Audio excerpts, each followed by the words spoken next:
Alright. What's up, guys? Can you hear me?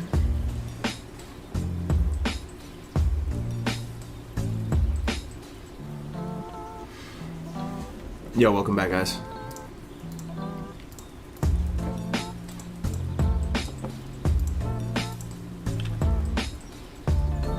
Bradley, good to see you, man. Jane. Jeppe, Jezebeli. What's going on, everybody?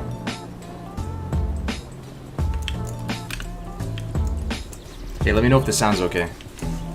I'd appreciate it with the music and everything like that. What's going on, everybody? Yeah, I'm gonna getting back into the Paladin again. Back in the saddle. So I'm not sure how long I'll be streaming tonight, but I had a bunch of IRL shit happen today, but I'm gonna do some stuff here in Arathi. I'm gonna do Faldir's Cove, which should be kind of spicy. Some Faldir's Cove action. Get this action cam going. Hope everybody's doing good, man. Hope you guys having a good day, man. Ambience all the way up. Music too loud, not by a lot? Okay. Turn it down a touch.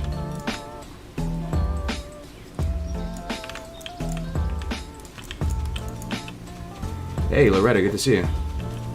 Can hear you loud and clear. That's awesome. Appreciate it, man. Yo.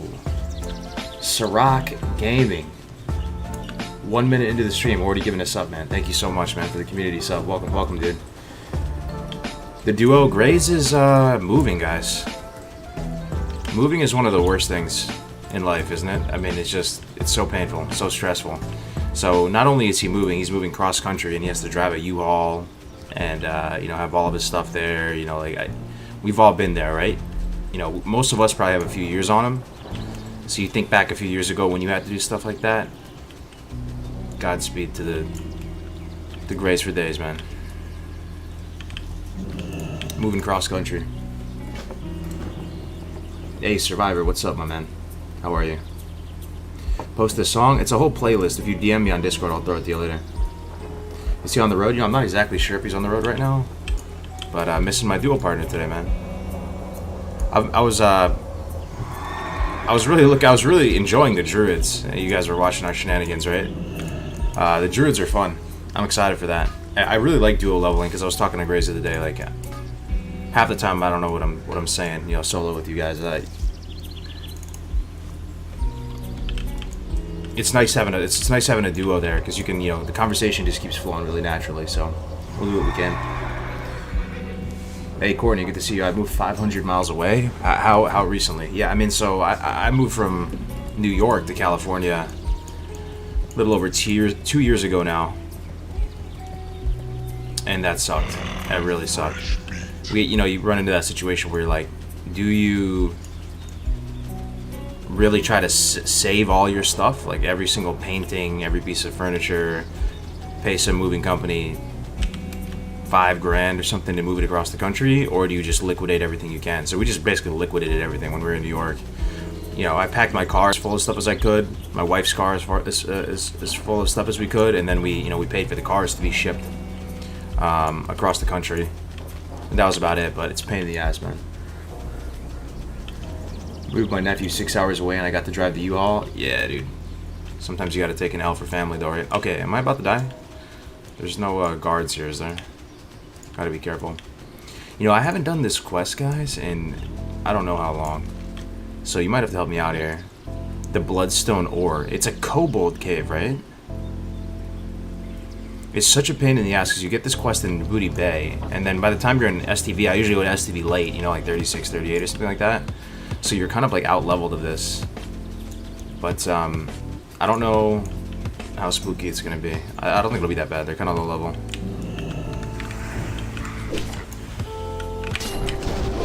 Actually, let's go Wisdom. I got a new rank of Wisdom, so I'm gonna use the Wisdom. Yeah, they're great, these guys. Yo, Wooey, man. How are you, Wooey? What you been up to, bro? In January 2018, I moved from West Virginia to Chicago. My husband drove the U-Haul, I drove the car. You sold this car since we lived in the city? West Virginia to Chicago.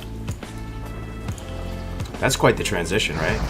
West Virginia, they have really good, get some pretty good affordable real estate and stuff like that. What was the reason for the move? Jobs? That's, you know, that's moving from country to city, right? Like really big city. Just chilling, working, ranking. Oh, you're ranking, movie? What level are you? I mean, what rank are you? Yo, my man Deegan here. What's going on, man? I was on Deek's podcast yesterday. When you get that up, Deeg, I'll blast it out on the Discord. I had a good time chatting with you, man. Slow spawns. That cave is the worst. Duo leveling is so much fun. Yo, it really is. And, you know, after you play anything for a while, you're going to experience a bit of fatigue, right? A bit of, you know, the hype can't always last forever. No good thing lasts forever, right?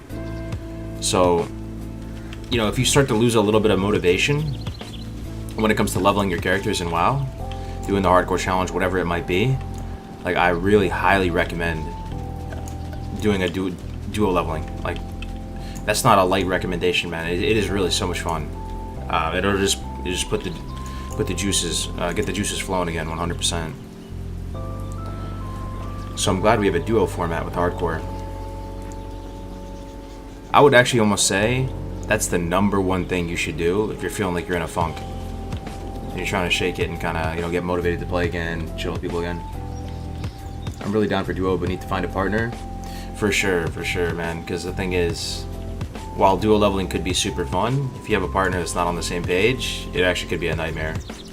Then you're stuck there for a whole leveling session and it gets awkward. Like, yeah, it's not gonna work out. I've had that happen to me before, man.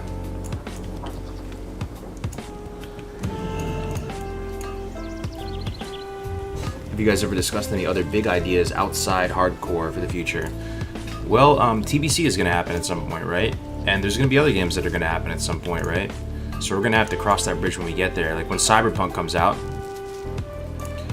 I'm gonna play Cyberpunk, and you know, it's gonna be kind of weird, right? Like, it's never quite the same. Like, you build a community around a game mode or one game, and that's the common thread, the common interest that brings everyone together. So it's never quite the same. But with that in mind, you know, there's a bunch of us now that are becoming pretty good friends, right?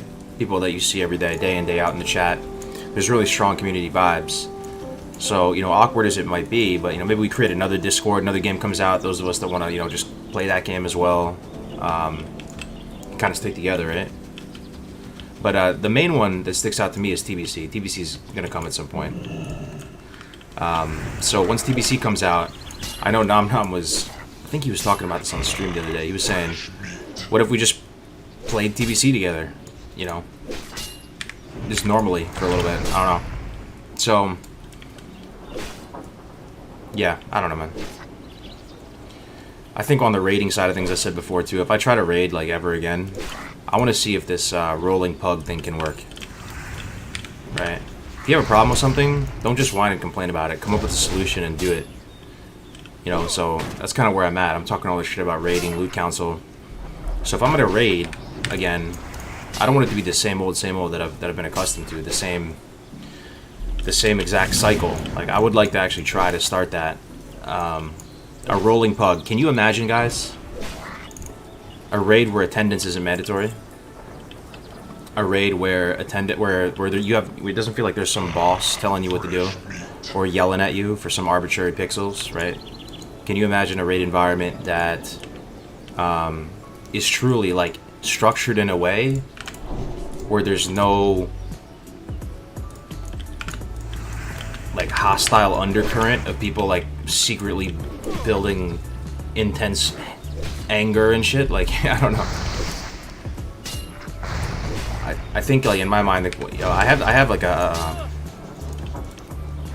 potential idea of how to do that, and I think it's just to have a rolling pug, really. And that's going to mean the people that sign up for that rolling pug, you know, they'd have to be on the same page with it, right? Like some weeks you're not going to be able to raid. You didn't sign up in time. It's kind of first come, first serve. Some weeks you're not going to clear the content. Some weeks stuff will happen. But to me, you know, would you rather have that, or would you rather have a strict loot council environment? And yeah, that might be more efficient. You might be able to actually clear content faster, more efficiently, not waste people's time. But what if you burn out 3 months in? You know, so you have this environment, and then it feels painful for you. 3 months down the line, you just can't take it anymore, and you quit. That's the alternative, right? So it's also something I'm thinking about on PVC. I have so many new friends. I want to thank you, Coach, for getting me into streaming and all. I've met so many wonderful people, including yourself. The support and chivalry ship on this whole community is so heartwarming. I appreciate you guys so much. Yo, feels good, man. I feel the same way, no man. I really do. Super proud of what we've all done together here, building this out, right? It truly takes a village. Anybody who's been an entrepreneur in your life, because that is another one of my passions, right? Entrepreneurship. You know this, man. Especially if you're trying to create something, like, you know, you really need a village of people with different skills, and unless you're just some super well capitalized, you know, super baller, then. Hey Doc, what's up, man? With the pug, you would just roll on everything, leave it to chance. I think that there's multiple ways to do it. And we can think about that right now. If you had, you know, it might not be your cup of tea, but if you could just play devil's advocate for a second, if you had to do a rolling pug, but it's not pug in the same sense that it's just randoms. Like, you have a guild, right? Everybody is equal in this guild, and everybody's an equal. You know, you may have someone who's like a chairman, or someone like just in a company, you know, like there's a board of directors and a chairman, right? You know, but those people are still equals, and if anything, they take an L being in that position, right? Like, and there's a transparent way to like remove those people from those positions if they do a bad job or if they lose interest or whatever. And you pretty much, you could just do roll on everything. You could roll, but I think there's other ways to do it. You know, you could literally just have a straight up, you earn money, earn DKP, spend money, DKP system. Is it perfect? Does it distribute loot in the most efficient way? Fuck no. But what is the alternative, is what I would say. What does the alternative look like? So that might be something I'd like to just try to spin up. You thinking about checking out Conan? Have you been watching Steno play it, Andy? Sub Kargoz, what profession you think are mandatory for hardcore priest? Mandatory, huh? I don't think any are mandatory, but I think, you know, with priest, my initial impression is I think engineering is really good on priest. So is alchemy though, because nifty's fantastic, and you don't really have movement speed increase on priest, right? I mean, you run into the same situation with a lot of classes. There's genuinely good pros and cons for either alchemy or engineering. They're both really solid, you know. So you get nifty stopwatch if you go alchemy, you get nifty stopwatch, right? And priest would really benefit from nifty stopwatch. You know, you also have a shot at getting swiftness potion. But engineering gives you an interrupt. The priests don't really have an interrupt unless you're like deep shadow and you get that silence.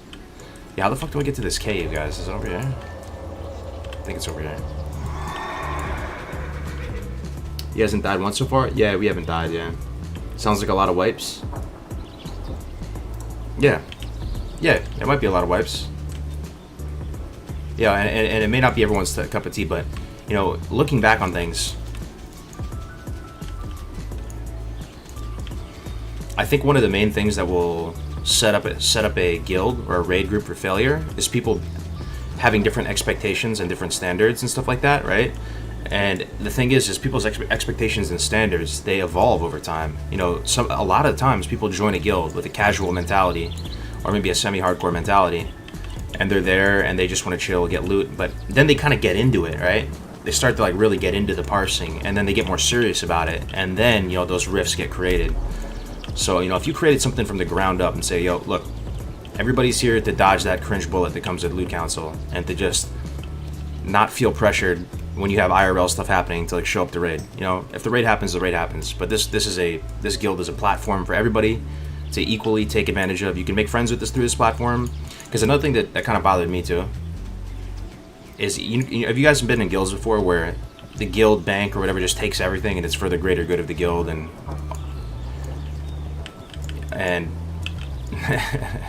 you know,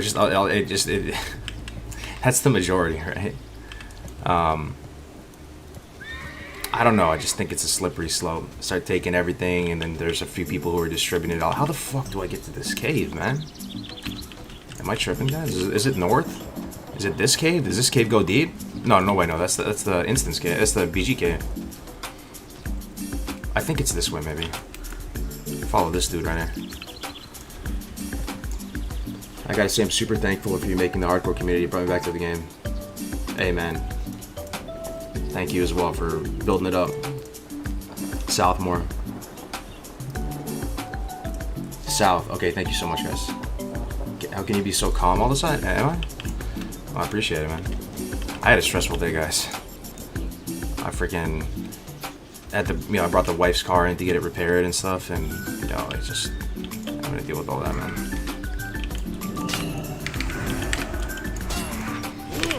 There's some rude people, man. There's some rude people out there. Common sense isn't common, man. I have the cure for stress, don't be. Yeah, that's just like for the hardcore challenge, right? Just don't die. That's it, man.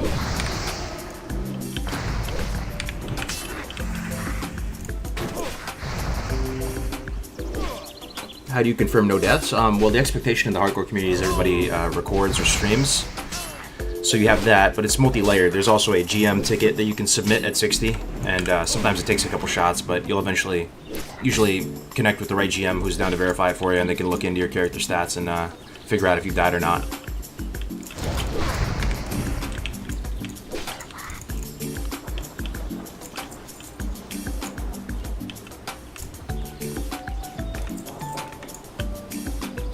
Honestly, some of the best raiding experience I've had has been pugging GDKP runs.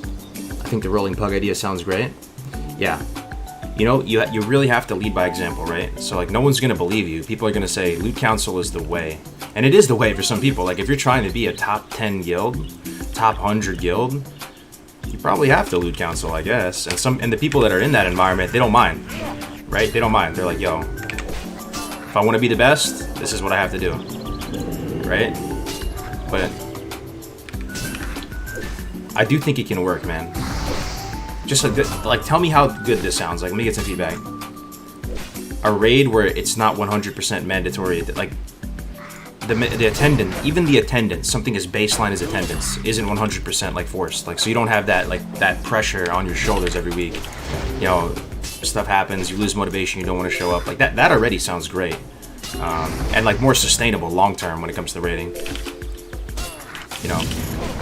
And the thing that I want you to keep in mind is that what is the alternative, right? The alternative to me is you play in a standard guild that has standard customs and traditions, loot distribution, and you burn out 3 months into it, and then you quit the game and you uninstall the game and cancel your sub, because that's what happens to a lot of people.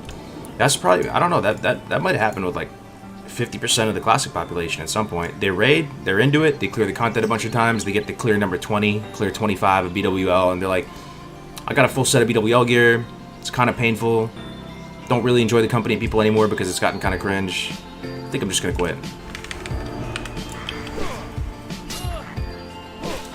We should try to make a hardcore character on a PvP server.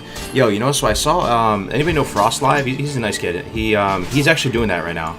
And the way he did it, and I thought it was smart, is he's doing he hid his server. So he picked a random server, he didn't tell anybody. And he has his character name and the server all hidden. And he's trying to go for it, streaming it, PvP. So we'll see how that goes for him.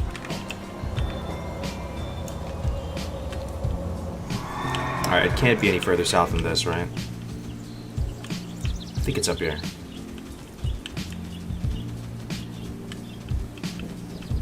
Right? Or is it all the way down here? It's been forever since I've done this quest, guys. Let me start south. You would need a lot of people who have level 60s, so in case someone doesn't show, you have a replacement. Yeah, but here's the thing, man. If you form that, sometimes, it's part of the TOS. Sometimes the raid's just not going to happen, boys. We're not going to have enough people. Attendance isn't mandatory. And, this is not going to be the most efficient top 100 guild. Sometimes the raid's not going to happen, and that's okay. What's the rush, really, to get the gear anyway? What are you trying to do? What are you trying to do? Go world PvP? What are you trying to do? Go into arena? You get most of the gear from arena from just doing arena. You get the PvP gear from doing arena, right? For me, all the officers got outfitted first, and then I had to battle all the other members for gear. Yeah. No, I hear ya.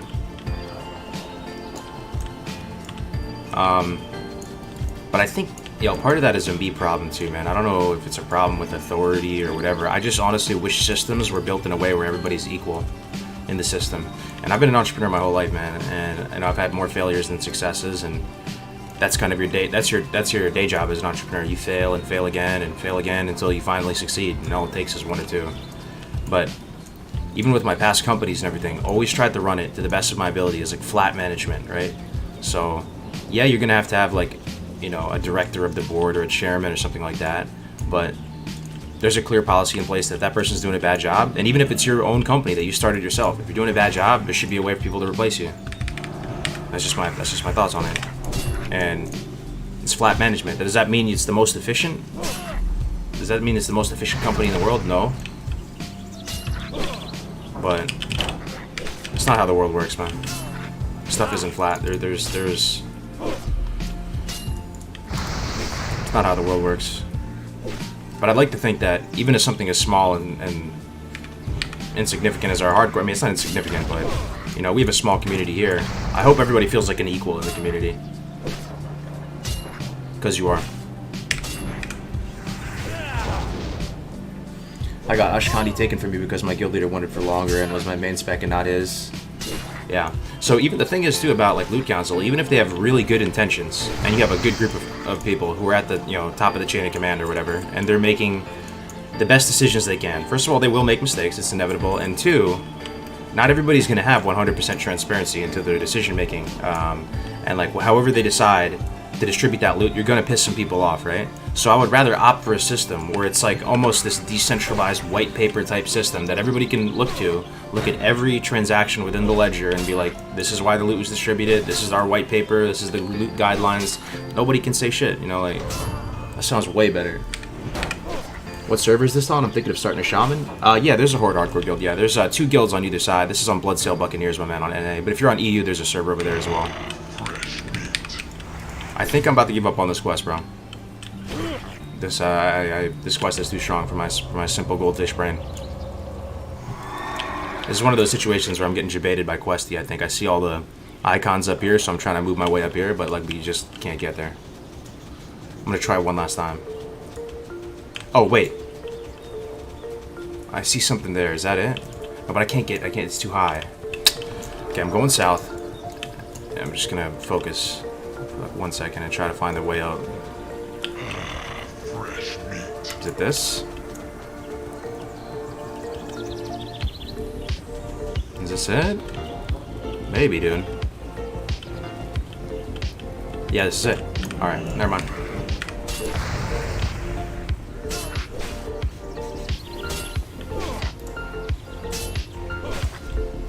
Yo, Wooey, if you're still here too, that's why I really like your guild though. Like, you know, I was kind of shocked when he told me. Wooey's guild in the chat, they just roll on everything. And yeah, you could get... I think people only get pissed off, man. I mean, at least for me. People are only gonna get pissed off if they feel like shit is unfair, right? So if you roll, you know, shit is unfair, but it's... Well, like, you could get unlucky, right? And roll low. But at least you know everybody is, you know, the same system applies to everybody, right? I could actually be in a guild where you roll. You know, and eventually people will get geared, and then you'll get your shit, eventually. But the other thing, too, though, is the whole attendance, because, you know, if someone's telling you have to do something, you have to be here at X time, you have a different, like, your brain processes that information differently. You know, it's gonna feel a little bit more painful and stuff. So I think there's a way to have the transparent, fair system of loot for everybody, as well as not requiring attendance. That's the dream. The whole raid scene has always put me off. I've never wanted to do a raid because of how they are presented. Yo, that resonates with me a lot, what you said. And I don't know why it bothered me so much, guys. I watched this raid the other day, right? It was a raid with, let me check how many people were watching, because I actually hit my buddy up after I saw it, and it just put such a bad taste in my mouth, man. There was, alright, there's 1,300 people watching this raid. 1,300 human beings, allegedly. So that's a lot of people viewing a raid, right? It's a lot of people viewing a raid. 1,300 humans. That's more than, you know, I usually get when streaming by a long shot and all that. But the guild leader in the raid leader rather, not the guild leader, the raid leader was such a dickhead, man. He was such a dickhead. And it just felt so cringe to me because this content, it's not rocket science, right? I almost feel like if it came to PvP, you have a little bit more leverage to be a dickhead. If it's PvP and you're shot calling for a 3s team, right, and you're playing against other humans, killing the robot in a raid, there's no reason to be disrespectful to people like that. Like calling people out, saying like, oh, if you ever do that again, I'll kick you from the raid. But the shocking thing to me is the chat, they were just laughing, they didn't care. They're just, like, that's just par for the course when it comes to raiding. And people are like, oh, he's not a dick, he's not toxic, he leads top 100 raid guilds, they lead, and I'm just sitting there like, yikes, dude, I want nothing to do with this. Raiding, it just becomes, oh, thank you so much for the 150 bits, man. Sayonara, so glad to see you on, brother. Just started back on my hardcore last night. What's the guild's name? For Horde or Alliance? On Alliance, it's Classic HC, and then, this one that I'm in right now for Alliance. HC Elite. And then for the Horde, it's Victory or Death, and then I think it's HC Elite as well.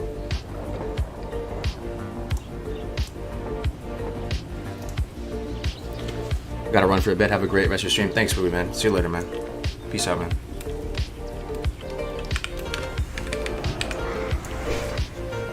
I remember you playing with Navic for a WoW Classic release. You guys still playing together anymore?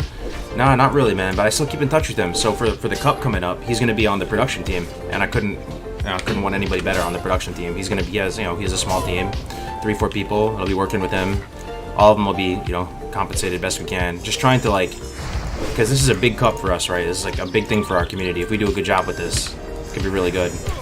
So they're gonna be just dedicated to monitoring the chat, monitoring the servers, taking questions, polling the chat, and polling everybody across the streams for best death clip, best highlight, inviting people to the guild, updating the leaderboard. So we're gonna have 3-4 human beings fully dedicated to that express purpose during the cup, which we never had in the past cups. It was always the casters doing that simultaneously, and that's why a lot of times the production value seemed pretty low, I bet. So this cup I'm really excited for, man. Which class combo do you think will win the duo cup? Gun to my head, if I had to say, it's not even class, it's players. It's not even class. They could be on any class and they would still win. I think it's gonna be Zerant and his partner, or Tommy Salami and Tactics. Now, Ampi is the wild card here, right? Ampi is a monster, but I don't think he has a duo partner, man. He was looking in the Discord like a week or so ago, looking for a duo partner. I know Zerant's been practicing. He speedruns on Twitch with 5 people watching him or less, every day on Twitch. That's how badass he is, and how passionate and good at the game he is. He's just every day speedrun. Tactics and Tommy even putting in work. So I think whatever classes they decide to go, it's going to be 1 or 2 of those.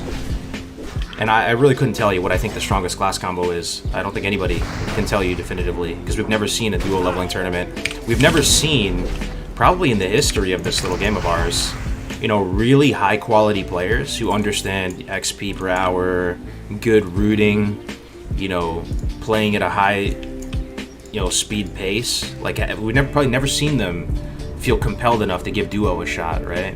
So when this tournament happens, I think it's going to be fascinating, honestly. I think it's going to be 10 times more interesting than watching the solos. And one of the main reasons why I think it's going to be so fun is that when you watch somebody solo level and you tune into their stream, there's no comms, right?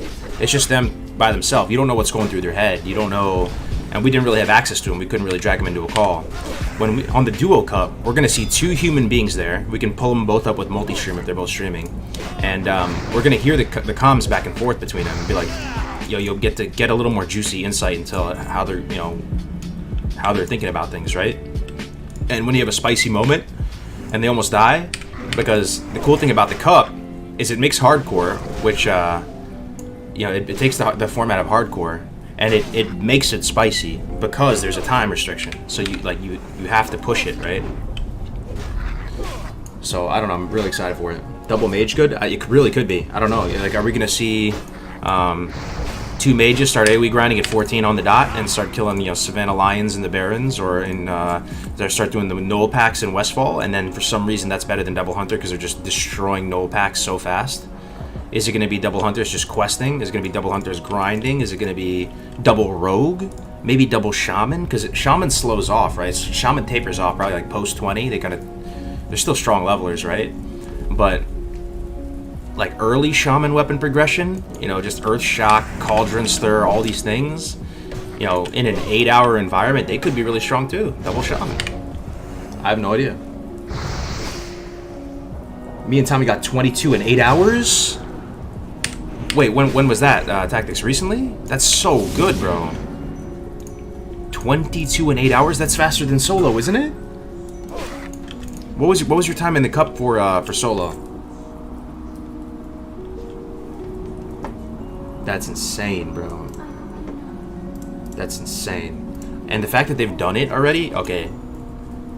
Yo, Tactics and Tommy might win, man. Yeah, they might win, for real. That time pressure is real. I'm taking my sweet time with my hardcore Orc Hunter, and he's almost 2 days played, level 29. Yeah, Mel and Def Camp are probably going to play up. Yo. Also, Grays and Thick Meta. Yeah, it's going to be, yo, guys, it's going to be so much fun. It really is. Just think about all those personalities. The two brothers, they're going to have a lot of fans. Def Camp Melderon, if they're playing, right? A lot of people rooting for him. Grays and Thick Meta, a lot of people rooting for him. Tommy and Tactics, a lot of people rooting for him. You know, General Grievous, Ampi, and whoever he decides to be, you know, he finds a duo partner. You know, Zerant. Who else, man? Red Sonja and Jordy. They're playing together. Double female squad. That's awesome, man. Like, it's going to be tight, man. I'm really excited for it. Yo, stay safe in his GM, too. I mean, that's going to be the most insane. He's going to have more people watching, you know, his stream than the main stream, probably. But that's just crazy to me. So hyped for the duo? Yeah, me too, man. I think it, yeah, we'll see. We'll see. See how it goes. I resubbed just to play hardcore. I started streaming 3 days ago. Thanks, Kargoz. Hey, man. You're more than welcome here in this community. I'm excited to see Mel and Def Camp want to kill each other. Yeah, dude. They are... Def Camp in particular. I mean, Melderon is just solid, like, across the board. But Def Camp in particular... He, like, metamorphosizes when he's in a duo. Especially when a duo with his brother. He turns into a troll. And he kind of just trolls and with Melderon and says stuff to kind of, like... egg him on, but it's hilarious, man. I love Def Camp streams when they're in a duo. If I see them in a duo, I like stop what I'm doing and I like just play their duo in the background because it's like primetime comedy, bro. It's like Whose Line Is It Anyway or something like that. It's the double brothers from Philly. It just sounds funny, man.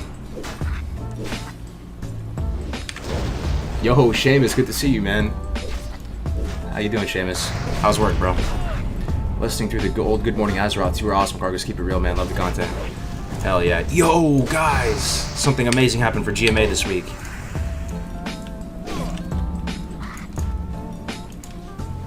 Yo, type something in the chat if you're alive. Big announcement right now. I don't know if I announced this on... I don't think I announced this on stream before.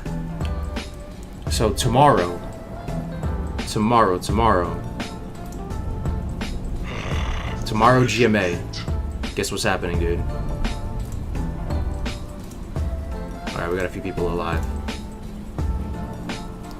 Alright. So remember we had Kevin Jordan on the last GMA, right? Tomorrow... John Stats, baby. We got John Stats on. Another one of the trinity of the people who made Vanilla WoW, man. So, big hype. We gotta get another OG WoW original, you know, developer who made this beautiful world gonna be on the show tomorrow. It's gonna be great. I'm so excited. Asmon, yeah. All due respect to Asmon, I'm more excited to have John on. But you know, man, I never really watched a lot of Asmon, man. But yo, let me tell you something about Asmon. And I don't know if this is true or not, but yeah, you guys tell me, because a lot of you guys probably watch way more Asmon than I do. I've watched some of his clips and stuff. I mean, he's a multi-millionaire, right? I mean, he has a small nation watching him every time he turns on the stream, right? So you would think, based on just how life works, that once you're in that boat, you know, you have like a personal trainer, you're tanning, you're driving like a Lambo, or you know, a super sick car, you're living in some like penthouse, you know, space shuttle overlooking the Riviera. You know, you have you're just absolute balling out, right? I mean, he is at that level, and the thing is that I just kind of like thought of it the other day is that he's still in that same room he was when he was making guides years ago, right? So I don't know if like he goes downstairs and he like somebody hands him you know, a kombucha juice and a towel, and he gets a you know, spa treatment, you know, as soon as he goes downstairs, and it's a set or something. But I don't think so, right? That dude seems like he's like the money and the fame and all that or whatever. It's not really getting to his head. He still lives with his mom. Yeah, you know, he's still driving like a beater, you know, a beater car. Like, you know, he goes to Wendy's, gets chicken nuggets and stuff like that. And I guess where I'm going with this is that's pretty cool, right? I like that. That, you know, he did that, because I did this interview yesterday with this guy Deeg. I was on his channel, and what I was saying to him, and I've said this for years with this, is that, you know, all growth when it comes to the internet isn't created equal. Actually, the growth is very different from person to person. If you're a hype streamer, the type of growth you experience is different than if you're a chill streamer. If you are a educational streamer, you know, whatever all the categories are, it's all different. And you know, if you just freak out and start, you know, causing drama and making Reddit threads and doing all this, you probably will grow really fast. But with that will come a lot of trolls and a lot of haters and stuff like that, right? So it's how you want to, you know, position your brand or online presence or whatever you want to call it. You gotta like think about those type of things. And I guess where I'm going with this is that I don't know if Asmon planned it to be like that, but for me, that's something that I never really want to be seen as like a elite Twitch cool kid or whatever, Twitch varsity jacket on, going to all these things. And I want people, you know, years down the line to be like, yo, Kargoz is he's always in the trenches with the smaller streamers. You know, he's hosting the smaller streamers. He's trying to like bring the smaller streamers up. That is like sacred to my brand, man. I always want to have that, no matter what. Because you know, even for me, when I was first getting started on YouTube and Twitch and everything like that, I don't really get any hosts or any help on YouTube or anything like that, and it was just a slow grind, right? Like years and years of doing shit. So even stuff with this hardcore community, it just feels really good being able to host new people. And he's been pretty open about Asmon being a persona. Wait, you think so? You think it's just a persona? I don't really. I mean, because he did guides way back in the day, right? Before he was super famous. I actually watched a lot of his guides for like retail guides, right? And he seemed like he was the same back then. He is super smart. He was like top of his business school in college. Who, Asmon Gold? Fresh meat.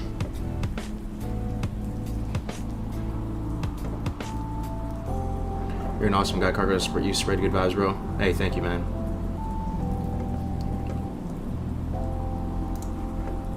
%90 of streamers has a persona or act up.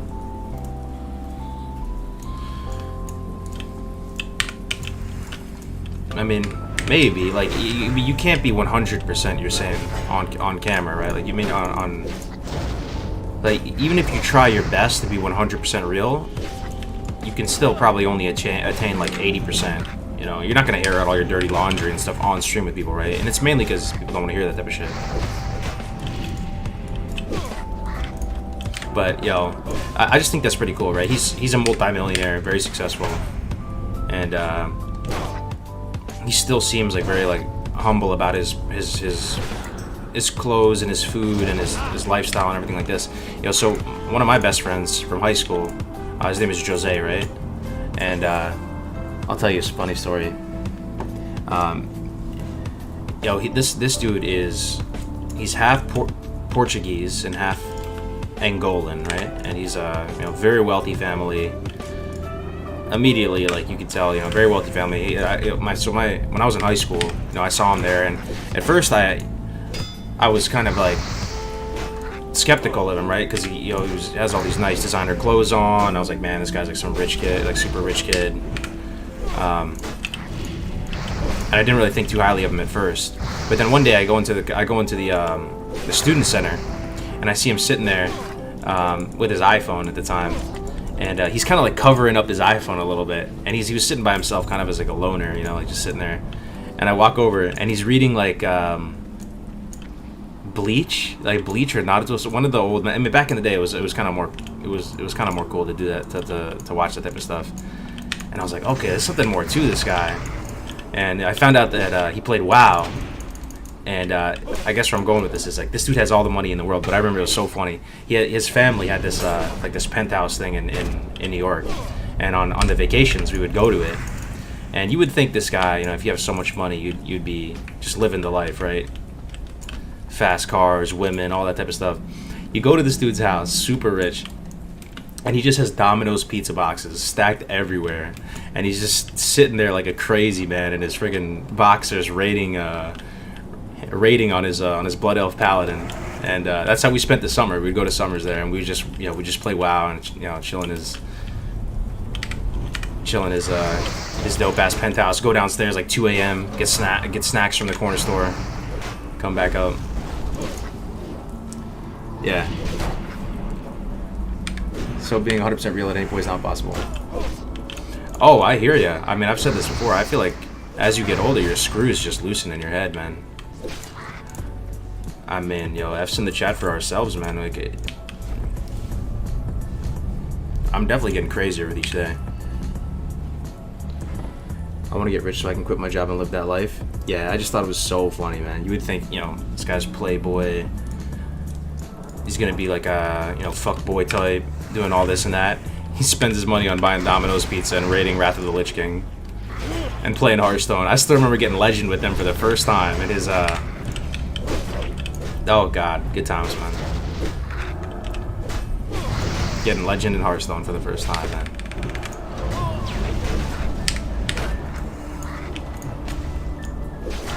Oh shit, hold on, is this bad? Yo, hold up. Okay, I have to like freedom myself. I have to freedom okay, we have 2 casters, 3 casters? Okay, this is bad. I'm gonna potion. And I think I can't fight this. I don't think I can fight this. I think I have to run. I'm gonna put up wisdom. Oh my Lanta, dude. How the fuck do I get out of here? Okay.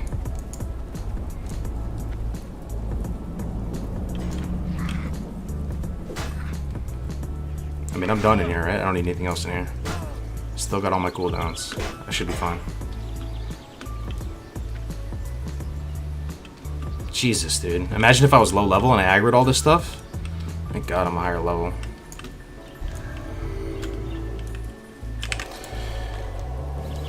Oh, wait. There's a thing I need to do in there, though. The princess trapped. Oh, it's the, shit. I might as well do it. I'm here. Just gotta be careful. There's some pats and cave. The obelisk. Yeah. I think the craziness thing happens on like a parabola. You reach peak craziness and come down. Yo, I sure hope so, man. What do you think about the new mid-roll Twitch commercial news? What's that? I've never heard about that. No, it wasn't, Doc. Zach Rara is Asmongold. I'm not even talking about him. I'm not trying to put anybody on the spot, but at the same time, I wanted to vent to you guys because I don't think it's a good thing if you're a dick. If you're like a raid leader and you're a dick, some people are gonna like say like, yo, you need to be a dick because it's the internet. You need to be hard on people, to get them to perform. That's one way of doing it, So, they're getting the results. So, like, I guess you have to respect it at the end of the day, but it's just not for me. I'll tell you that, And I want to create a raid that's better than that. Not gonna be the greatest raid in terms of performance, but it's also a raid where everybody is. It's gonna be a strong community, right? Hopefully. I brought this up in Stay Safe stream. He was watching a top guild do a speedrun. He was being a dick. Hey, we might have been looking at the same stream then. I'm not talking about Stay Safe. I'm talking about, I don't know. Again, just don't be a dick, man. Just, even if you're, some amazing, I don't know. Just don't be a dick, man.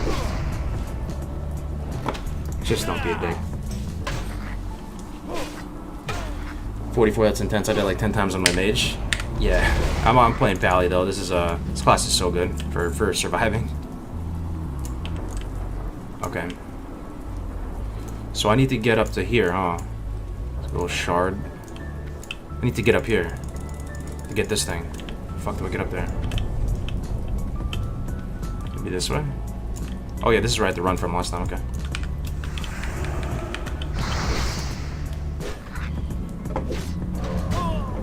What's up with the duos? Hey, what's up, Beluga? If you do exclamation point cup, you'll get some info. I'll do it for you here. There's a free tournament on the 26th, and you guys, every single one of you are invited. There's gonna be cash prizes. It's gonna be a lot of fun. It's gonna be some funny times, some spicy times. It's gonna be great, man. 10-hour event total if you count all the the pregame coverage and the postgame like award ceremony and all that. Everybody's invited. Duo leveling, tryout hardcore.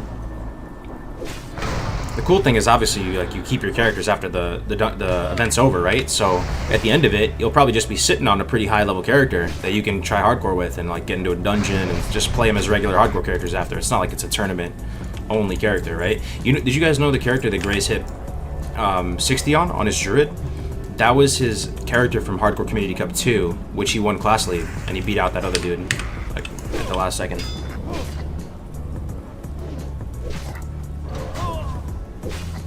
There's a parkour jump to get there?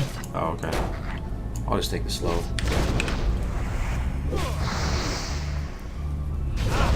Usually top tier players are chill and cool. It's the ones that's like mid to high level that are elitist assholes.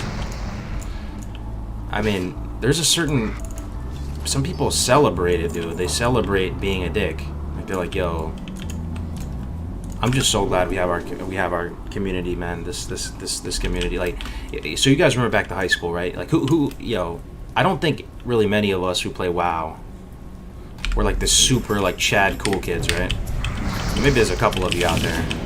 I mean, I played sports and stuff, but again, I'm not like some Chad or whatever, but yo, you guys remember back to middle school, high school, even college, the people who like the loud mouths, like they're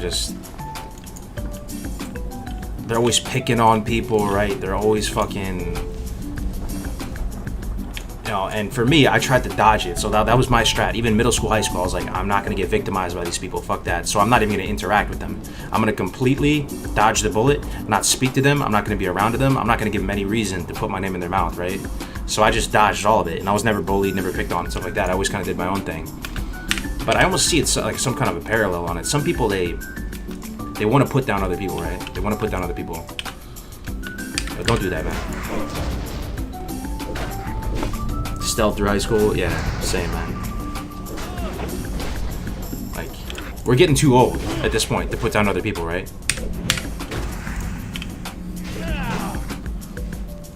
You gonna touch Shadowlands? I mean, never say never, but probably not. Probably 90% no.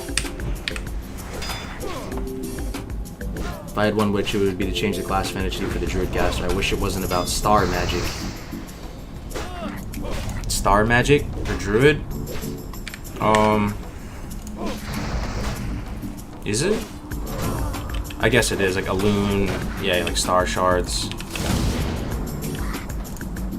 But you need some class to take up that role, right? Because you have the arcane being consumed by the mages, and then you have the dark magic from the warlocks. Somebody needs to take the moon magic, right? Also, people feel bad about themselves. They need to belittle and put down others. It's a sad pathology. But, yo, my advice to you guys, though, is if you have a good spidey sense, like a 6... It's always worked for me. And again, it's never... I only got jumped one time, and that was because I was being an idiot. It was with some of my friends back during a freshman year of high school, during Halloween. But if you detect people that are like that, and they kind of have that wavelength where they're putting other people down... Yo, some people, they see that, and they almost feel like they have to appease those people, right? And they start trying to, like, suck up to them or be nice to them. Just fucking run, dude. Acknowledge them, put them on block in real life. Be like, yo, hard pass. And just find other people who like, aren't like that, man. Because it's a recipe for disaster, man. I mean, I'm not saying that I can't see the line of reasoning they went into balanced druids. Are you chanting mining? I am engineering mining. I always made sure to have my plus boys in school, college, and grad school. I had a couple opportunities to enter into the popular click scene, and I noped out of there. Yo, 100%. Like, you saying that really resonates with me, man. Like, big time. big time. I was always drawn in all the schools to like the underdog type of kids, right? Even my one of the kids that I wanted to make my best friend back at the time, his name was Jim. People used to make fun of him all the time. He was huge. He was this huge fat kid, right? And he wore like pink polo shirts. The thing I loved about Jim, you know, I was the best man at his wedding and stuff too. So is that Jim, even though everyone was making fun of him, he was, and this might have been a front, I'm not sure, but maybe not, is he really didn't care. He took it with a smile, man. He really just took it with a smile, and he just played WoW, and he was having fun. You know, and we all played WoW together, and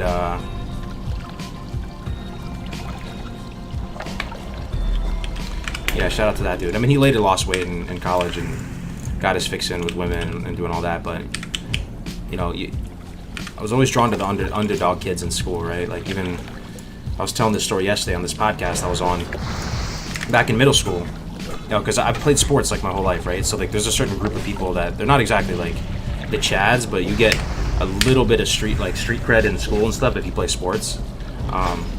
So I played tennis, played soccer, played football, all this, but I never wanted to hang out with those kids that much. And I saw some kids in the lunchroom, and they're over there at their own table, and you know, one has a Rurouni Kenshin shirt on, the other one is, you know, Jim. He's this big guy, kind of scruffy.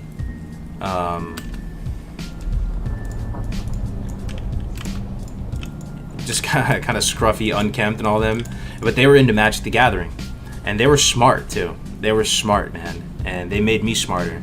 And you know, they were into anime and WoW, and well, I sort of got them into WoW, but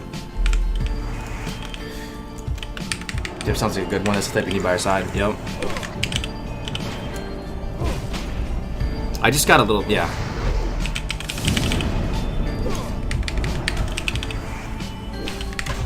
Just be good to people, man. Tennis is my best sport. All the racket sports. Ask Grays, ask Chicken, man. I love racket sports. Tennis is the sport I played my whole life, man. You know, tennis was a huge way how I got socialization and going to round robins as a little kid, doing group tennis lessons as a little kid. I went to this tennis club when I was a kid called Yonkers Tennis Center. James Blake, he trained there, and you know, I met a lot of my friends at the tennis club, and you know, every weekend you do these round robins where you go and you play like 20 minutes, play a set or something, then you rotate, you meet other people. Both my parents played tennis. Tennis is, you know, you can play it your whole life. You see like 70, 80-year-olds playing tennis though. Ping pong, tennis, racquetball, all that stuff. I went to the US Open every year pretty much as a kid, every year. Kids Day and the regular days. You know, I went to the Australian Open when I lived in Australia. I saw Philippoussis play. Then US Open. You know, all the greats play. Sampras, Agassi, Philippoussis. Nadal was my guy, you know, when the whole Federer and Nadal thing was out. I always used Babolat rackets.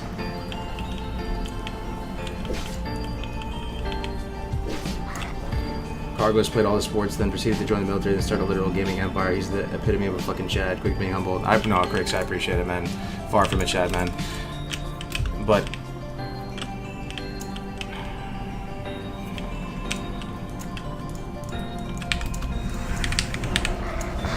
be good to people, guys.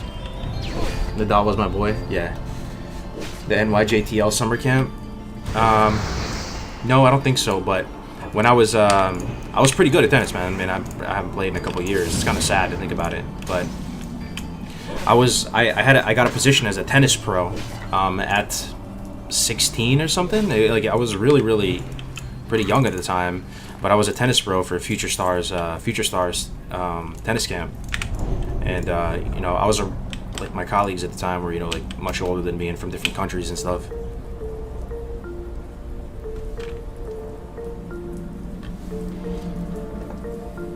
Watching him on the clay courts. I love clay courts, man. Because the thing is, man, I'm a lefty guy. So the lefty is a disadvantage in most things, right? But when it comes to tennis, it was always a massive asset for me in tennis because my serve carried my game so hard. Because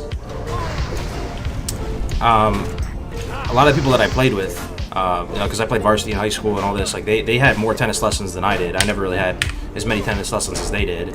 So some of my fundamentals were kind of messed up. Like my backhand has never been super strong, right? Like even the whole grip and everything, I kind of had a slice backhand, which is when you're playing at a decently high level, you really can't have a slice backhand, right? Slice backhand is weak. So it was kind of insane that I had a slice backhand as a lefty, but my serve, bro, was crazy, man. As a lefty, I put so much spin on that shit.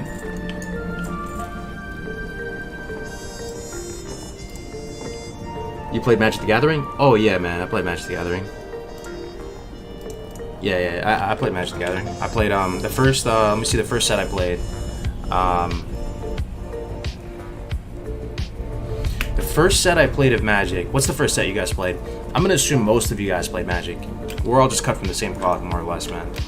First set was the one with the palm tree on it, but that was the first set that I ever had a Magic card. No, actually, you know what? I take it back, because those are no. I take it back. I had cards from that set, but I wasn't like playing. Like I got them way after. Actually, I think the first set I got was that artifact set when I started playing a good amount. Myrmidon or something? Oh, not Myrmidon. I'm thinking of WoW. But there is a set where it was all artifacts. Cold Snap.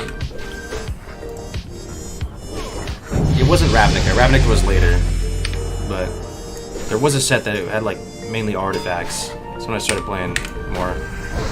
But you know, like I was playing back in the day when you had elf decks, right? I love tribal decks. You see how I'm such a sucker for art assets, guys, and I like to make everything look streamlined. I love tribal decks in games. They're so much fun. Like goblin deck, elf deck, white weenie deck with the soldiers that are all buffing each other. I guess blue and black didn't really have a tribe deck. I mean, you kind of did, but it was like some mage shit or something. Like flying, you have like a flying blimp. And like buffs your other flying blimps. Goblin deck. Hell yeah. Burn deck. Kamigawa, I played the hell out of Kamigawa, bro. I had every card. Man. Betrayers, Champions of Kamigawa. I mean, historically, people think it's a pretty bad set, right? But everything, man. I had like bazillion Umezawa Jites. Isamaru Hound of Kanda. I had a samurai deck. It was sick, man. White samurai deck. Hey, what's up, Deuce?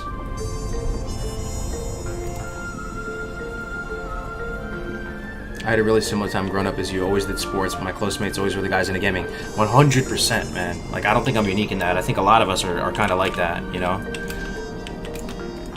You're either attracted to the underdogs or you're not, you know? And that's not to say I was always like that. Oh, shit. Bad time. Confirmed. How do I get out of here? Everybody is going to go through some kind of, like, fuckboy stage, you know? Where you're caring a lot about your looks and you're going through it and you're being super try hard about stuff because you have a chip on your shoulder. You're trying to like prove that you're worthy, right? Everybody goes through it, but the length of it is going to be different from each person. I'd like to think I got through mine pretty quick. I got through it pretty quick, right?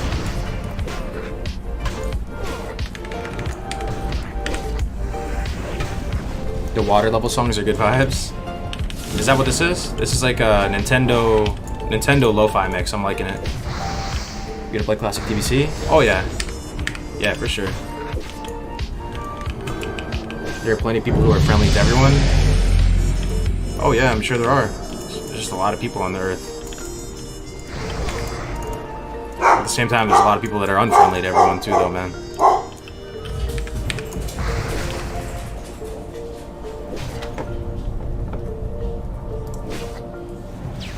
Kargoz and Crix getting glad in 2s in TBC. Yo, I'm down. Yeah, I'm down, Crix. Magic is woke now? No, say it ain't so, bro. Is it really? I played kinda recently. I have a I started another binder again. I lost all my cards, man. Same with my Warhammers, man. That actually hurts the most, even more so than the Magic. My Warhammer collection, bro. Can I get some Fs in the chat for my Warhammer collection, bro? You guys don't even know, man. Like, Warhammer, that shit is not cheap, man. That took like years to build that thing. And like, you painstakingly paint every single one. I think I left it at a friend's house. and then kind of got lazy to pick it up. And I'm pretty sure that motherfucker sold it, yo. Start painting? Yeah. I mean, it takes like a small fortune to get those things, man. Like you'd buy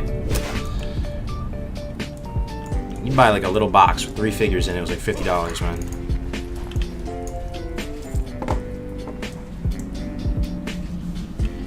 Hardcore in TBC? Yeah, we'll see, man. I hope we can keep this going, right? Because we have a good group of people, so I hope a good amount of us stick together through the games, the coming games. Get back into it. 12 paints was all I needed for my journeys in Middle Earth Orcs. Oh, Middle Earth Orcs? Oh, so you're not playing 40k, huh? You know one of my favorite things about tabletops, though, guys? Pretty much it's equally as fun. I think I always like the painting more than even playing. I never really was good at the game. I mean, I played it just because you already have them painted, but I love the map building, dude. The map building is so much fun. You go by, like, you get the felt and you build a whole, like, terrain. So sick. You a Nadal fan? No, yeah, I'm a Nadal fan. Yep. I play with Nadal's rackets still, even to this day. I have 2 Babolat rackets, the yellow ones. You know, the mid plus yellow ones. Yeah, Nadal was like a hero to me, man. My first business ever was a tennis racket stringing business. I saved up, bought a machine that could string tennis rackets, started hustling, man. Got some business cards.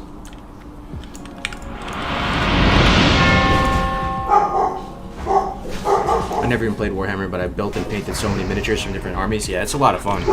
It's one of those things that's very therapeutic. You know, the whole process, the smell, putting some newspaper out, priming them, leaving them outside, and then just painting them. Yo, Neravari, man. Thank you for the tier 1 sub, bro. 2 months in a row, man. Appreciate it. Kargoz sniffing paint. Yo. Hardcore TBC equals no raid, no arena. Yeah, I mean, it'll probably just be its own beast, and we can come up with a nice rule set that's gonna keep it fun, and we'll learn a lot from classic to hardcore, and we'll see if there's an interest to play it come TBC. Djokovic? Yo, Djokovic is my man still. I actually haven't been keeping up with it that much recently. My parents still do a lot. Djokovic is a beast.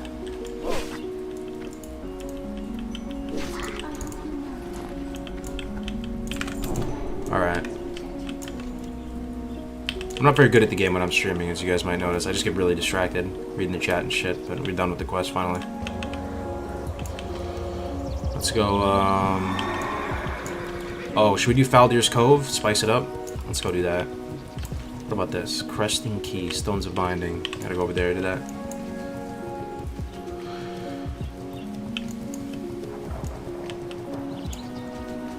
Stones of Binding. Stone.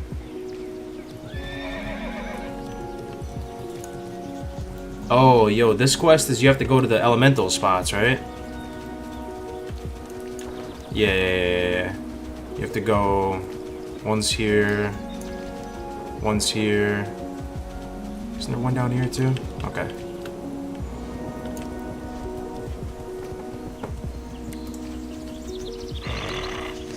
You making new emojis soon? I think we need to hate to see it. I was thinking about that. Yeah, I hate to see it. I'm pretty happy with the emojis right now, if you guys haven't seen them in a minute. I've been updating. The Blessed run is looking clean now. Before, I couldn't get the Blessed to look clean. Like, you couldn't really see it. I would post in someone's chat and they're like, what is that? Like, squinting their eyes. They hover over it. They're like, Blessed run? It's looking clean now. Same with the Keck Popcorn. That's like my new favorite one, dude.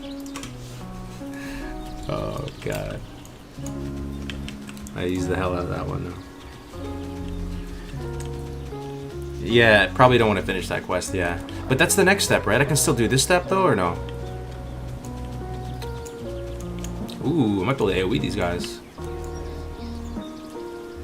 Let me try to AoE them. Could be a bad idea. One way to find out. Just try to get a couple of them. 1, 2, 3, 4, 5. That's a lot. Fucking hell, bro. Yo, is this bad? Is this bad? Oh, please don't fucking kick me, bro. I actually have to run. Yo, fuck this. I'm out. They're actually too strong. They're actually too strong. Believe it or not, they're actually way too strong. Wasn't liking the way that damage, the cash flow was going with that damage. Go Devo. Alright. Let's try that again. Hey, we gave it a shot.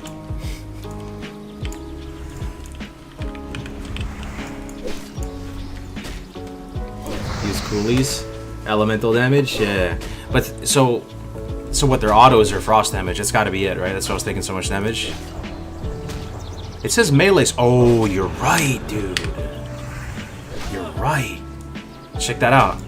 So, it's not a melee. I mean, it's frost damage. Every attack. So, all the armor, all the mitigation does jack shit. It makes so much sense. Yeah. It's not even that they're casting anything. Yeah, that was, like, really dumb. It was a terrible idea.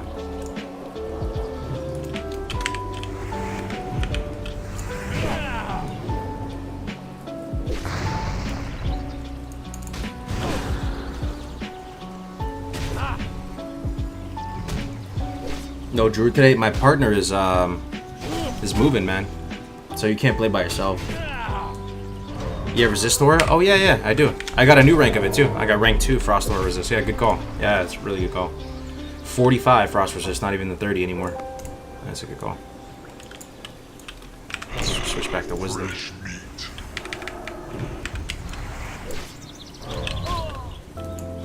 It's a good call. So I'm just gonna see me resist some of their melees, I bet. Let me look down there.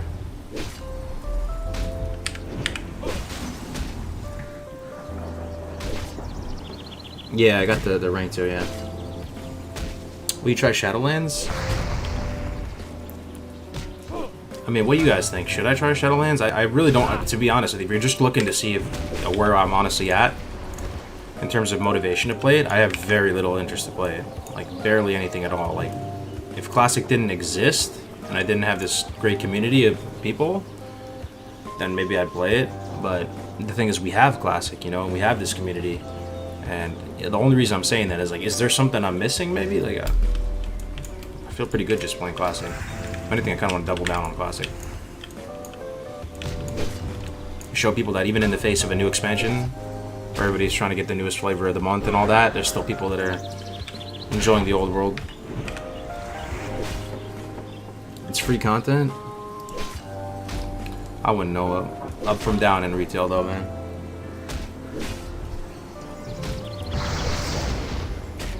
What realm is this, and is there a guild for hardcores? Yep, yeah, there is, on both Alliance and Horde. This is Bloodsail Buccaneers.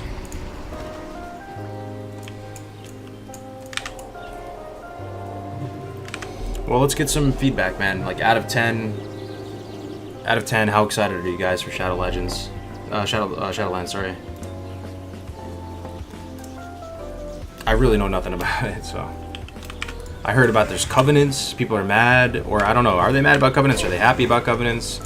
I was on this podcast yesterday and they're bringing it up, saying people are so excited to see how Covenants are going to pan out, and that there was a Kevin Jordan reacting to Covenants and saying how it was going to be bad or something, I don't know. As a new player to WoW, I have no interest in retail.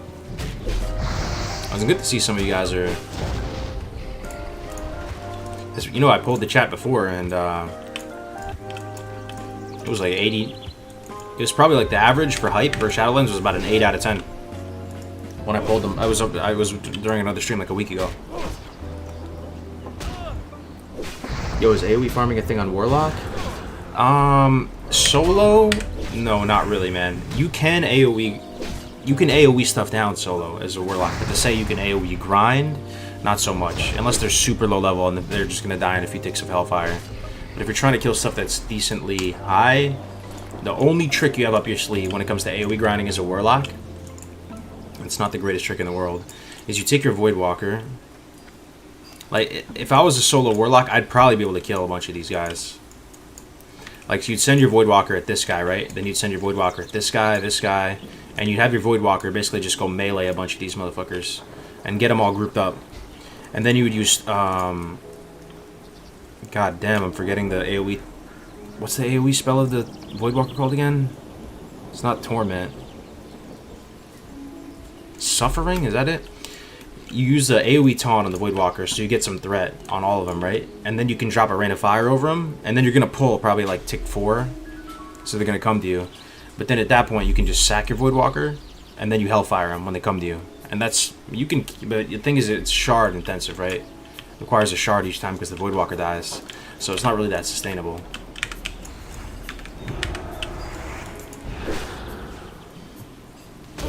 Suffering, yeah.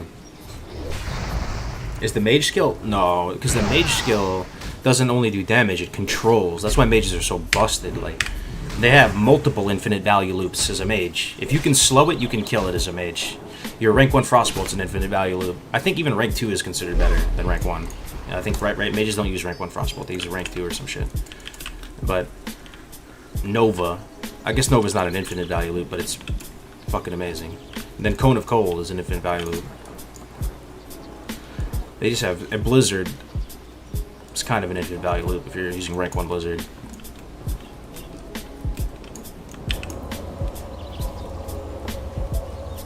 I need to get on my word tonight. I'll be up for a while though. Oh, nice. What's up? What's up, Boyvid? Good to see you, man. Taunts don't generate threat. The Voidwalker one does though. I mean, I don't know exactly the mechanic of suffering, but if you suffering on 4 or 5 targets and you drop a Rain of Fire, you're not going to pull immediately. It'll hold it for a little bit. 100%. That's how you do shit like farm Lashers as a Warlock in Dire Maul. It's so scuffed, but you can do it. Alright, let's go do Faldir's Cove. Should I get any of the Stromguard stuff? You know, I could totally see Mandaron. Yo, did anybody watch that Mandaron death clip? We watched it a couple times on stream now. I could see how he got jebaited. Because you're 44. He was this level. He died at this level. All this shit is green here. 39 plus, 40 plus, and you're a prot pally. Like, you feel really strong. You got new gear. You feel like you could do it, right? But you really can't do this stuff. The Auto and Falcon Crest, that's what he died on. They are some of the hardest hitting elites in the game relative to the level that you're supposed to do those quests. Mara's Cowl. True. Yeah, she's just in the back left pocket, right? Yeah, I might be able to.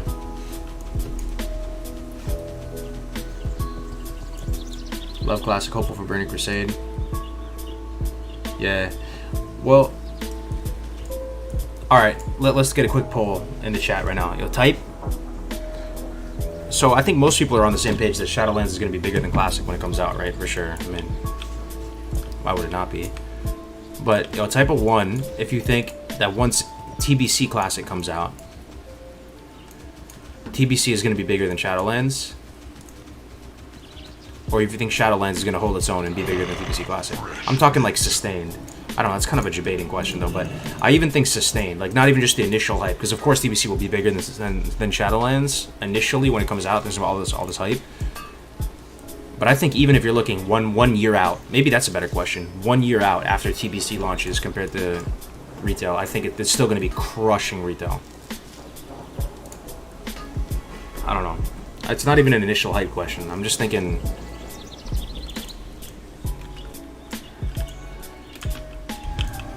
TBC is it's a great expansion, man. It's my second favorite version of the game for sure. I mean, and like I said before, like a bazillion times on stream, it feels a lot more like retail than Classic does, right? You have that kind of alien vibes with the zones. You have, you know, flying mounts. There's arena in it, so a lot of people that like the vibes of retail, it's not going to be as stark of a contrast for them as it is with Classics. Classic doesn't feel anything like retail, right? But TBC is kind of this medium, so I think it's going to be a hit. TBC not even confirmed. I wish they would just go out and confirm it already, man. Because Blizzard likes money. We even had Kevin Jordan on the podcast the other day, and we were asking him that, like, is there any Meldoran asked them, they're like, is there any chance Blizzard doesn't do DBC? And of course there's always going to be a chance, but, you know, from his mind, someone who's worked in the games industry, it's like, they'd be absolutely batshit crazy to not do DBC. And they even teased at it at the last BlizzCon, which I was at, so. And they did that poll and everything, but it's pretty much confirmed, right? Yeah, I'm mining engineering, yo.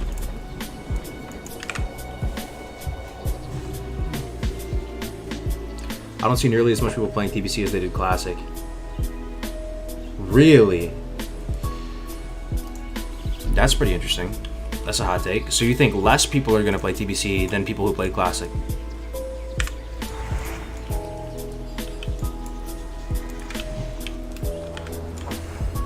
What do you think about that, guys?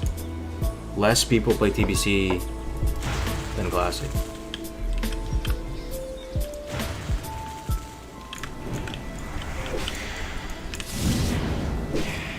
What if the hardcore class people go to private servers?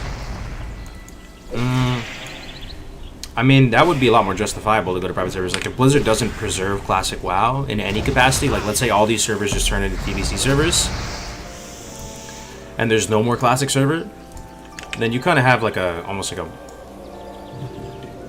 I feel like it's more legit that you go to a private server. Good. Just because this version of the game needs to be immortalized in some way, man. They'd be crazy, though, man, to not keep a Classic server or two. They already have it up. We'll see what happens. DBC will be ruined if they don't fix Paladins. What do you mean by that, though? Man, I hear that all the time. Fix Paladins. How do you want to fix Paladins, man? I think there's going to be faction imbalance, but the best solution I've heard towards that is faction queues. You know, it'll work. People get pissed off, but it'll work. BE Paladin broken in TBC? I wish I knew more about TBC, but from my perspective, it doesn't seem broken, man. Like, it's definitely stronger if you're trying to be a DPS red Paladin, but if you're trying to be a prot Paladin and tank, you know, and main tank and stuff, the Draenei's better, right? And if you're playing a red Pally, you're not really trying to be... You're not gonna... I mean, Crix, you're in here, right? Do you see red Paladins keeping up with Warlocks and Hunters? I mean, they're kind of at that next peg down in terms of the DPS... DPS tier, right? So, you know, what's so busted about them? Just like there's a tier 2 DPS that's stronger than another race. I think it's just the looks, man. People love Blood Elf Paladin look. I'll play him. The AoE silence, but what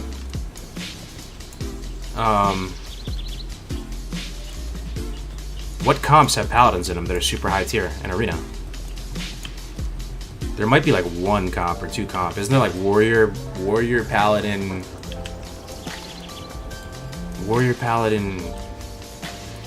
What is it? Thug Cleave or whatever it's fucking called? I don't know. I don't see a lot of Paladins and really doing really good in Arena.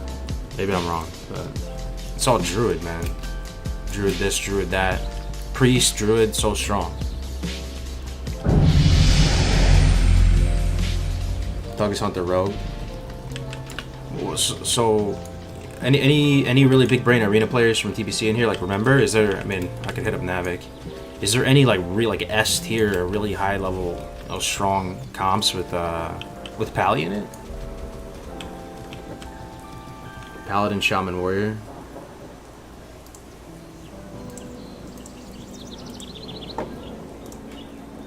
Pallies are not good in Arena. I don't want to go out and say it because I'm gonna look like an idiot because I don't have that much TBC knowledge. But I never thought Paladins were like the busted Arena class. So you give them, you know, the Blood Elf racial and they're busted.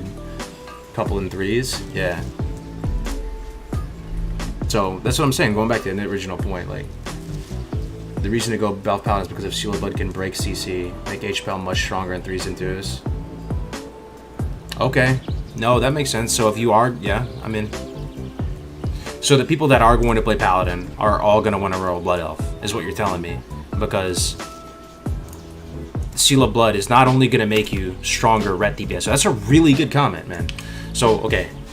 So if you're trying to roll Paladin in TBC, you're gonna roll Blood Elf because Seal of Blood will help you. Is either Holy as well, which is probably gonna be your role in Arena, most likely, unless you're doing some some ret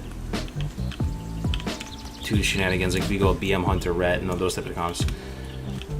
It's gonna give you more utility in that sense. All right, that makes sense to me. In addition to making stronger ret DPS, that makes sense. That makes sense. So let me read that again. The reason to go Belf Paladin is because if Seal of Blood can break CC, this makes Holy Paladin much stronger in 3s and 2s because he can break out of CC. But don't you have Blessing of Sacrifice too already though? You still have Blessing of Sacrifice, right? So I mean, do you really need it that much? Also, I think there's gonna be a good amount of Prot Pallies this time around. So those people are gonna roll Draenei, but yeah, I mean I hear you. It might be 80% of all Paladins want to go Blood Elf. People love the looks too. Holy isn't particularly good in Arena either way though.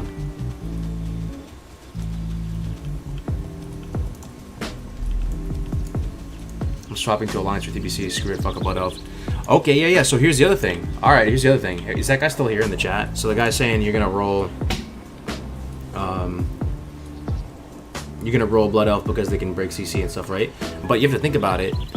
People say that the biggest alliance ratio in Classic is the fact that you can play with Paladins, right?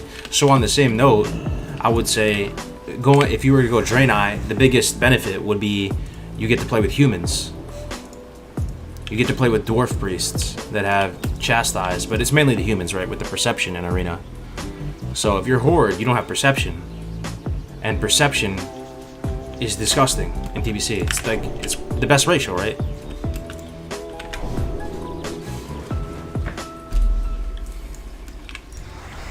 So you have no Perception. And would a Holy Paladin play with a Rogue? That's my question. Like, are there any amazing teams at Paladin Rogue?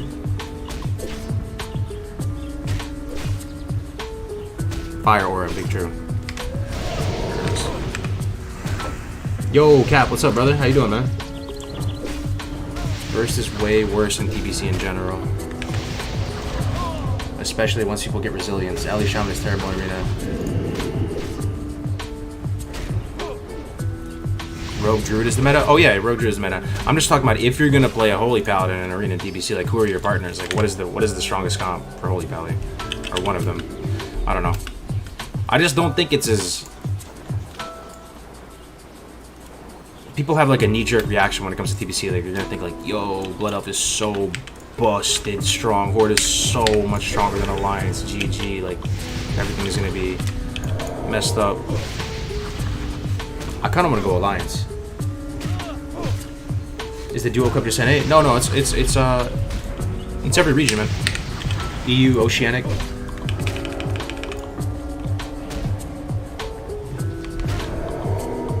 Holy Pally Hunter. Holy Pally Hunter. Yeah, that sounds kind of rough. I would think Holy Paladin Warrior would be pretty good. I don't know about Holy Pally Rogue, though. Holy Paladin Warrior seems kind of strong, right?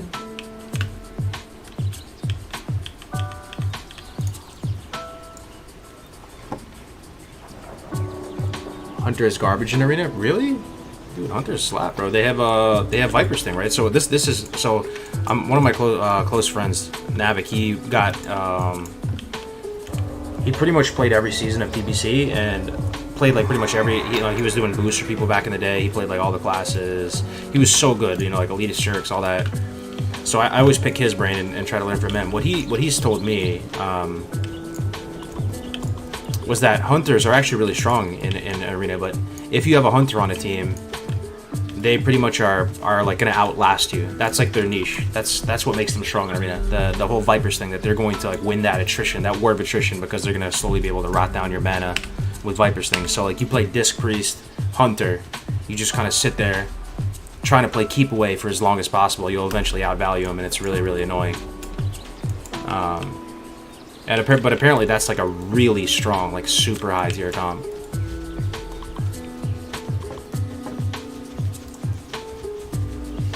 Traps in combat? Oh yeah. Yeah, that's so hype. Anybody playing Hunter in Classic right now? I already know you're hyped with that. Oh shit. Stones of Binding. I have to go here? Oh yeah, it's not Stromguard. There's a little... I remember this quest, yeah. You have plans to keep hardcore alive in TBC? Yeah, the plan is for sure to keep it alive, but it'll probably be a while before hardcore kicks up in popularity come TBC, right? Because most people are just going to want to play the game through one life cycle or play for a few months normally before they're going to want to try to do challenges and stuff, I would imagine. But I do think it'll still work come TBC, and leveling in TBC is pretty sweet. In some ways, some people would argue that the pacing is better come TBC, just because you get stronger quest rewards, which are kind of fun. You blaze through the zones a little bit faster. So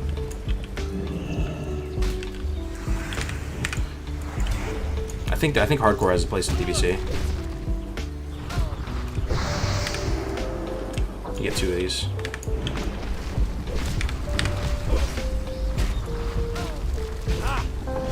Fell Reaver about to take many lives, yeah. Sure. I'll tell you though, man. Oh, sorry about my dogs. Let me mute myself.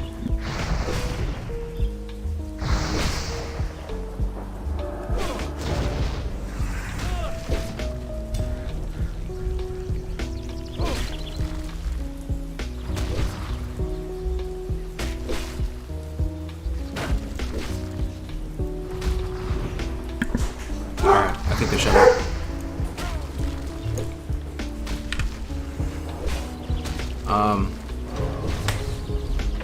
So once you're level 60, what happens? Can you die as much as you want? Yeah, pretty much. So the challenge is over once you hit 60, you get your immortality.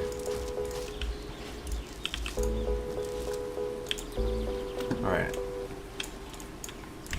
Yo, what happens when I use this again, guys? Does anything happen? Yo, this looks back at the box as hell right now. Look at this. It's a nice looking obelisk right there.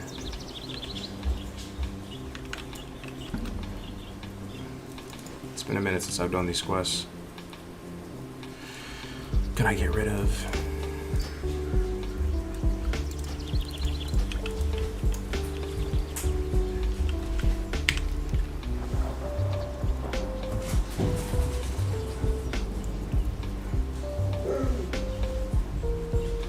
Okay. So we got these stones.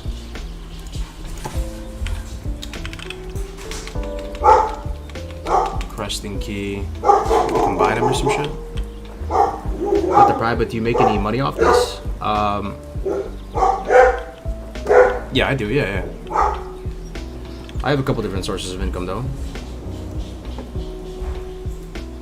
Really, the big difference in PvC Horde Ally for PvE overall isn't pallies, it's reworking the orc racial.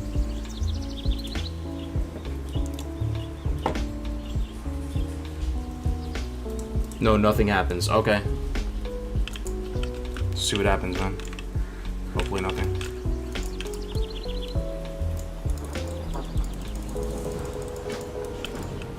Oh, okay. What was it? Breaking the keystone. Can I do this part yet? Or is this killing the Fozruk? What is he, a 42 elite? Yeah, I might be able to kill him. 42 elite? I just saw him a second ago. He was patting westbound. Let me go see. See how much health he has. He's neutral, right? So I can get a good look of his health. I saw him going this way. 42 elite plus 3 ads. I think I might be able to kill him.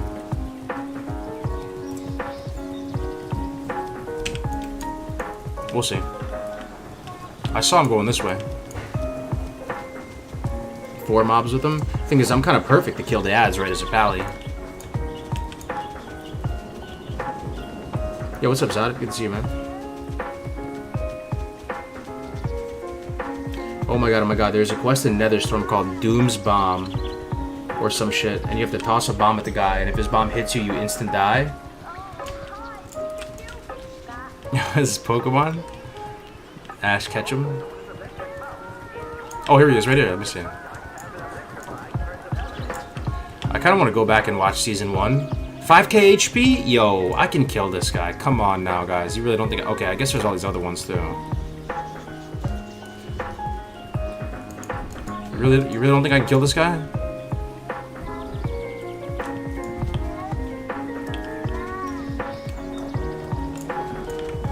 What if I bring him to refuge? You think that would help kill him? That'd be a hell of a clip, though.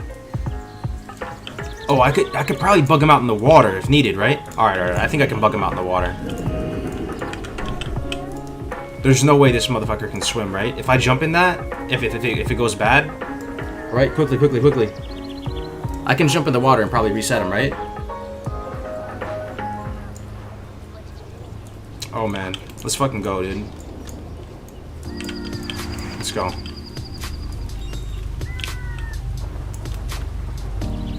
Here he comes. I'm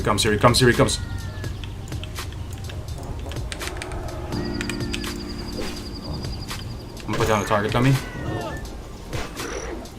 Just gonna hodge him. Can't do it while stunned. I'm stunned right now. Okay. I'm sleeped? What is this? What's my damage intake? Let me see. I'm getting knocked down. Knockdown sucks. I'm gonna try to heal right after the knockdown. There's like a caster booming on me too, though. What is he at? He's still pretty high. Alright, I don't like it, man. I don't think I can do it. There's so much knockdown. Let me see if they bug out in here. Oh shit, this is actually pretty sick. He doesn't follow, but his kobolds do. So what if I just kill the kobolds and then go back and kill him after? I still have bubble. Oh, he's evaded out now. Thing is, I can't even see him all zoomed in like this. I'm sorry, guys. I can't do it, I don't think.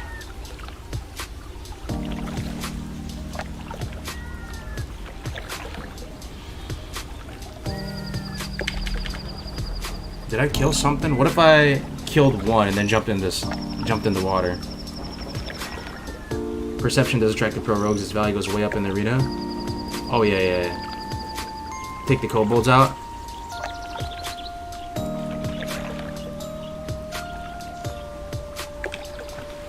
Thing is, I already used the target on me, too. I'll give it one more shot, man. The water was kind of big brain, though. Imagine if I didn't have the water, though. That was kind of going south right there, bro. Let me try it again. I didn't really use any big coolies, did I? Thing is, he's so far from the water now. I guess there's water over here, too. Get him 50% and kite to town. Oh, so you think the guards will help kill him? Here, let me try this. Okay, we're gonna go a different line this time. We're gonna go Devo Aura, not even worry about Red Aura. I'm gonna drink, and I'm just gonna burst down the caster. Which one's the caster? Feebaz, and then run to the water. I still have bubble. There. Here we go. We're gonna burst one down.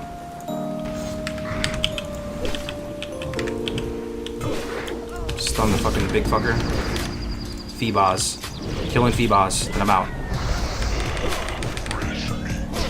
Feebaz down. Oh shit. I have bubble still. Maybe I just don't want to have to bubble if I don't have to. I'll put my finger right over the bubble, just in case. Come on, evade out. Here,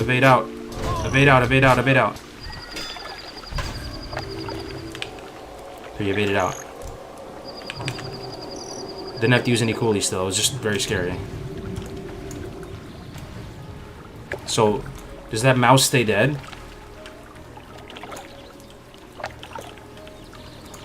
Yeah, he stays dead, huh? So there's only two now? Yo, that's the play, guys.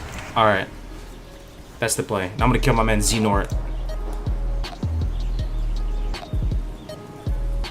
Dad's respawn? He didn't respawn yet. Here we go. I don't wanna hit that raptor, though.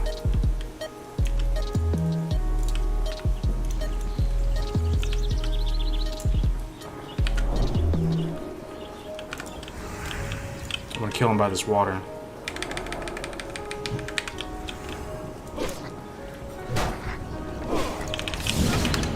Killing Xenort. Aim towards the water. Bubble if it gets bad. Come on, a little bit more on Xenort. Let's go, come on Xenort. 100. 42 on Xenort. I might be able to just... Maybe kill the kobold here, and maybe he won't reset yet. Can I get lucky? Yo, I might bring this guy back to the land real quick. Yeah. Keep him in combat, because I can kill Sleepy.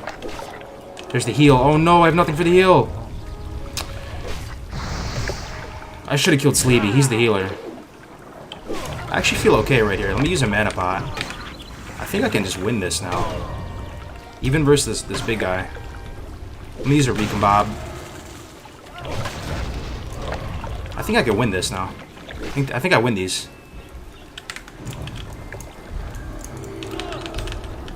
36%, 32%. I think I win these. Or one more. Max rank Holy Light.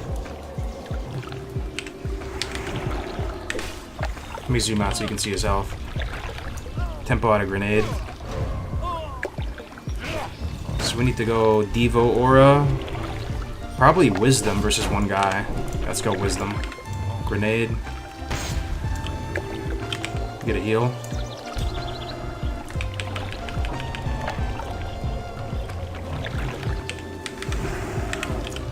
I think I win these.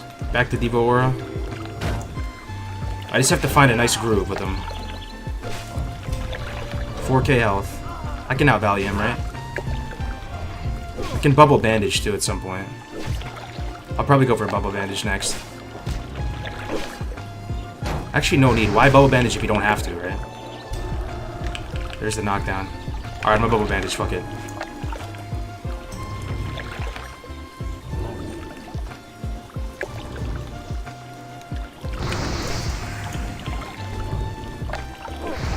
I'm still getting mana. Wisdom's still up. I have Lay on Hands. I don't have Bubble anymore, but I can reset him in the water if needed. 3k health. There's a full value heal here. Back to Devo Aura. Grenade. Just keep tempoing out grenades.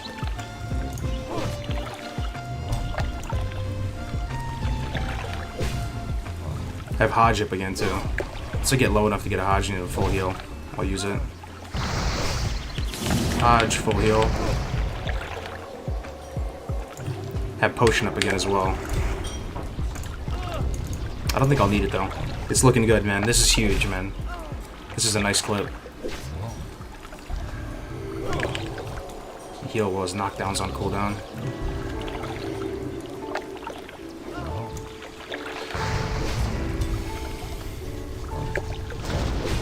Get the delete button ready? Nah, we got that. I think we got this now.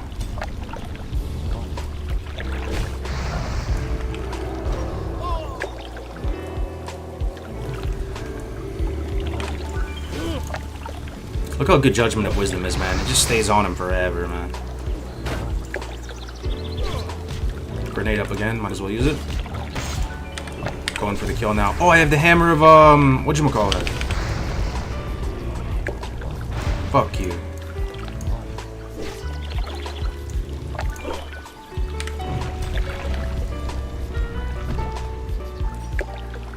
Get some blessed runs in the chat one time.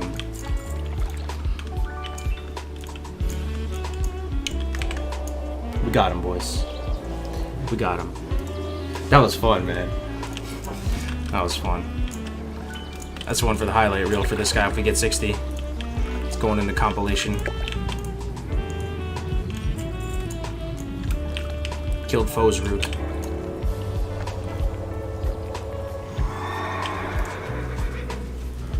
What could possibly kill you on this pally? Guards. Guards will kill your ass. You aggro into like a world boss type guy. I mean, you can die in it. If you're just not paying attention, you have a couple casters casting on you and you try to go for the heal and they outburst you and you shit on cooldown or something. You can die in any class, but yeah, Prot Pally is pretty insane.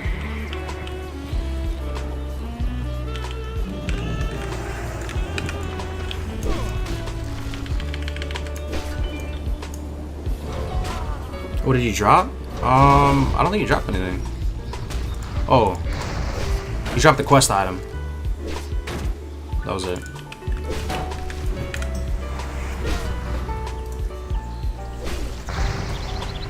What is the best class in WoW? Kargoz is? Alright, too kind, Loretta. Best class in WoW, though. Best class in WoW. Classic WoW. I mean, you guys know where I stand on this, right? Hunter's my favorite, like, class fantasy-wise, but it's probably not the strongest. Yeah, I'm looking at the chat, Vigorous. I was just fighting for like 5 minutes, but I'm looking at it, man. Do you have a question? Let me see.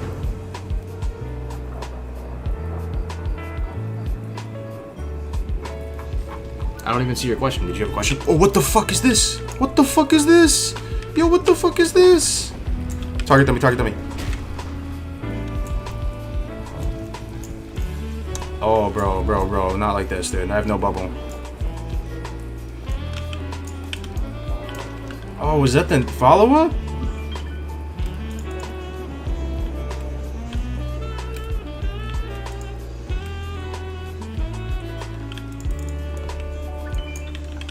Misriel's Alley. Speak with this guy in Boneforge.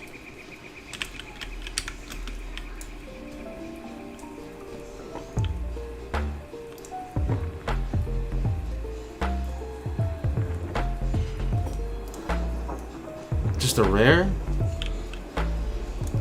Saw my life flash before my eyes, man. No bubble on cooldown. I see just an elite portrait banging on me. Oh man.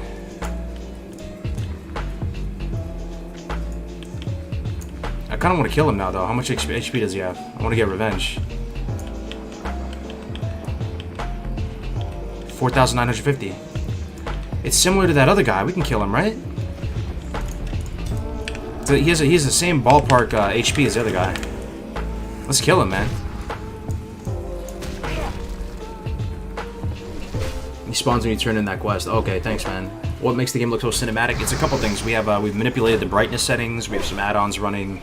We have some console commands enabled. We're like, wait, where'd he go? He's gone?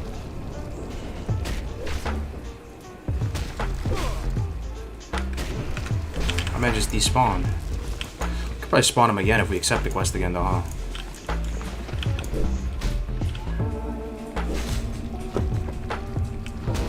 I think this one does more damage.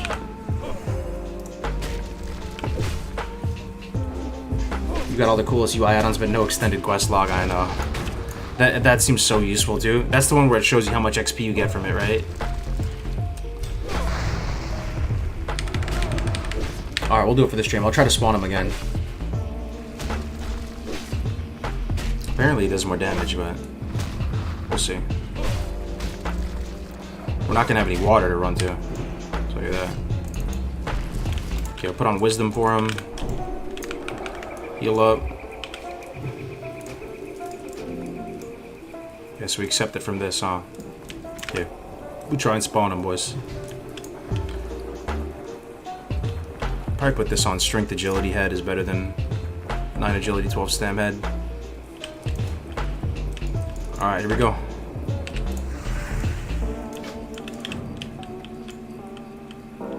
Look for a giant. Huh? There's no terrifying ass giant.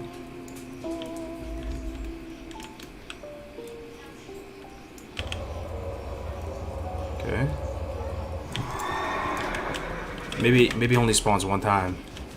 Damn. Yo, these guys good too, man.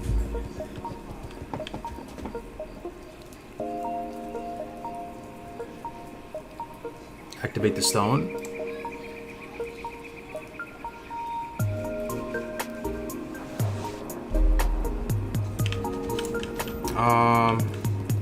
Okay. I can't click it anymore though. I already hit it. Is it this? I can't click on this either.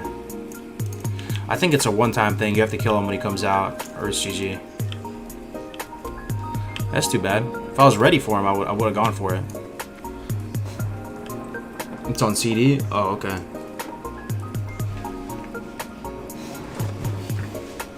Yo, Brendis, thank you so much for the prime, man. Welcome back.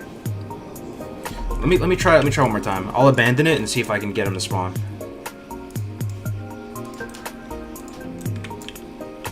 Come on, let's try it again.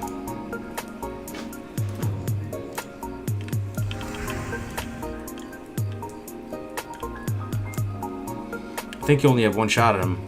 He's like that rare Pokemon who can only get one attempt. You have to Master Ball him.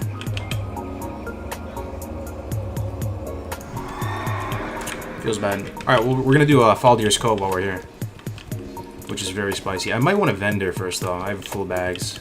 Let me go vendor. Faldir's Cove, guys, is very, very dangerous.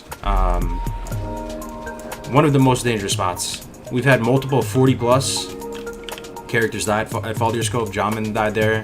And the reason why is that it's underwater, which is already bad. 2, the Naga that are there, for some reason it feels like they never stop leashing to you. 3, you have to go inside of a boat. 4, there's breathing involved with it. And the boat walls are kind of transparent. So, it'll be kind of spicy. They net you, yeah, but I have freedom for that. But that's true. How are you? Mana potion.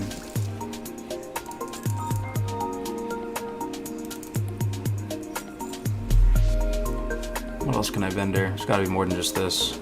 I don't need 10, I don't need this.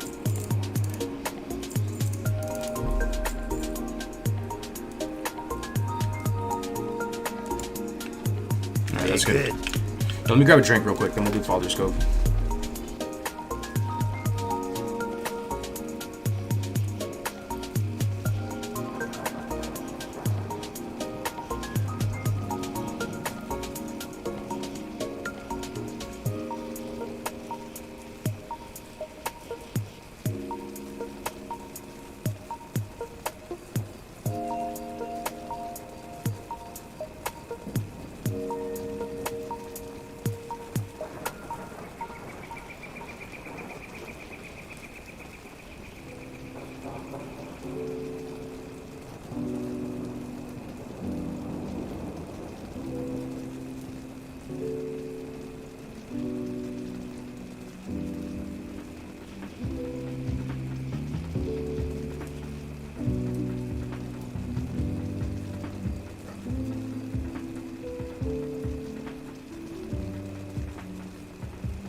Alright, let's go.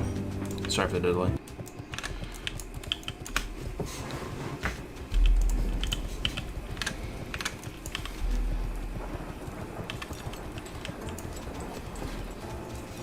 Is this a PvP server? Nah, this is PvE, man. Have you done the Penn Island quest yet? I have not, man. What is that? Alright, so to get to Faldir Cove, is there a better way, guys? I always went this way. I went through here and then up that ramp behind Stromgard. I don't know if it's the best way, though. I always felt like it took forever. There's not a way to get there from over here, right?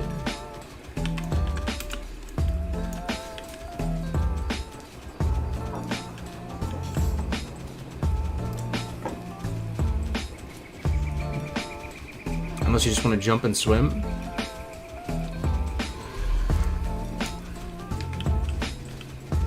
That feeling when I'm a ZG DKP run halfway through and the girlfriend calls having a bad day and wants to take a walk. Had to drop the dungeon and the gold and the chance to bid on Touch of Chaos. Yeah, man, happy wife, happy life, though.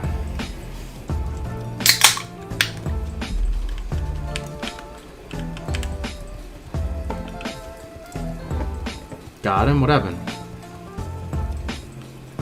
Was it the Penn Island? What, Penis Land? Is that why everyone's laughing about it? But I didn't say Penis Land, I said Penn Island. Fresh meat. Love the Zelda lo-fi. Hell yeah.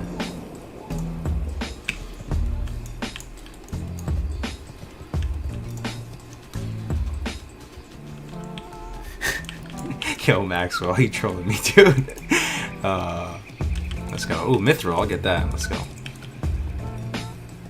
It's one of those. Oh no, it's right here.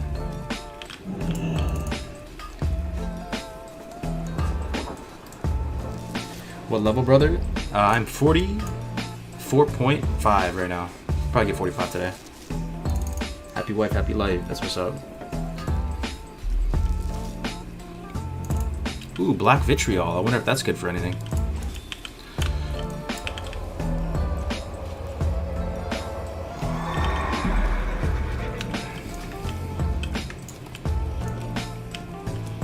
Oh, yo. Tidal Charm? Maybe? Static's got it. Yo, there's a chance. There's a chance, right? Tidal Charm, guys. Imagine. Imagine. I could probably take him in 44 as a pally. We'll see. Anything in here? Nothing, right? This is a cool cave, though. Just exists out here in the middle of nowhere. No use of it.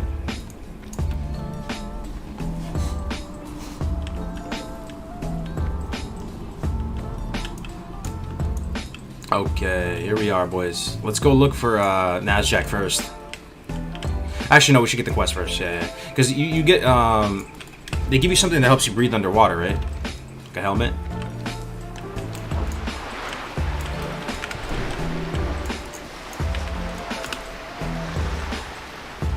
Hey, for real, though, thanks for engaging with us. Always a blast on here. I appreciate it, man. I'm nothing special. I'm just a dude playing well. Thanks for being here, guys. Seriously.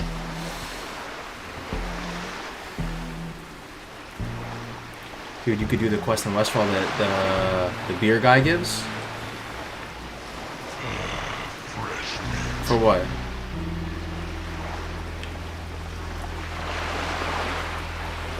Good to see you, bro, man. Where are you located in the States? I'm in California. I'm in the Bay Area, San Francisco Bay Area, East Bay. How about you guys? Where are you guys from?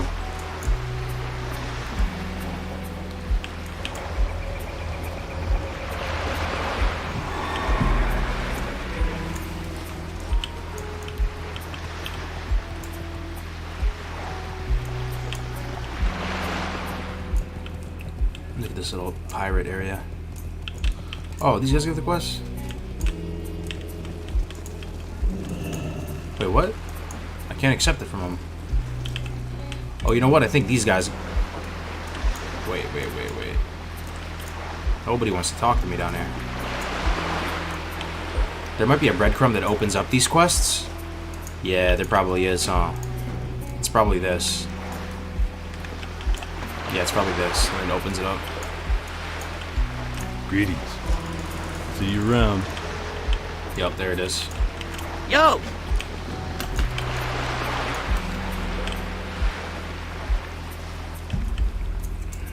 Here there. Pleased to meet you. Off and away. Italy. Oh, nice, man. North Bay? That's what's up. Australia, Massachusetts, Utah, Virginia, Michigan, San Fran?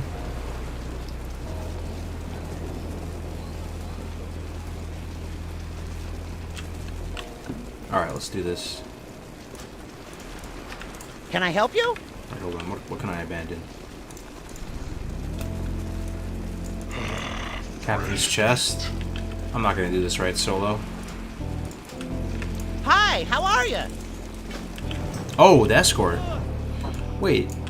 It's been a minute since I've done this. Did you just do the escort like that? I thought this was the follow-up. It's been a minute, guys. Is this escort hard? Prepare for the worst. Hope for the best, plan for the worst. Oh, I think he just goes here and nothing happens, right? He just runs to this rock. This little gnome with the torch. It's a bit hard to get jumped by two. Oh shit, okay, so it is a thing. Alright. Okay. I'm ready. I got you, little gnome. Oh shit, you're right.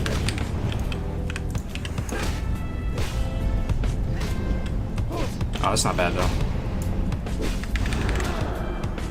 put on the elemental aura though, right? Resist aura. Get a heal off.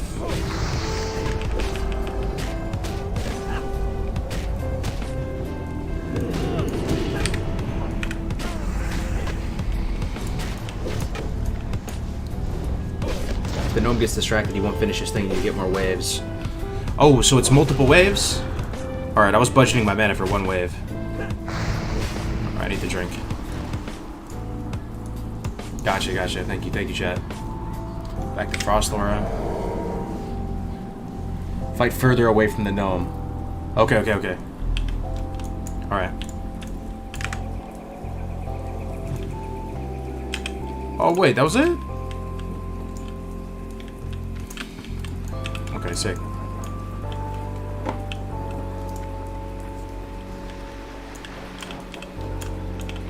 Cozy stream, brother. Hey, thanks. Appreciate that, Austin. Alright. 3k XP just for that? You have a great day now. Super worth it, man. And they give me, yeah, this is what I was thinking about, the goggles. Put these over here. Alright, here goes nothing, boys. We're about to do something potentially really stupid. Try to solo Nasjac if he's up, and then do this quest in Faldir's Cove. The shield sword shoulder combo looks top notch right now. Yeah. I look good from the back, but bad from the front. From the back, I look good, right? From the front, look. Power Ranger. Turn down the water ambience a little bit.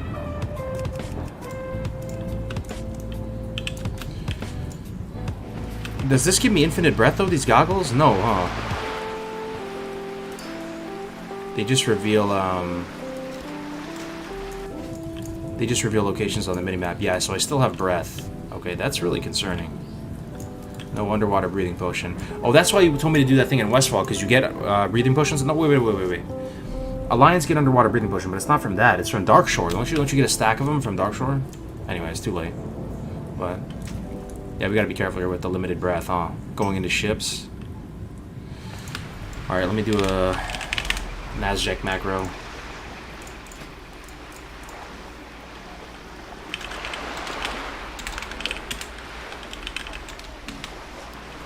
Target Prince.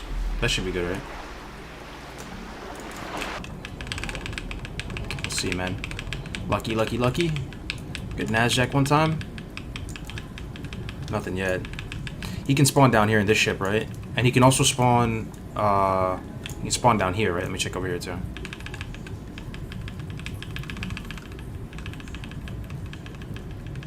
You need a tabard, yeah, I know for sure. Nothing over here. It would have detected by now. Let me swim back up again. What's a good rule of thumb for breath? 50% you go back up. If you ever get to 50, you have to go up. You have to do all your business that you need to do before 50% breath. Damn, dude, I don't think he's up. I would have seen him by now.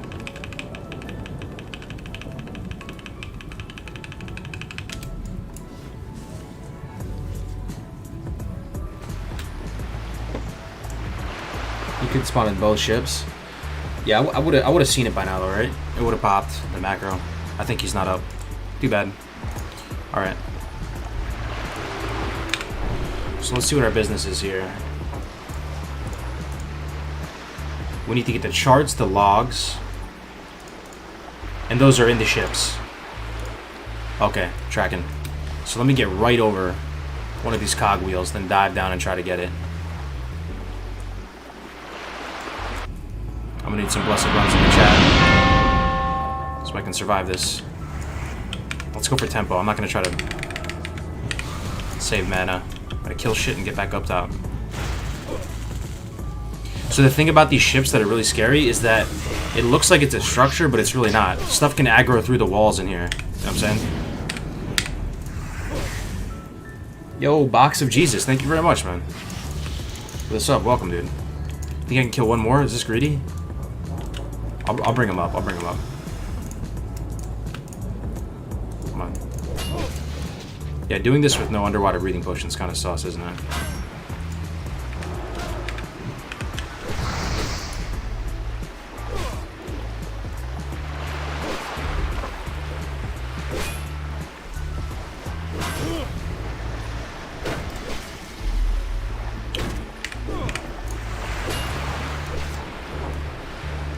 Yeah, I'm using action cam, yo. This hammer's gonna be pretty nice for these. Oh, I really should judge justice down here. That's what's gonna get people killed.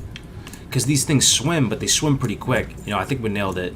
That's why people die here. Because all of these Naga, they run, right? But they don't really run, they swim, and they swim really fast. So that's what gets people killed. You have to judge justice. I think we'll be fine. Now let me drag the mobs up one by one, too. Yeah. That's the trick, I think. Keep this dude leashed. Look at him glitch through the wall. See that? Yikes. And they net. You see that? And you're underwater. Yo. This place is sketchy, man. So sketchy. Put up justice on him. Can't swim away.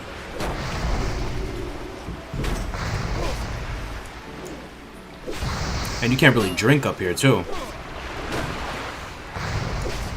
There's no place to drink.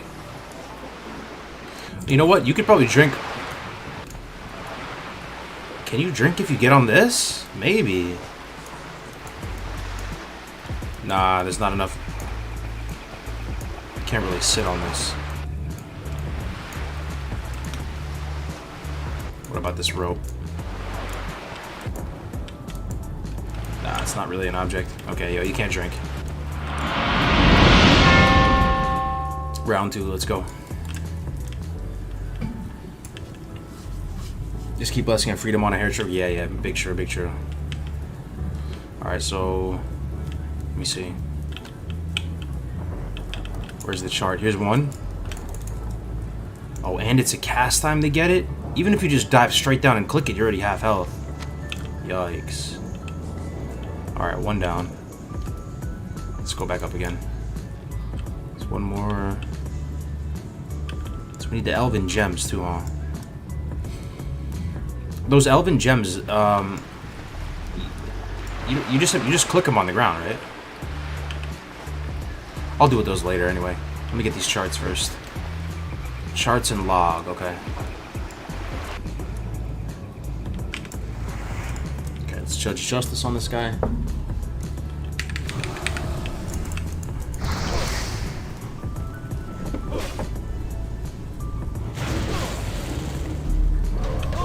Yo, 51 resident, man. Thank you so much for the sub, bro. Tier 1. Welcome. Enjoy the emotes, my man. Hey, look how good Seal of Justice is, man. So good. Not running away at low health. Gotta go back up again.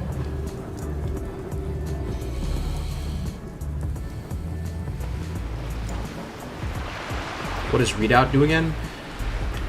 It's one of the best talents of the game. Increases chance to block attacks with your shield by 30% after being the victim of a critical strike. So that's not just one block. It's 5 blocks. So every time you get crit, you basically get 5 blocks.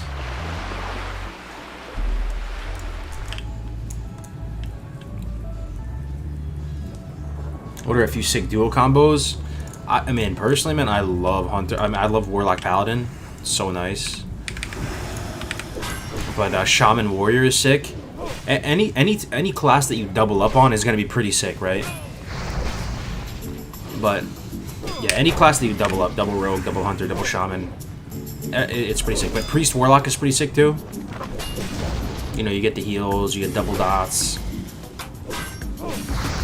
Druid Rogue is insane, actually. Druid Rogue is disgusting. I leveled Druid Rogue to 70 on PvC. It's insane. With Shred and you know, Backstab Ambush, everything just gets one-shotted pretty much. Up until about level 45, everything gets one-shotted pretty much. What else? Good combos. Double Hunter, I mean, yeah, probably sick. Double Mage, pretty sick. Mage Pally, pretty sick.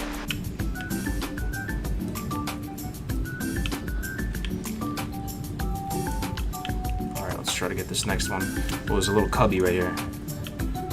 This might be a shortcut or a death trap. Okay. See, we pull this guy up, right? Every time. I'm not fighting down here. This is how you die down here. Come on. Come on. Come a little further. Come a little further. Gotta keep you leashed. There we go. Stay leashed. I'm bringing you up. Going to the surface. Come on. Come on. Get up here.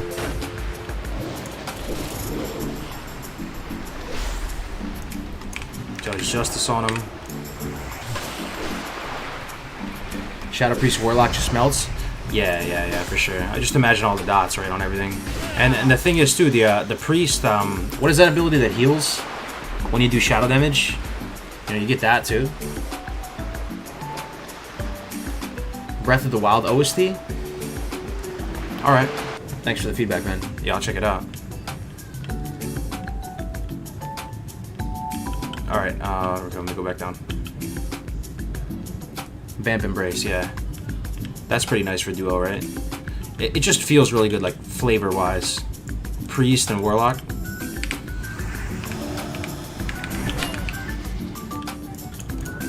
Okay, where's this item at? Okay. Come on. I gotta get out. I'm losing breath. Come here, man. Gotta bring you up.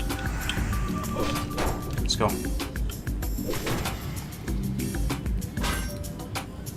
Come on. I'm gonna lose the justice on him, though. Come on, man. The net. Let's go. Get up.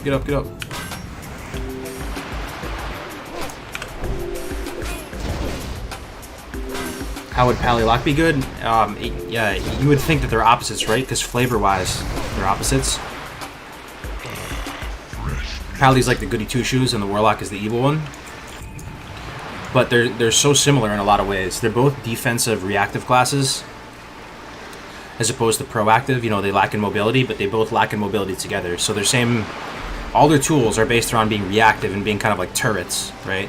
So there's a lot of synergy there. Also, you can play it in the sense where the Warlock is just straight up dotting everything in sight. Dotting everything he can see as fast as he possibly can, dotting everything. And the Paladin is just pumping heals into him, because the Warlock can convert all that healing into mana, right? So the Paladin's healing will act as a damage accelerator for the Warlock. You can play it that way. You get double free mount, but you can also do really cool stuff like AoE grind together. So the Pally Concentration Aura right here, this ability will make the Warlock have 100% pushback resistance with Hellfire, with Rain of Fire, this right here, because they already get 70% chance if they go into Destro. So then you give them 100% chance. You also have 3-minute Bop. So Bop in 3 minutes, you can juggle threat back and forth. Every 3 minutes this is up. Hit him with the Bop. You can give him Salve, you can give him Light, you can give him Wisdom. You can tank as the Paladin, gather everything, then the Warlock will drop a Rain of Fire on it, or sometimes the spells even out where they get a new rank of Hellfire. Maybe you want the Warlock to tank it, and you just heal them, because they get 0 pushback on the Hellfire, right? So you can just sit there and heal them, and they're getting all the threat in the world because they're using Hellfire. Just really fun, man. There's a lot of really fun things you can do. Pally Warlock. Double free mount too, yeah. Private server? Yeah, no, this is real. This is the real server. Okay, man. I gotta find this thing. Is this down on the 3rd layer? How do I even get down to the 3rd layer? Oh my god, bro. I'm deep right now. I'm so deep right now. I have to bring this guy out. I don't feel safe here. And I aggroed a 2nd one? Oh shit. Alright, I need to get out of here. And they net. See, I can totally see people dying down here. You get netted down here. Nicky Night Night right there. Come on. Come back up to the surface with me. Glitch through the ship. Let's go. Here they come. Here they come. Let's go. Come on. Stay leashed. Oh, I'm running out of breath. Drop a cons. Keep them leashed. Let's go. Let's go. This is good. This is good. Brought them up to the surface. They didn't, yeah, this is good. You can totally see how people die down here, right? Like, yo. This place is rough. They glitch through the ships. They run away. They do massive damage. There's casters. Many a hardcore character have met their end to this quest.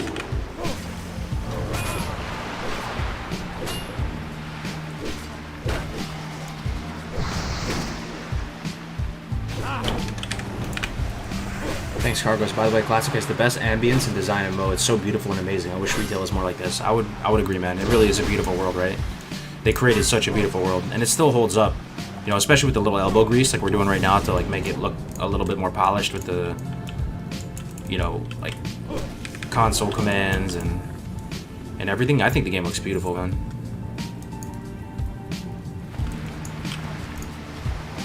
Thanks for the kind words, bro. Death Trap will show, yeah. There's an air bubble thing.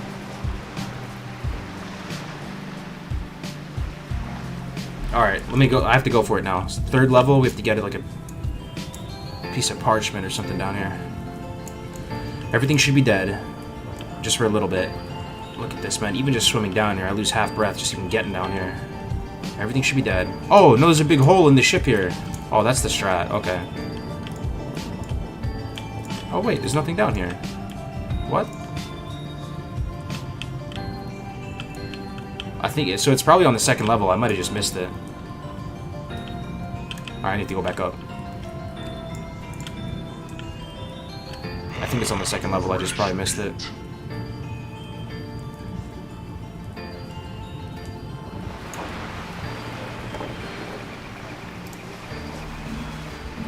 Your client config look like a snack out of the box. Yeah, thanks, man. It's good to see you in here, McBarba, man. For real, I always love having you in the chat, man. Alright, let's look for it. Let me see. My old boomer eyes could miss it. If you guys can see it, it should just like look like a little piece of paper somewhere. Maybe it's something on one of these boxes here. Oh, here, right here. Oh, alright, sweet. 1 down, or 2 down.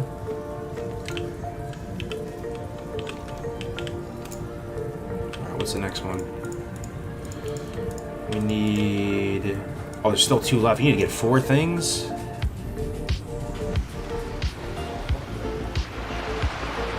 Elven gem.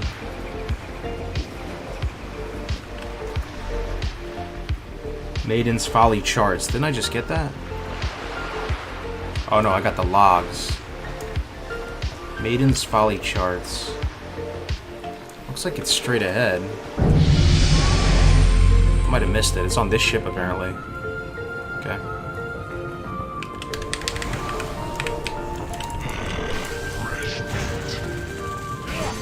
Doesn't bubble prevent you from drowning? You know what? I should know the answer to that, but I don't. Does it? I don't. It might. I never really stuck around to try it in the past.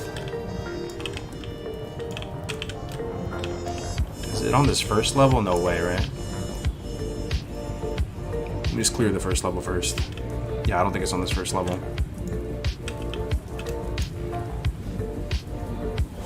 Did you hear about the angry pancake? Is this another thing where... Oh man, I didn't hear about it. What's going on with that? I never heard of that.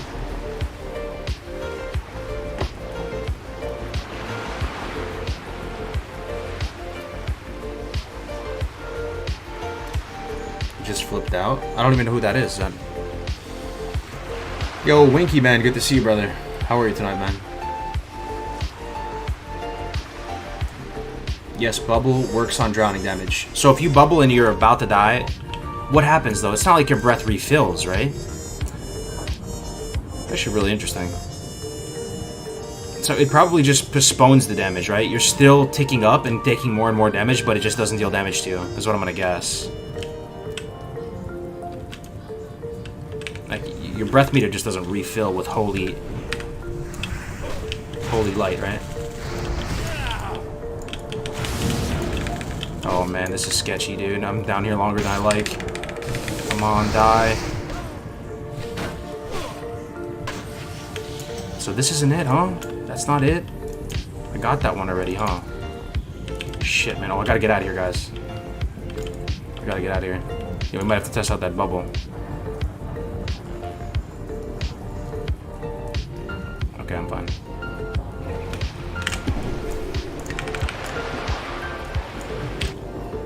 Apparently there's 2. Like, so there's another thing I need out of this ship, apparently. The Maiden's Folly charts. Let's look down here.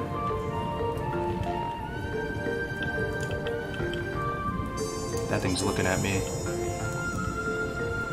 Oh, this? Oh, baby, we found it. Okay, sick. Try it on your non-hardcore palette? Yeah, for sure, man. Okay, we got it. Nice. So only one more to go, huh? And that's probably the spookiest part about all these quests anyway, so... I need the silver pine log now. Silver pine log.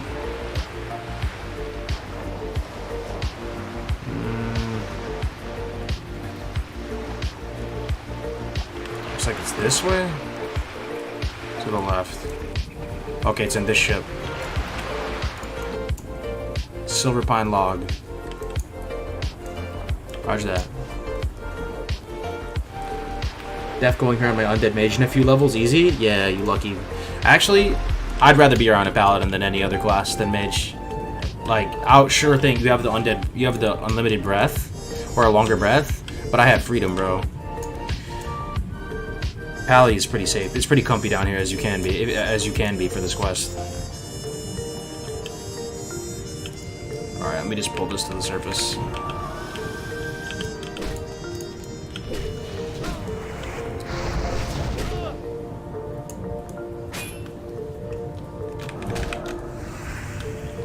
Gotta melee him, keep the justice on him. Oh, there's the net. Come here, bud.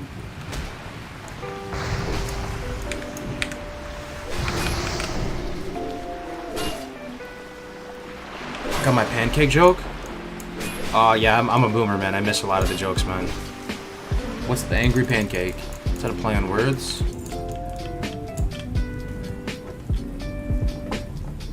Is dwarf better for leveling than human? Oh, probably, yeah. For hardcore, but I don't know if it matters that much. Yeah, mage, you can't run in water. It's super sketchy. Yeah, you know, you get netted. Maybe you get netted again and you're dead. Yeah, you can ice block out of the net. That's true. That's true. Okay, let's try and get this thing.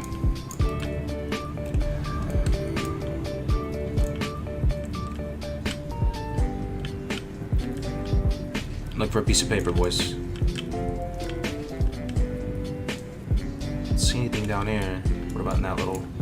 Nope. What about that? No, I already got that. Alright, I'm staying down here longer than I'd like, guys. What about over here? I'll try to grab this guy and go back up to the surface.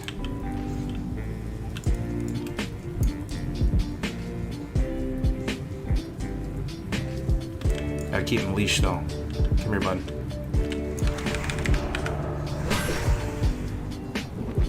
There's the net.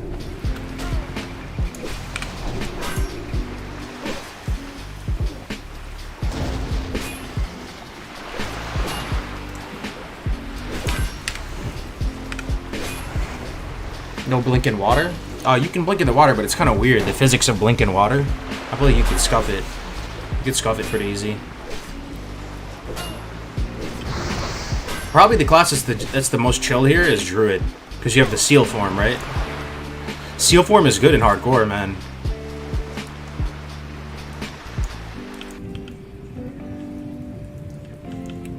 Or manatee form, whatever it is. Does Blizzard have a position on what that Druid form is? I think it's a manatee. Alright, let's get this freaking paper. Be out of here. What about over here, maybe? Maybe on this box? Nope, not on this box. Aggroed one. Don't see it over here either. Is that it down there? Oh, I see it, I see it, I see it. Okay, I see it, I see it. Come on, we gotta get this guy up. I'm running out of breath, too. Yikes. Let me heal. Gotta keep it leashed, though. Almost out of breath, man. Oh, shit. Good bubble, though. Alright, at least I know where it is. The final dive.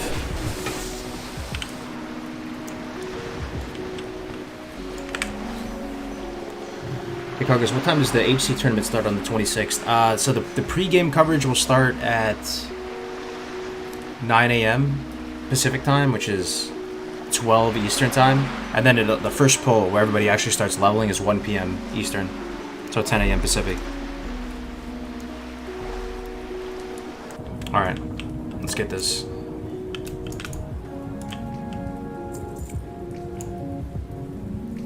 I might just put might on myself because I want to just kill this final mob and get the thing all in one go. I'm tired of this diving.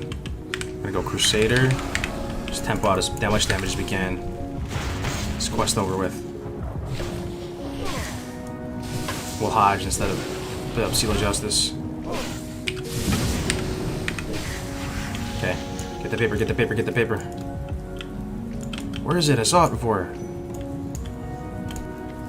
Oh god, dude. Get the paper. Can I make it? Oh dude, you might have to test out the bubble breath thing, man. Run, run, run, run, run, run, run, run, run. Oh shit.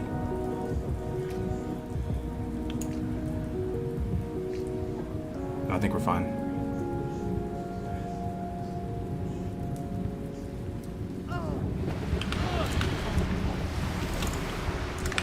Some minor clinch. Alright, that's done. That's the hard part, right? Hard part over. Thankfully. So we need to kill 2 more raiders and then get all the elven gems. I might just skip the gems. Diving down with no like breathing potions is kind of rough. Fresh meat. 9 to 4 EST on Saturday. So what time is it EST over that roughly? It'll start like the first pull will start 1 p.m. your time, bro. If you're EST, 1 p.m.s. So it'll be during your work, unfortunately. But you can watch it at work probably.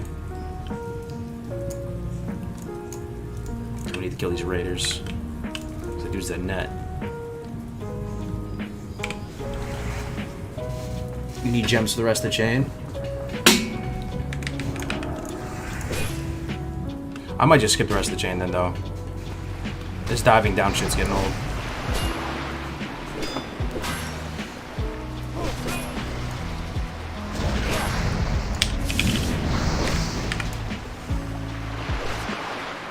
Imagine if Prince Najak is up. Yeah, we checked a second ago. I don't think he's up.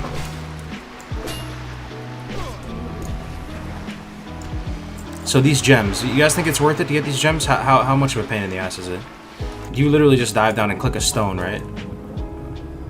And you put on these goggles and it shows you the exact location. Thing is that it's being covered by... Yeah. So you have to dive down 10 times, pretty much. Let me get a stone. Let's see how bad it is. Yo, where to buy some air bubbles, though? What about this? Is this air bubbles? Does this give me breath? Yo, if it doesn't, I'm fucked. These bubbles? Oh no, it's just for fucking decoration, dude. Oh no. Oh no, dude. We might have to bubble and test this out. That was a decorative bubbles. Not utility bubbles.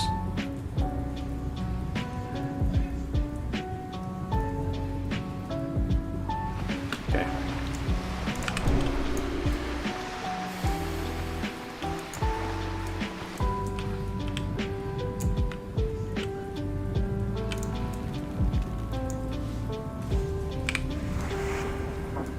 $3,900 XP seems worth it? Okay.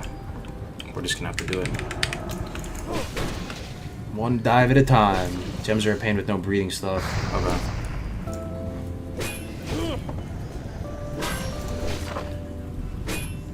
You watch UFC? Not really, man. To be honest. I watch boxing, though, a little bit. Not UFC, though, really. I heard there's a fight going on. Somebody in the chat said that.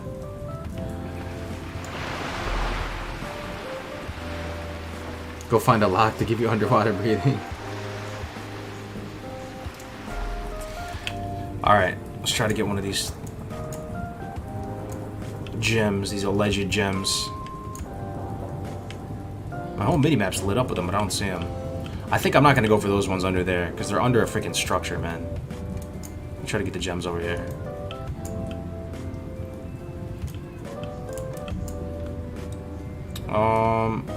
I don't see a gem.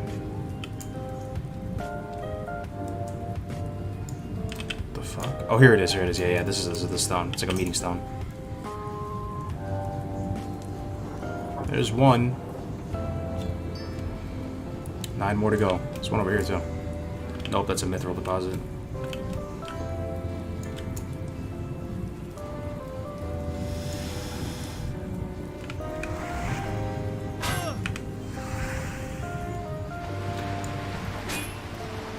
Nets are the worst there. Thankfully we got freedom though, man, as Paladin. But yeah, for sure. Any other class, pretty much, except for maybe Druid. Because when you go into Manatee form, it'll break the net, right? So Druid is chilling here. This quest is probably so chill for the Druid. Just swim down in Manatee form, get the gem, swim to another one.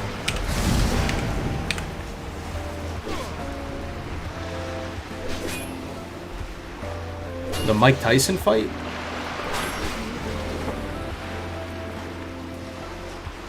Mike Tyson's not fighting again, is he? Dude's been retired.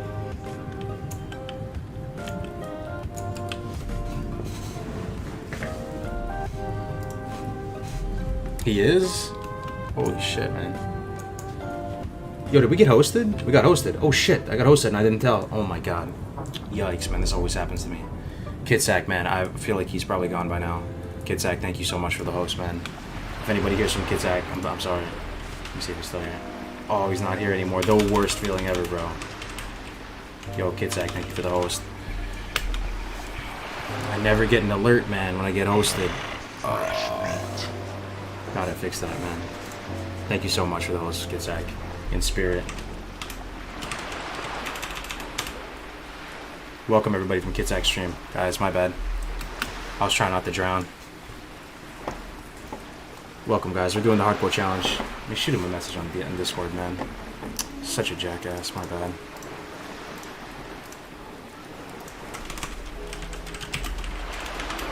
I'm gonna write in all caps. Host Kitsack. ASAP.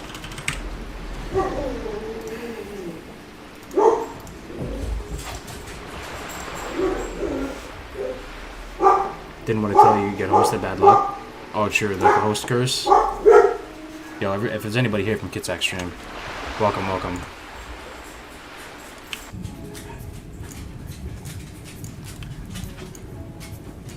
You know what I need to do? I need to make a special different noise for hosting alerts, right? What should my noise be? So I can wake up. Hey, Striker, thanks for the 100 bits, man. Yo, thank you very much, man.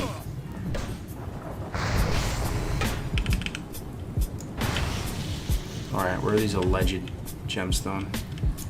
There's one. Okay, 2 out of 10. Progress. Yo, thing is, though, we're deep, though. We are deep. Can we make it?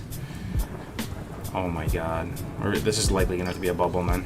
Like, I'm not even joking. Like, I'm not 100% serious. Look how deep we are right now, and I have no breath. And I'm stuck on a fucking coral, dude. I might have to bubble. We have to test that out, like, right now. Yo, it's 100% time to test out the bubble thing, man. 96, 77.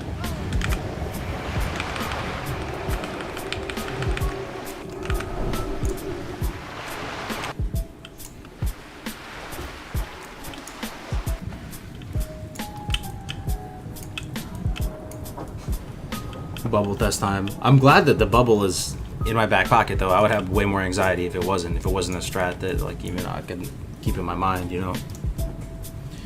You lose health so fast when you're drowning. Yeah, it's like a multiplier to it, right? Oh, come on, man. Let me just get my damn rock, bro. Come on, bro. Let me just get this rock, Mr. Got him. Hodge in to get the rock.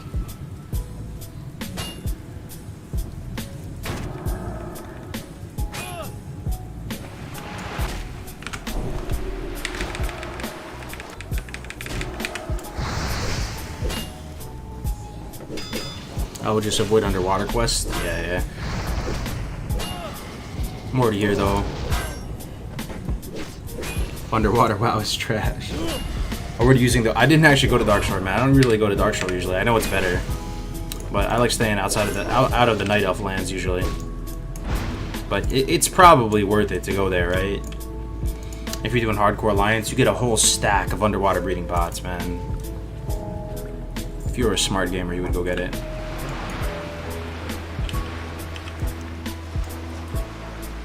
Elden Gem, Elden Gem.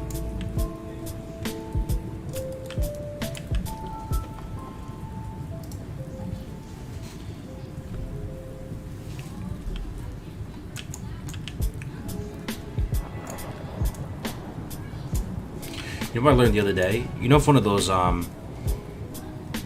like a trained fighter,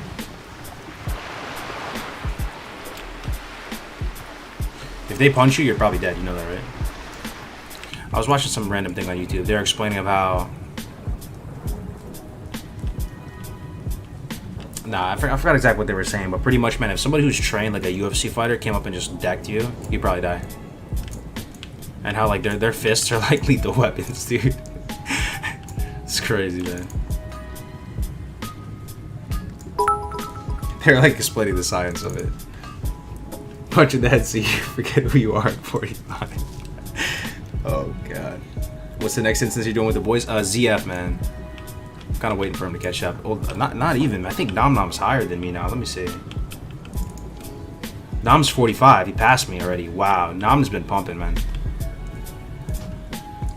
Yeah, this quest is rough. Thanks for the 100 striker. I think we'll be doing it in the coming days, though, because Nom's already level appropriate at 45. I'm 44. Let me see what Kigo and them are at. Winky, Kigo. Kigo. It's on Greta, right?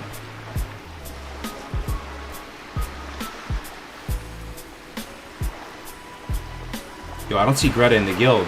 What? Don't tell me he died. Oh no, he's on like 40. Okay. So he's 40. I think Winky's like 41 or something. So maybe in the next day or so we'll do ZF. Oh, then Gem's back up, okay. Oh, dude, there's a crack in this? Oh, Biss crack right here. Oh, this crack is clutch. Blizzard definitely put that crack there on purpose, man. I already know that Hodge get the stone can work, so let's try to do that.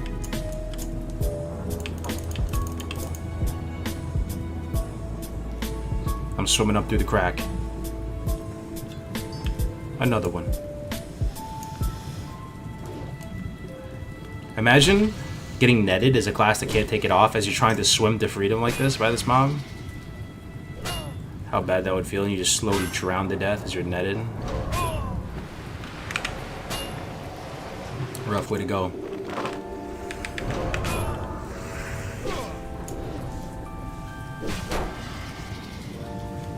What level did Nom die at his war? He was 53, right? So rough, man. That man has lost how many warriors, man? Probably like 10 in the past couple weeks. What a beast.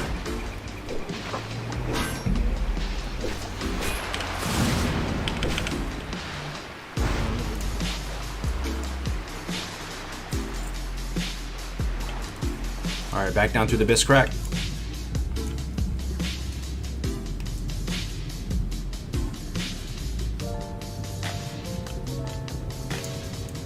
I can't believe these bubbles don't give you any air, man.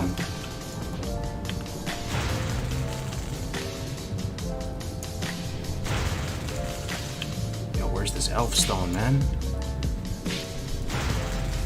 Getting fucked up by this caster right now.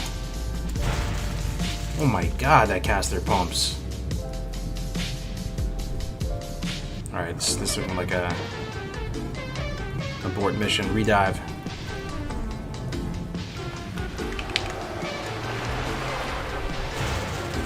This stream is so relaxed, I love it. Hey, I appreciate it, man. Is that guy still on me? Oh my god. This guy's insane. He fired like 100 lightning bolts at me and he's already still 40% mana. Hey, you guys notice that some mobs feel like they have truly infinite mana? You notice that, guys? Like pillagers in Westfall have infinite mana. I'm convinced. They could probably shoot 45 fireballs before they run out of mana. And then some go out of mana after like 3 casts.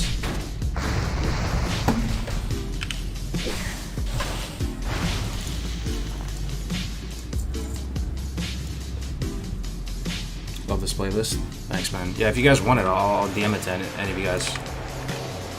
This is a YouTube playlist.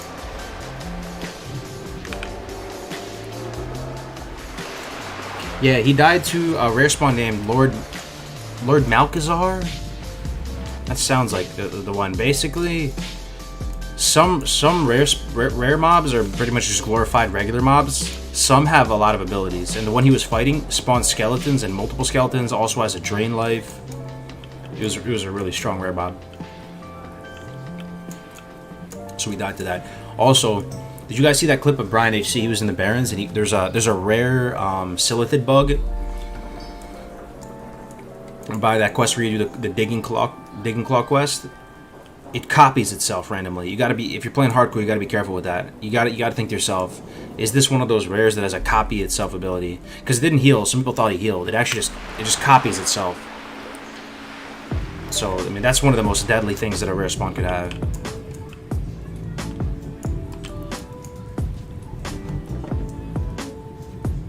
Is he checking for Prince spawn? No, I'm trying to do this Elven Gem quest. Absolute nightmare, though.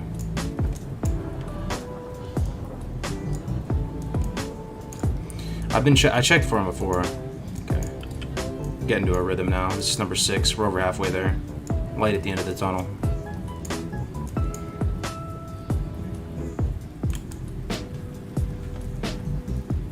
Bugs? Yo, bugs are... Blizzard made bugs so strong in this game, for sure. Wait, did you guys see type of 1 in the chat if you've seen the new hardcore trailer, by the way? The new one that came out in the last 24 hours by Platinum WoW. Type of 1 if you haven't seen it. Type of 2 if you've seen it. I was gonna play it on stream today.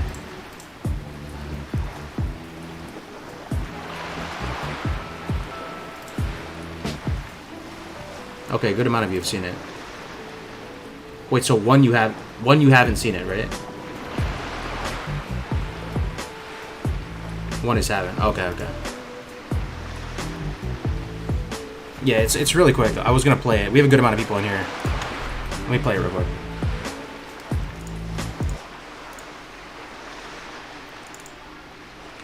Let me turn off the sound. Bear with the awkward silence for a second. Nope, it's not that one. That was the last one. Alright, you guys ready? Here we go. 3, 2, 1.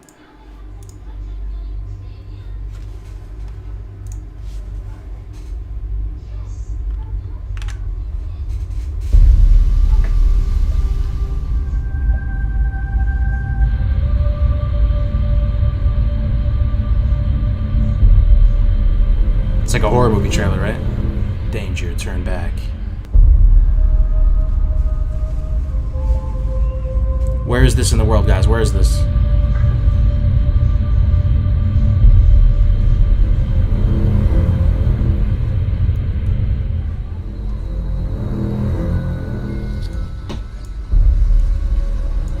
Hooray! Wait here, please.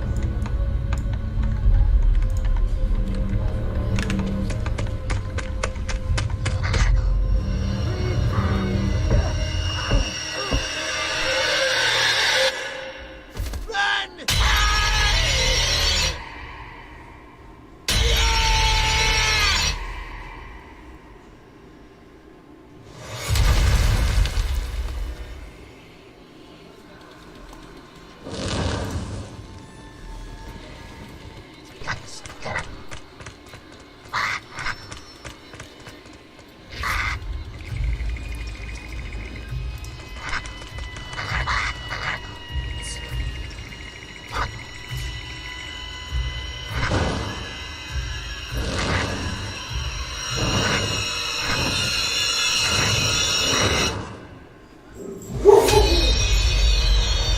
There it is, boys.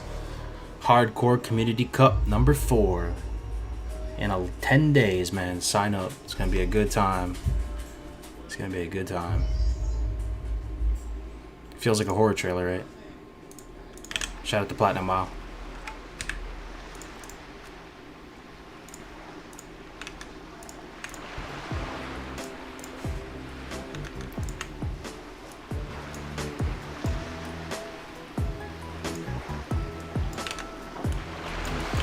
Well, the Elven Gems respawned.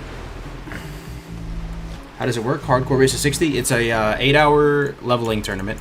It's a 10-hour event because we're going to have like pre-game coverage and an award ceremony after. But it's 8 hours of play time. Everybody starts at the same time, creates characters at the same time, and it's duo, so you have to be in a party the whole time with your group mate. You just try to get as much XP as you can as possible. If either one of you dies, the other one has got to fall on the sword as well, and the run is over. So it's harder than it sounds. A lot of the people who've tried to do duos have all died pretty much. And I attribute that to just double the health bars that you have to keep above 0, right? You get cocky, you try to do elite quests, and you get yourself killed. Hey, what's up, Juan? How you doing, man? Combined XP, yep, that's it. So, and then you have to record if you're trying to win money, like because there's $1,000 prize pool. It's not a tremendous amount, but still better than nothing, right? If you're trying to win money, you have to record. You have to record it all, right? So it's gonna be a really good time. Casters, a lot of people are gonna be streaming it. You might have like 10K people across all the different channels streaming it. It's gonna be really fun, man. Totally free to enter, of course, right? So if you just have like one of your homies that you like their company, you just want to relax on a Saturday, play some WoW, do some duo leveling. It's gonna be a good time. Are you just doing for the tourney, or are you planning on taking it further? What do you mean by that, man? Like, this is not the tournament right now, right? We have this overall hardcore game mode that we play, all the time, and we have this community around it. But we do these cups every few months. Keep it spicy, keep a competitive side to hardcore, so it's not just purely kind of a solo leveling challenge. I'm gonna be casting it at him, as opposed to playing. But yeah, if you want more information or if you want to sign up, guys, do ! Cup. I'll put it in the chat for you right now, because right now we have. Want me to tell you how many teams are in it right now? It might hype some people up. It's a good amount of teams. There could be more, but let me show you how many teams are in it right now.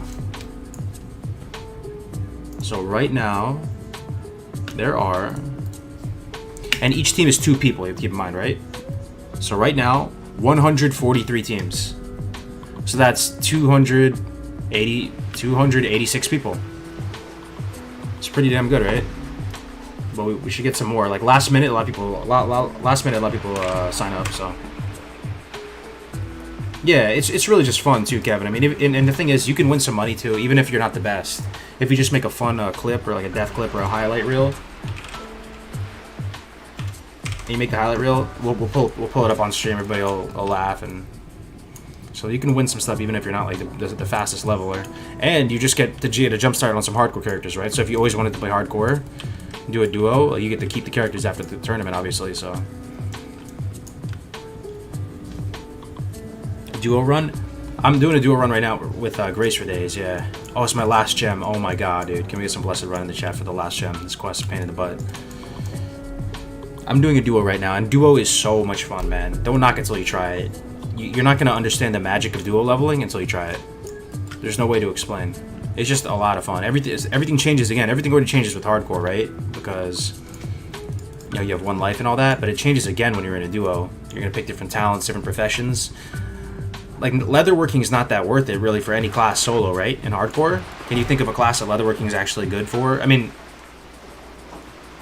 I personally wouldn't take leatherworking solo as any class in hardcore, but in a duo, it's actually amazing.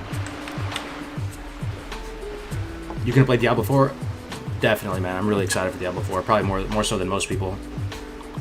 Any ideas on the next tournament format? Not yet, but we can poll the community and try to get some nice feedback. Hey, see you later, Resident. Thinking Red and I might duo mages and avenge Grays by doing WC.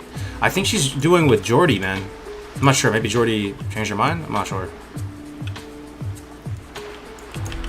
But that'd be great to see you play, Bradley.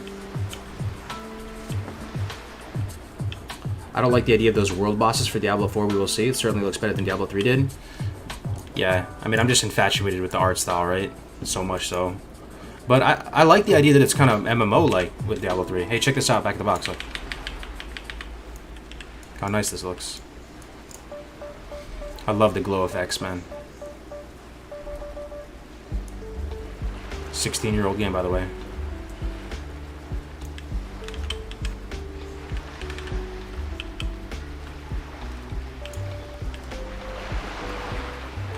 Oh, after the tournament. Oh, I see. Time is money, friend. Yo. Does this slap? 22.2? Mine's better, actually. This is not bad, though. For... Oh, you know what? This is good. This would be so good for a rogue or a warrior leveling here. For dual wield. Thing is, you have to do this quest as a rogue or a warrior, which is a big yikes. What's on Weapon your mind? upgrades are just amazing. Salutations! Hey, And you get a two-hander here, too? Servo mechanic sledgehammer? Okay. That's pretty dope. And you get a wand, too. Yeah. I remember this in my guide. This wand kind of slaps, actually. This is better than Gravestone, isn't it? So this is probably the next upgrade after Gravestone. Be seeing you.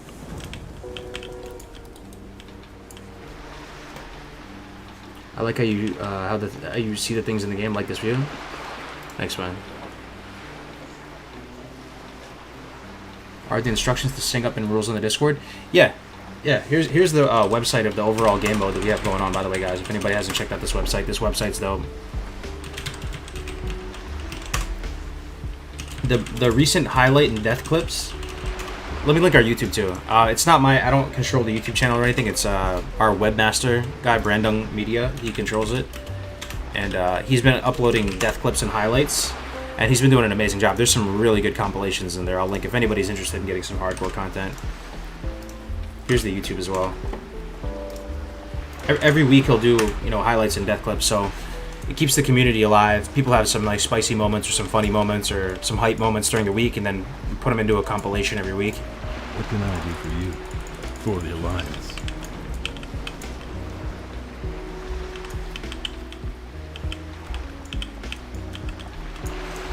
Okay. Done with Fall to Your Scope. We did it, guys. Now how do we get out of here? Not easily, I'll tell you that. Let me just Hearth. Hearth the Feathermoon, go to Tanarus. I'm down. 10-second stream delay? Is there? I don't think so.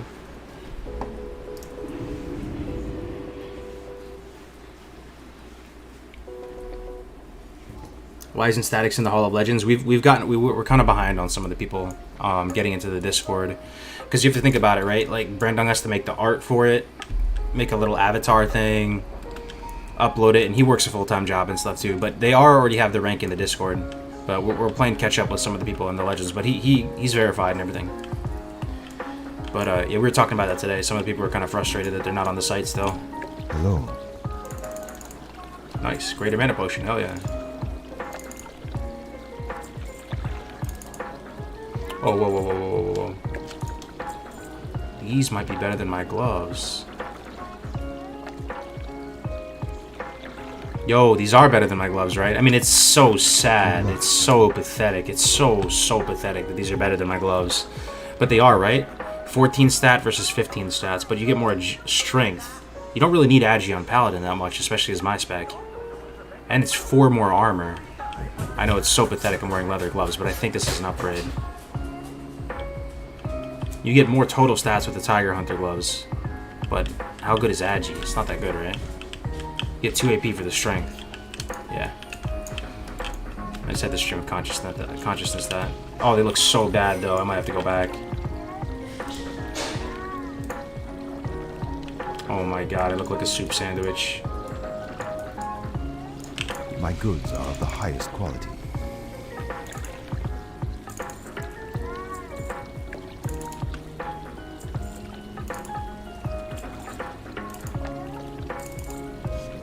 Stats are stats. What's up, Alatar? The brocade boots on the priest? No, I finally replaced those. That was on the priest. Okay. Ah, do I keep the jade? I feel like Nom Nom would want me to keep the jade. I'll keep the jade. In Nom Nom's honor. Black vitriol. You don't need this, right? This is this useful for anything? Black vitriol. I've never heard of anything that's useful for. Gold bar. I already have like a bazillion gold power cores. I don't need that. What else? Wool cloth. Nah. Elemental earth. Nah. Iron ore.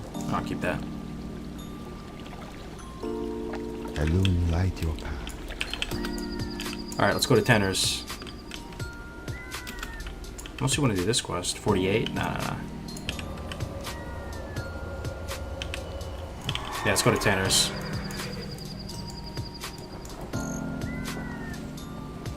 See the PS5 release? The release was a few weeks ago, right?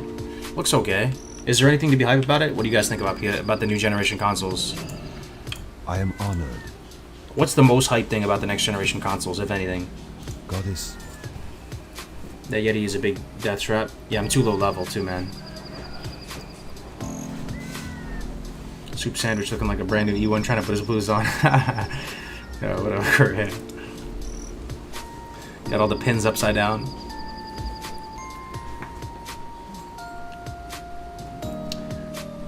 Let me see. PS5. What about Xbox, man? Am I a boomer? I like Xbox though. I like Xbox, man. What can I say? PS5 release. Let me see.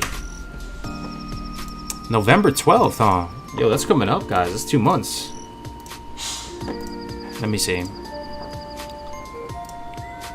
Looks-wise? What do you guys think, looks-wise? PS5.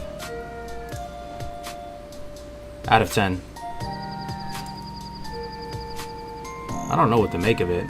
It looks like it would fall over. Looks like an accordion or something. Looks like a router or something. Looks like my Xfinity router. Is it big? 120 FPS? Ooh, that sounds pretty juicy. So it's 120 FPS native. Man, it's coming out soon. I guess it's all down to exclusives. They have let me see, PS5 exclusives. Exclusives. Let's see. All games confirmed on launch. PS5.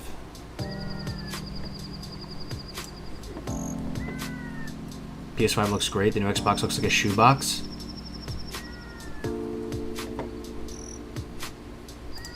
Let me see what YouTube thinks. Consoles are catching up to PC.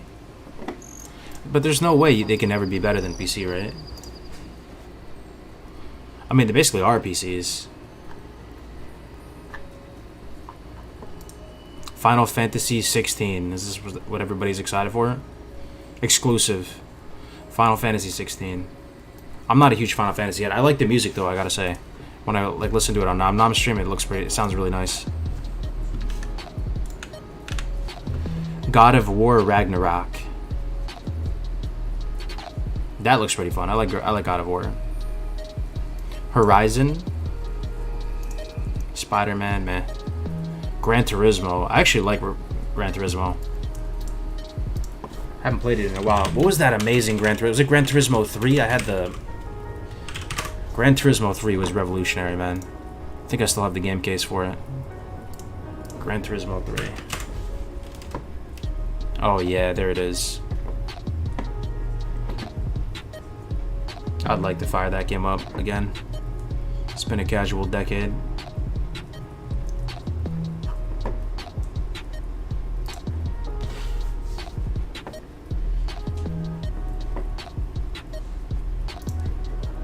Consoles always end up in the cabinet. Why do they need to be anything other than a box with beastly parts inside? Let me see this Xbox. You guys say it looks like a shoebox, huh? Xbox. What's the new Xbox called? New Xbox console. Yo, honestly, that looks way better to me than the PS5. I know it's just a box, but for some reason I like it better. I don't know. It just looks more sleek and badass. Though. I know nothing about the how strong they are, but looks-wise, this one looks sick, man. This Xbox. The PS5 looks kind of corny to me, to be honest. It looks like cheap white plastic. The Xbox is like matte black. The Xbox looks sick, dude. It's got a green glow on the top. Okay, I might have to pick that up. Xbox release date.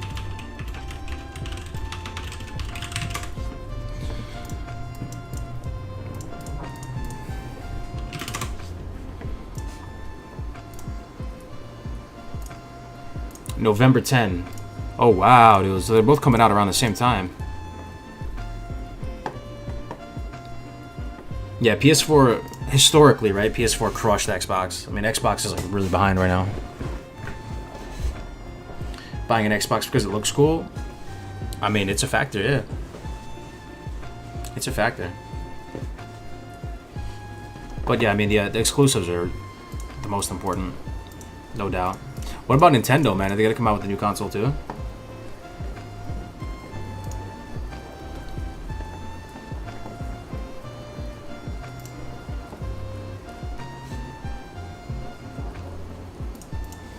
Let me see. Nintendo new console.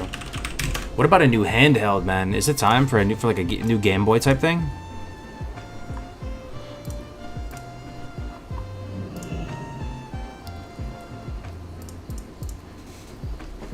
Nintendo plays by different rules. Yeah, Switch is still jamming. Yeah, everybody who's bought a Switch. Anybody here have a Switch in the chat? Everybody who I know who has a Switch just absolutely are like the biggest Switch shills. They love it. Alright, we're in Tanner's. We're here, boys, in the desert.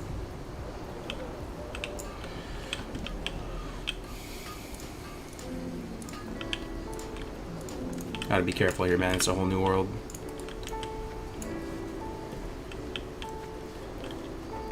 Switch is a good purchase if you like video games.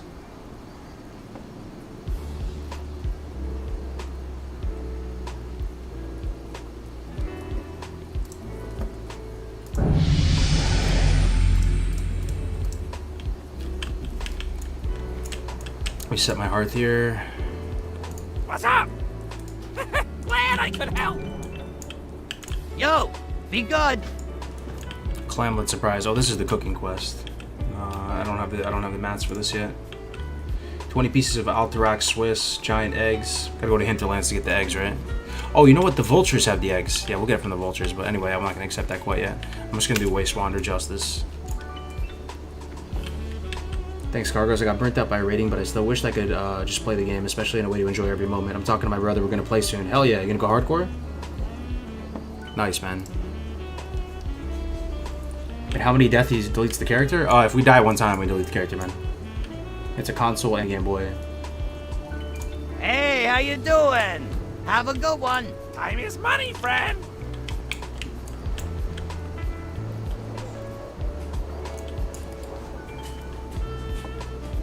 You can get everything for the cooking quest in Tenerife. Even the cheese? Where can you buy the cheese, bro? I don't think you can buy the cheese here. My Eritol one. I don't think you can buy the cheese. Have you come close to any deaths? Yeah, we've had some spicy moments. We almost died in SM the other day. It made the highlight reel. We almost died in Cath. Alright, let's kill some bandits.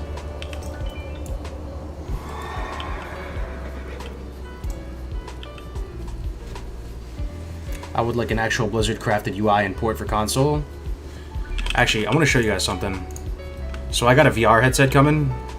Call me crazy, but I was going to experiment with VR and WoW. And I want to show you this setup that this guy has. Let me pull it up. VR Classic WoW. Ready? Here we go.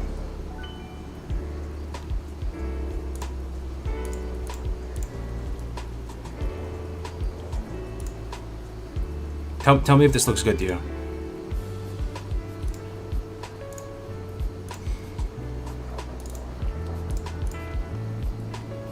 1 second.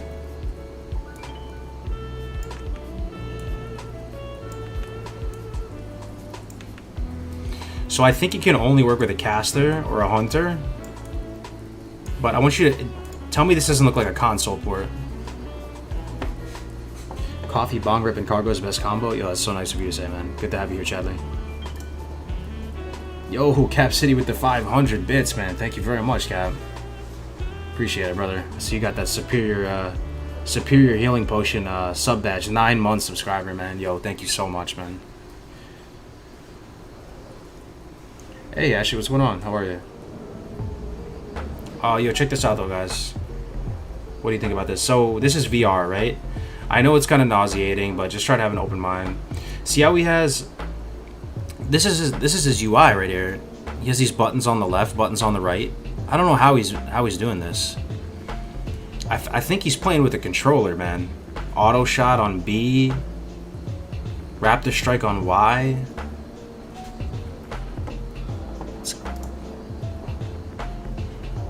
I think it's a grandpa, yeah.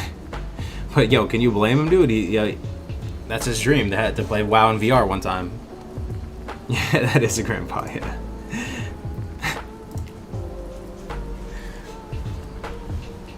Oh no, yay, nay, is it? I want to mess with it, man. I think if I had to play a class, what would be the best class on VR if you had to? Okay, humor me. VR WoW, probably mage, right? Mage or maybe shaman. Still not shaman because shaman you're meleeing a lot. I don't think you want to go melee ranger stuff. It's gonna look so scuffed. Maybe hunter though. Hunter could be kind of sick. You see your pet off in the distance and you're shooting at it from afar. You have a keyboard. Hardcore VR, yeah. Because melee would look rough in VR, I gotta say. I'm gonna mess with it, guys. I bought it's a Oculus. I think I bought. If I got something interesting to show, we'll do a stream of it. But the whole thing about you know, the stream, the UI that I have right now is I tried to make this UI look as nice as possible for the viewer, right? As much bitrate as possible. You know, everything looking cinematic action cam. The only thing about VR WoW is it's good for the player, not for the viewer, because the viewer might get nauseous watching it because you're so up close. But for the player, it'd be cool because you're looking around and stuff. I'll mess with it. Staring a kobold in the eyes is not what I signed up for.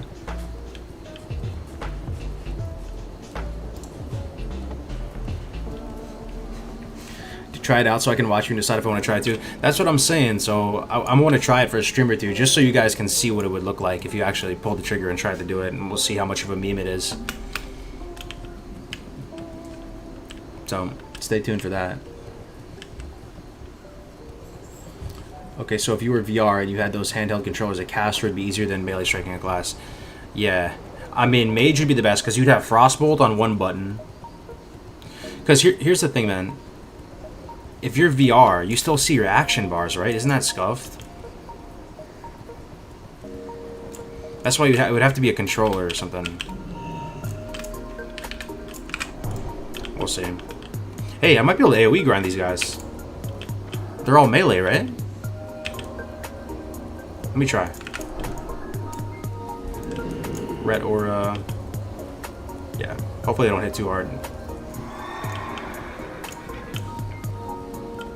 1, 2, 3. Let's try 3.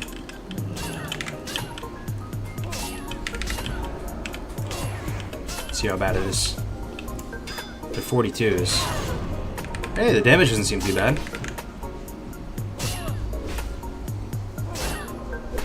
Damage seems pretty chill. Oh, they disarm? Okay, we'll try to heal while they disarm. Oh, they gouge?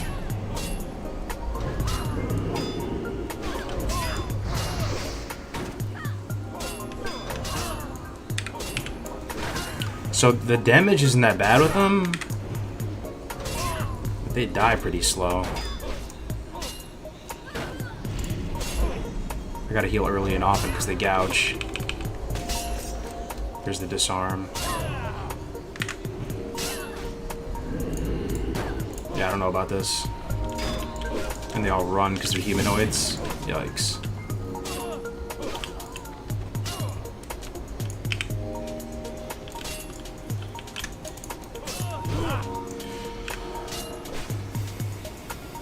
Is there an RTS looking add-on for WoW? I mean, you can do this. You can multi-box and do this. You can actually do it even more, I think. There you go. Straight up Age of Empires now, dude. StarCraft. Look at that, man. Just play like this, look.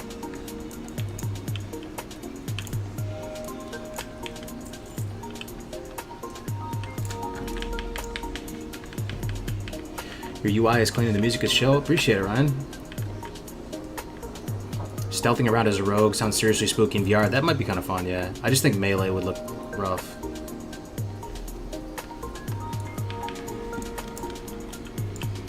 Alright, we're gonna single target.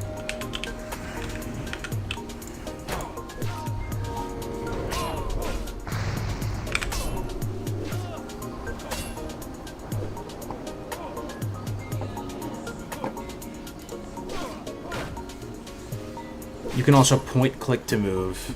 True. Yeah, you can do that. Yeah, that's a setting, yup. And that's actually very RTS, yup. Yo, see, that would be kind of interesting, though. What if somebody tried to, like, really make the game look like an RTS as much as possible? You'd probably have to hide the UI. Point to click. It'd be cool to see what people come up with.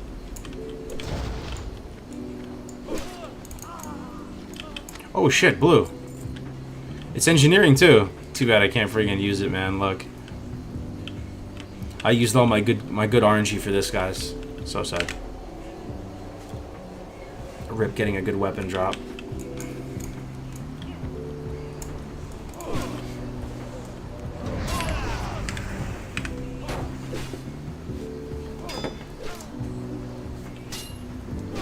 $40K till I can request you singing. No duo tonight. Oh, Ashley, Grace is moving, man. Or, yeah. Grace is moving to Philly. So this is a stress week, man. We've all been there. As I was saying earlier on the stream, moving is such a pain in the ass, man.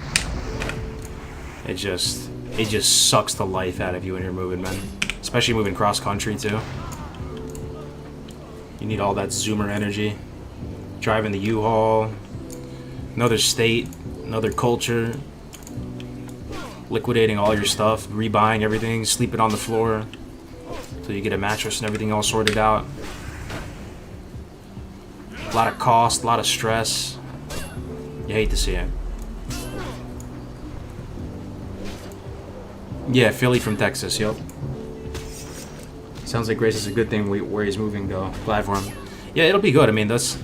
You know, we got a couple of years on him, most of us, right? He's 22, I think. I'm 29. Those are formative, those are like rites of passage, right? Where you drive cross country. It might be his first cross country road trip, right? Cross country road trip with the wifey. Stopping at weird motels and stuff, and be good. The cheesesteaks, though. Yeah, man. I went to Philly and met up with Dev Camp Meleron first time, because I actually work for a company in Philly too, a part-time gig. They took me to this cheesesteak shop. Yo, it was so good. It was in North Philly. It was like in the hood. Best cheesesteak ever, though. It baffles me he's moving to Philly, going from the freest state in the country to one of the worst. I mean, I like Philly personally, man. Got a lot of history, and there's a certain vibe of the East Coast, right? Like, he knows. I think he's kind of wise in the sense that he knows he's going to end up in Texas, right? So he wants... It's really now or never. He knows he's going to settle there, so he wants to, you know, get a new experience in.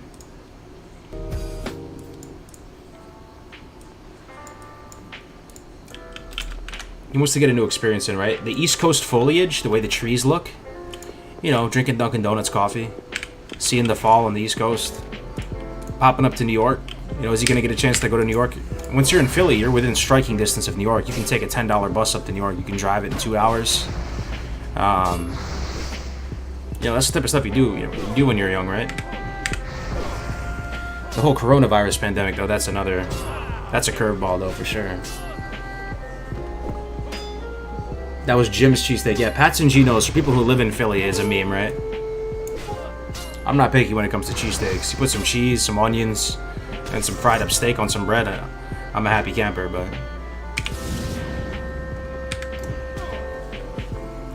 I'm worried, too, because he was all about fishing, going to the river, now he's going to be in a city.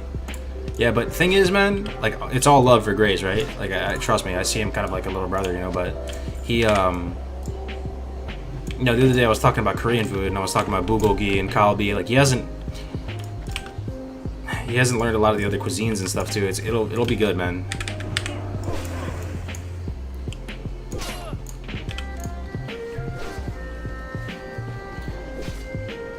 I'd recommend him to come live in NYC if it wasn't so damn expensive. Yeah, I mean, I'm sure he'll be popping up there a lot with the wifey. You're so close in Philly.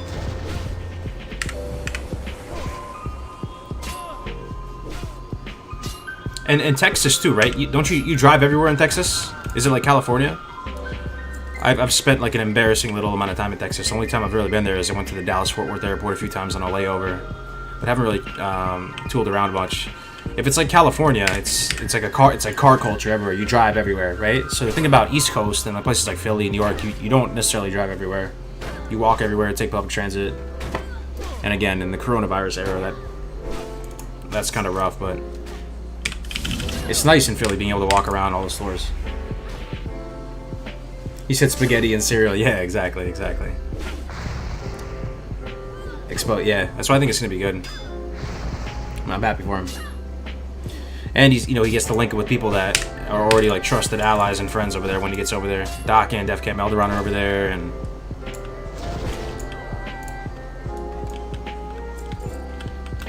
I'm gonna come visit his ass in Philly, man. If it wasn't for this coronavirus thing, I'd probably be in Philly every other month or something.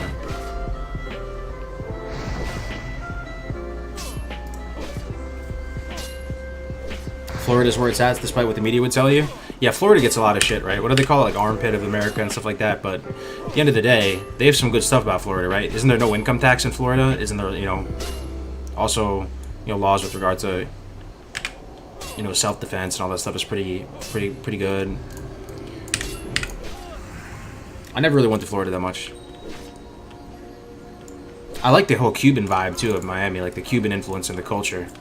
It's really cool. I mean, 80s Miami is a super vibe, right? Scarface, 80s Miami. I just got a new PC and WoW looks like a brand new game. I'm happy for you, man.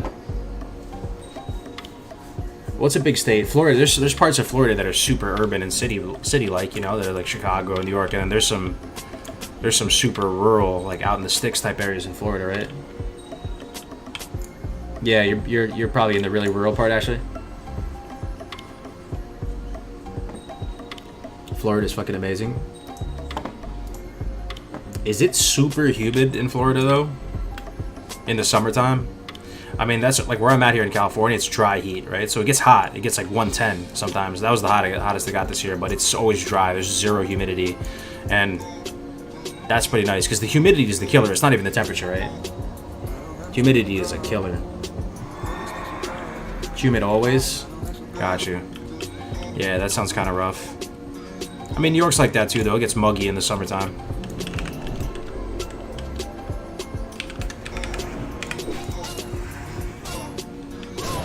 How does the verification process typically go? Love the streams, love the chat, love you. Hey, I appreciate it, man. So if you're saying if you hit 60, right? If you hit 60,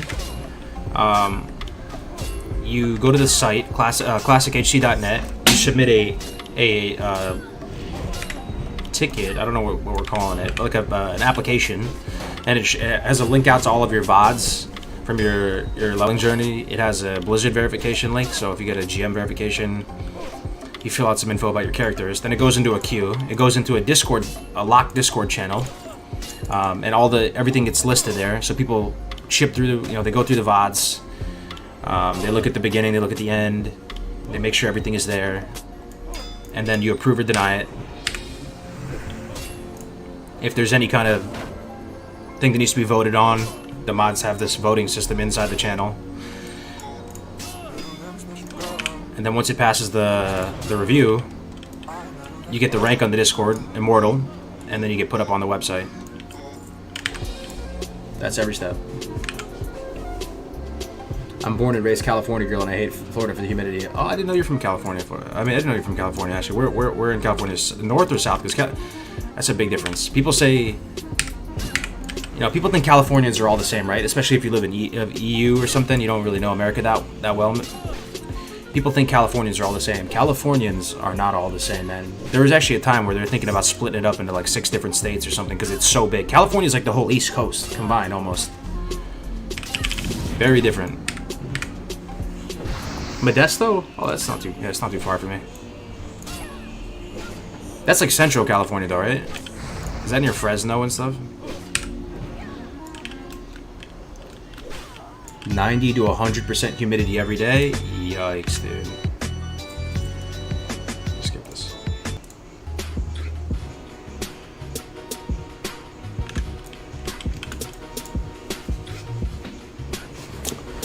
Well, I'm saying the length of California all the way up to down, you know, the size of California is almost like the whole East Coast in size with all those different states added up, right? If you just look at the map.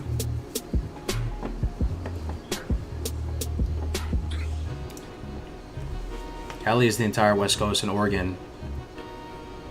Yeah. I live where Blizzard's HQ is at. Oh, is that in Anaheim? Or is that in Irvine? I think it's Irvine, right? Yeah, BlizzCon's in Anaheim.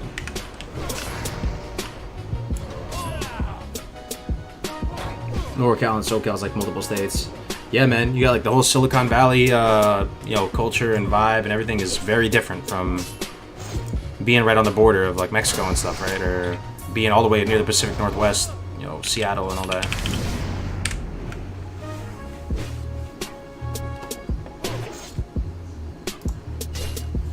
It takes me longer to get to El Paso from my house than it takes to get to Cali from El Paso. Interesting. Do you think over time, though, guys, with the chains and everything in malls and strip malls and stuff, do you think America and the world has homogenized a lot? I mean, I feel like it has. Maybe that's a simple question, but I'm just guessing here. Like the old timers, like our parents, right? If they went to a different town, right? So imagine they took a road trip. And I'm guessing here that maybe this is why they like taking road trips so much and exploring, because if you went to a different town back in the day, it wasn't just Walmart, Target, all the same gas stations, Walgreens, CVS, etc., etc. It wasn't like that in the past, right? It was probably like you go to a different town and every store was unique. And I even see that with my dad. Like, my dad likes taking road trips. He loves taking road trips and going to different towns. And I've always... Sometimes I would get annoyed by it. Because I would feel like every town we go to is more or less the same in America. You might see, like, a different coffee store or something like that. But it's kind of sad, in a sense, if you think about it. Because each town used to be unique. I could probably go to any one of your cities in America and it'd probably be more or less the same than how it is here. Hope everyone is safe from the wildfires. Thanks, man. I read this thing the other day. Let me change it. I read this thing the other day saying that the air quality in California is worse than... I think it was they were saying anywhere on Earth. They're saying like it's worse than Beijing, worse than all these different places. What happens if you get DC'd and after logging in you're dead? Hardcore over. There is a... you can challenge a DC death. That's the only thing you can really challenge. People have all these different things saying like, oh, my keyboard broke. Or, you know, I got stuck in a certain area and I died. You know, does it still count? Oh, I got killed by a dragon in Stormwind. Does it still count? Everything counts except for a DC death. If you die to a DC, you can contest it. And if you submit your footage before and after the DC, we take it on a case-by-case basis and just try to make a ruling best we can.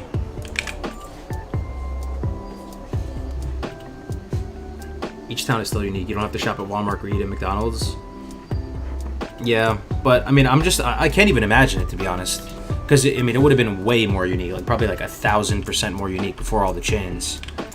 You know, if you had to go to a supermarket, you probably had to go to a unique supermarket to buy food. Or Or if you had to, you know, even if you had to buy gas, maybe you had to just go to like local gas stations, and they would have, each gas station would have its own unique little snack area, coffee area.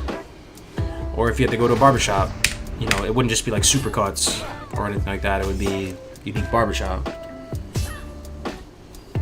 I heard it's like smoking a pack a day. I sure hope not, man. That sounds horrible if that's true. There was a few days, it passed now, but when I walked outside, they would get my pumpkin spice for the day, because it's out. Little PSA right there. PSA, PSL's out. I was getting my pumpkin spice, and I swear it was like I was living in the Burning Steppes or Searing Gorge. The sky was completely orange.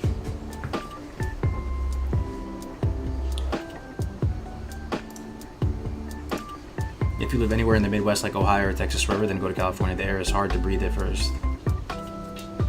Damn. 4 bars from 53 on hardcore? Hell yeah. Congrats, man. Which class? The 50s were hyper commercialized too, though, bro. Was it, though? I mean, maybe, but... I mean, how many stores... I mean... Pretty sure not... I'm just gonna guess here. I'm just gonna shoot from the hip here. I'm gonna guess, out of the Americans in the chat, 90% of us shop at, like, 5 different stores. For your whole life. Those 5 stores provide everything for your whole life. It's pretty much, for me, Amazon, if you count that as one thing. What else? Costco. Walmart, maybe?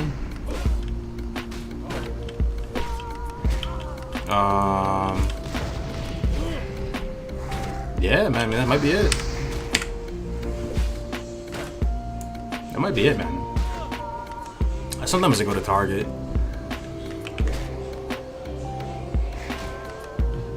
Publix? Oh, Home Depot, Lowe's. Oh, yeah, sorry, my bad. Disrespecting the most important store, actually. Home Depot and Lowe's, yeah, 100%. Oh, I actually go to Tractor Supply, too. Does anybody know what Tractor Supply is? I love Tractor Supply. So Tractor Supply's on there. That's probably it, though. BX and commissary. Oh, yeah. Makes sense. Your husband's a Marine, actually? I shop at Walmart, Schnucks.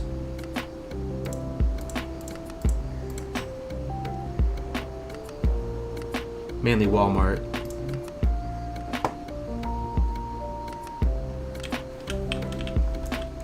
Okay, what do I need here? I have thieves. Need bandits. Oh, okay, here's a bandit.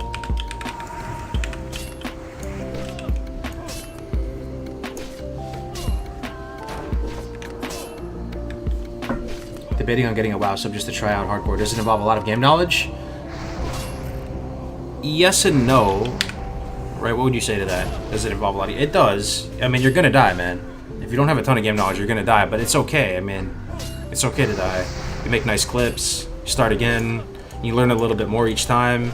I would say that hardcore will rapidly develop your game knowledge. Maybe more so than anything else, man. It will just give you good, like, situational awareness to things. You're gonna start looking at which abilities mobs use instead of just kind of, like, mind-numbingly bashing your head against the mobs. I would say give it a shot, man. It's a lot of fun. I mean, if you're getting into Classic right now, I think hardcore is like the best thing you could get into, as opposed to just trying to compete at the high level. That shield is one of the best looking in the game. Hell yeah. Scarlet Crusade shield.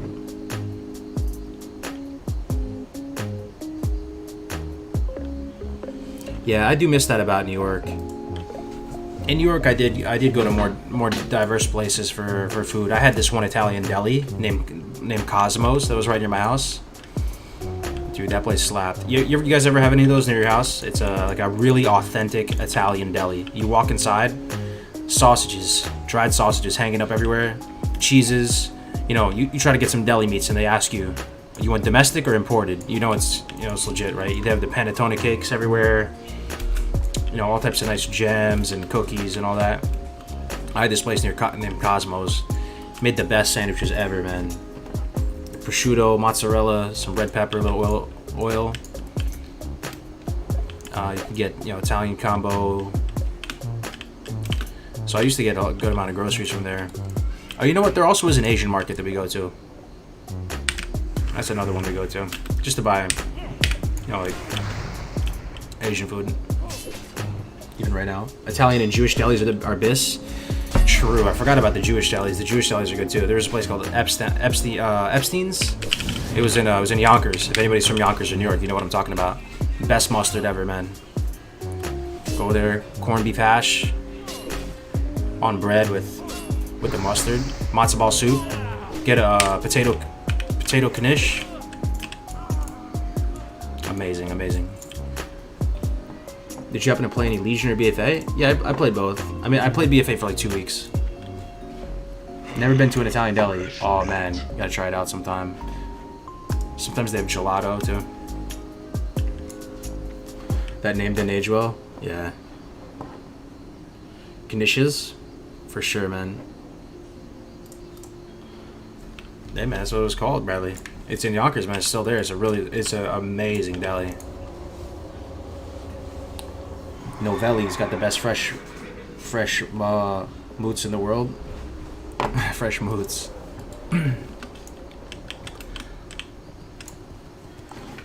BFA was the last straw for me when it comes to retail. Yeah, this will be the first expansion that I might not buy. And I'm not saying 100% I won't buy Shadowlands, but at this point I'm like 95% disinterested. I think the only thing that would get me to play Shadowlands is if that everybody's playing Shadowlands, and then you guys who are here watching the stream are like, "Yo, Kargoz, you really need to play Shadowlands, man. Like, you're kind of trolling right now." And if you guys were like overwhelming, like, you need to play Shadowlands, I mean, I'll go into it with an open mind. But or if for some reason everybody else was like Defcam, Elderon, Graze, everybody was getting into Shadowlands for some reason. But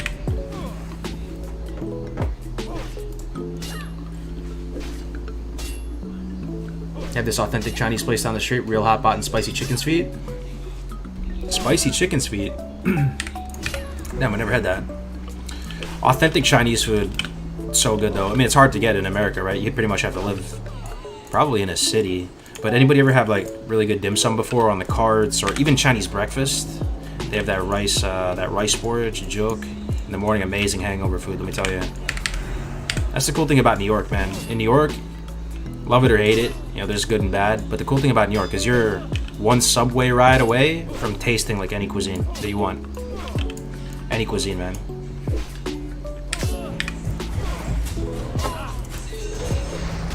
Dim sum's so good.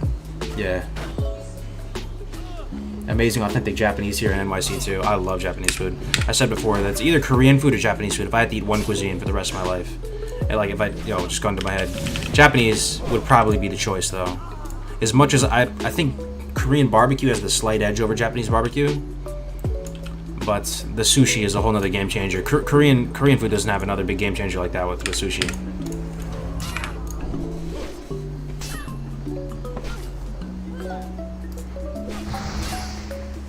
Huge dim sum restaurant is pretty much the best breakfast. Yeah, I like the format. You know, you just get just a little small portion of a bunch of different things. It's fun. SL is the first X-Pack I'm not pre-ordering. I pre-ordered every X-Pack from Rat to BFA, but I felt like I legit wasted my money with BFA. Yeah, I tried to play BFA. I really wasn't into it. Yo, I couldn't even level one level normally. I just queued arena skirmishes. You could level like that. I just queued 2's arena skirmishes with my friend, and we just leveled up to the cap like that. Oklahoma Chinese food. Yeah. The American Chinese food is a whole nother cuisine in and of itself, man. You go to a Chinese place in America, anybody from EU here? It's kind of a funny thing, like, it's standard table stakes here in America. If you walk into a Chinese restaurant, you're able to order like chicken wings and french fries. But it's kind of like a slightly Asian twist to the chicken wing french fries. And you can also order crab rangoons and stuff. Like, that, there's no way that's a Chinese dish, crab rangoons. But you can walk into any Chinese restaurant and order it. That's why it's like a cuisine in and of itself. You know? Like, General So chicken, there's no way that's an official Chinese dish. Did you ever hang out in Brooklyn at all? That you know, I really didn't. I would go there with my friends who were also Brooklynites, right? Because Brooklyn was so far away from us. Like, we were Upper East Side, right? And most people consider the Upper East Side like rural in New York City, right? Like, all the parties and stuff happen like Meatpacking District and below. You know, like, the southern part of Manhattan into Brooklyn and Queens and stuff. So people would think we lived in like an old person area, which we did, you know. But I like the old time feel of New York. It's so nice, man. Upper East Side is beautiful. You get that old time kind of like Frank Sinatra type vibes up there. It's a lot of old people, dogs, dog parks. It's not exactly popping, but it feels safer. You know, there's not like graffiti everywhere. It's cleaner. I like the Upper East Side even more than the Upper West Side. Upper West Side is where Seinfeld was. If you guys watch Seinfeld. But I would go to Brooklyn when there was, you know, parties. Like I went to, you know, Milk and some of those stuff with people when they would invite us, but was never really in that. Never really understood Brooklyn that well. Scallion pancakes? Oh yeah. Hell yeah, dude. Scallion pancakes. Scallion pancakes slap, dude.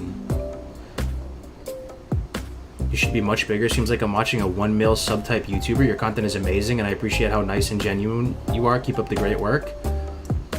Cheese and rice, man. That's a really nice thing to say. Thank you, man. Yeah, I'm nothing special, man. I'm just playing the game.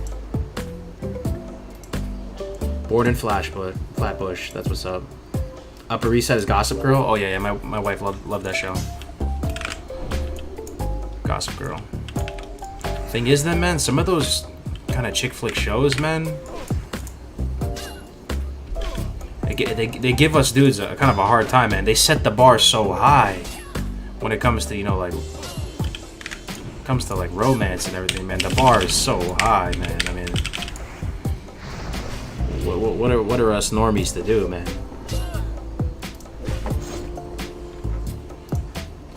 What do you not like about BFA? It's the overall color palette and art style. It just doesn't do it for me. I feel like,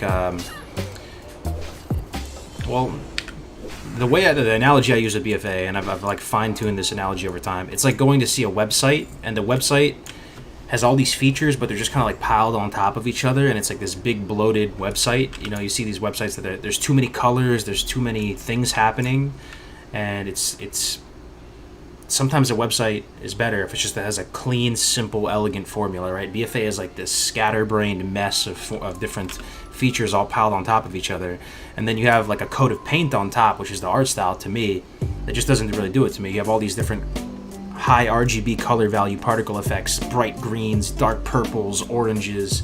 Nothing is really like subdued or subtle. Everything is just screaming in every other possible direction of it just feels kind of lost, man. And I look at the way the characters look, I look at the way the armor looks, I see all the bazillions of mounts that people have, and I yearn for the simple, timeless, elegant formula, low power creep, things make sense. That's it, man.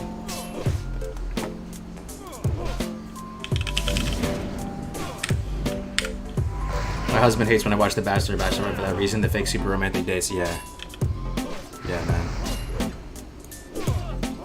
I feel him a little bit. Retail well is like a pop-up spam. True. But the thing is, man, some people just grew up with the pop-up spam, right? And they got into WoW when it was the pop-up spam already, so they like it. So that's why we probably seem like boomers to them, because that's all they know of WoW, and it's fun. So like, imagine if you got into WoW and you didn't know about vanilla and stuff, and you just got sensitized to that way of that, like that was WoW to you. Then of course you like it, you know, like.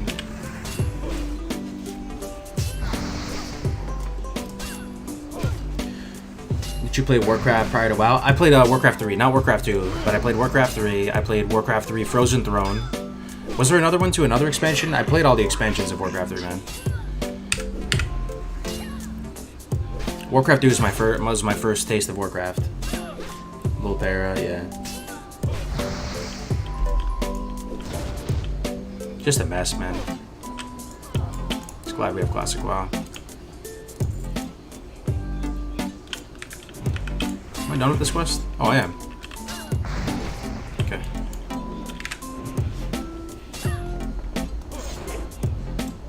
Yo, so I announced it earlier. I'll announce it again, though, guys. Tomorrow, in a few hours, pretty much. John Statsman, one of the OGs of Vanilla WoW, one of the creators of the world. Yo, List off some of John's. Anybody read his book in here? List off some of his achievements, guys, in the chat, so people can get hyped up for tomorrow.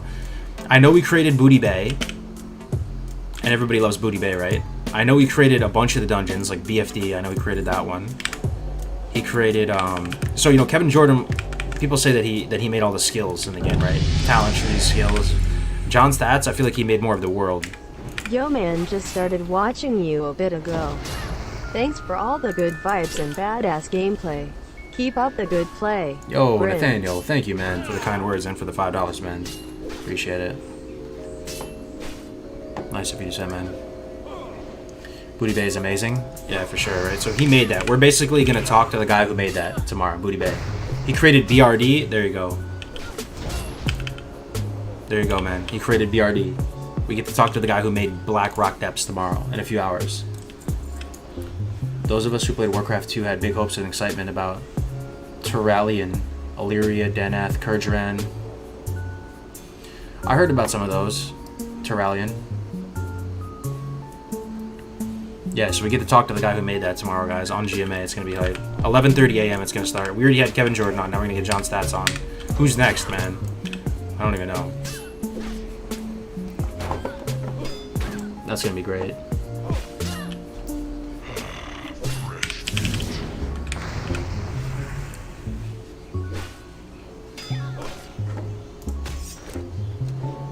Retail seems like a constant flood of busy work to keep you online.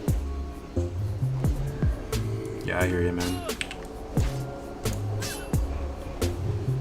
I would love to know why everything is so kiddie looking these days too, though, man.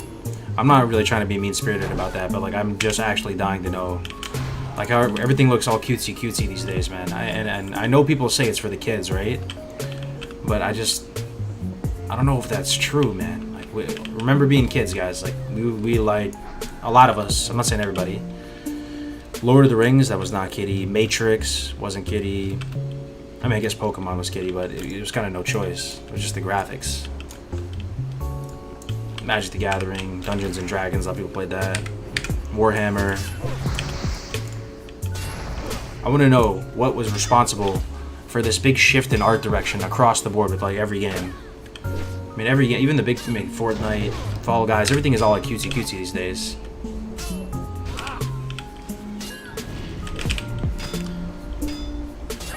That's what I love about Classic DBC and Last World. You can complete your character. You get best in slot, and that's that. Instead of it just being like a perpetual grind or something. You should get Mark Kern. Ooh, true. I wonder if he was one of the Holy Trinity, because people said that Kevin Jordan was one of the 3 people who were like the main designers of Vanilla WoW. So who were the other 2? I assume John Stats is one of them. Maybe not though.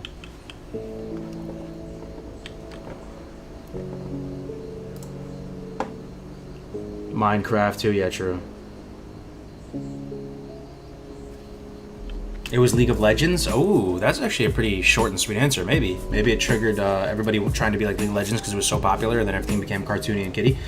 Hey, Kargoz, you inspired me to start my own Spanish WoW YouTube channel. I'm on 10k subs right now. That's pretty damn good, bro. Thanks for the inspiration. Damn, dude, 10k subs. Getting your first 10k subs is the hardest part, man. You're already 90% of the way there, man. The rest just kind of falls into place. Congratulations, man. Kids, dude. Yeah. Keep it up, my man. You're living the dream. Please show us your dogs. Hey, thanks for the 100 bits. I tried to on stream a couple times. They've been stubborn about it, though. They're pretty big, so I try to lift them up, and they squirm away. Thanks for the 100 bits.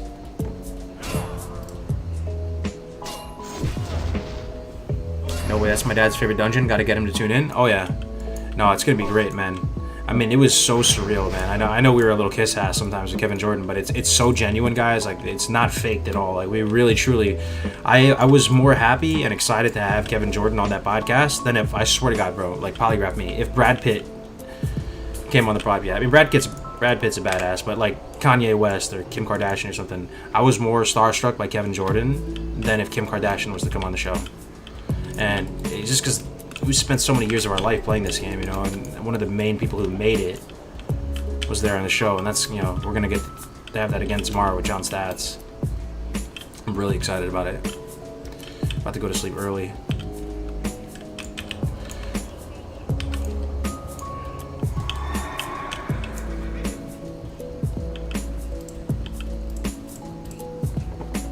Congrats on 10K subs. Yeah, man. Congrats, bro.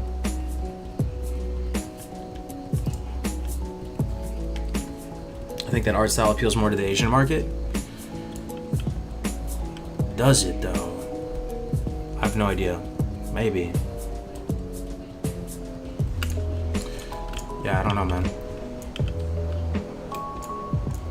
I just want a cool looking game. I think it's that simple. I could sit here and complain and talk for hours, but it would just be nice to have another just like badass high fantasy dark universe, and I'm hoping Diablo 4 could be that. Or maybe they make an... Oh, yo, I was talking about this on this podcast yesterday. Do you guys think CD Projekt Red is cashing out? Or no? What do you guys think about it? Did you hear that they're making a mobile game? I have no idea. I don't know that much about it. But that's all I heard about it, that they were making a mobile game. And I flinched, man. I was thinking to myself, oh, no. Because that's the first red flag. Let me actually Google it for the first time and see what it looks like. Witcher mobile game. And it's not Gwent. It's like an actual mobile game. I sure hope not, man. Because Witcher is one of the gold standards right now as far as... Let me see. Here's a brief gameplay peek at CD Projekt Red's new creature hunting Witcher mobile game. So that to me, what does that sound to you? Pokemon Go, pretty much. Let me see. I mean, it could be fun.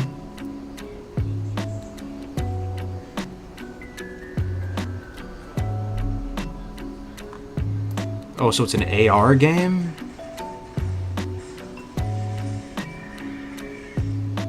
I mean, it kind of doesn't look bad. Yo, it's actually not cutesy. I'm looking at it right now. Kind of looks intriguing, man. Okay. There's something immersion breaking about it because it's fusing the real world with the Witcher world, which is kind of immersion breaking. But as far as the graphics and stuff, if you look at it, it doesn't look that bad, actually. Here, let me link it to you. Right now. I'll link you what I'm looking at right now.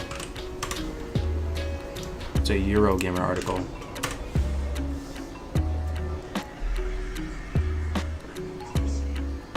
I hate mobile games. Yeah, I mean, so yo, check that out. I just linked it in the chat on YouTube and Twitch. If you scroll down, it shows you a little sneak peek of it. I mean, that's immersion breaking, right? You see like an ogre on the Golden Gate Bridge, but at the same time, it's not like some kiddie. Like, I don't know. Embark on riveting quests. There's something off about it, though, man. There's something off. It's like a. My question is why? Why? What is the point of fusing the real world with the Witcher world? I don't understand. What is the point of that, right? Does that add to the richness of the Witcher universe? Like, what is canon or lore? How is that? I guess I'm just confused. Why this is a thing? It doesn't look necessarily bad graphics wise. Oh, you want me to pull it up? Okay, I'll show you.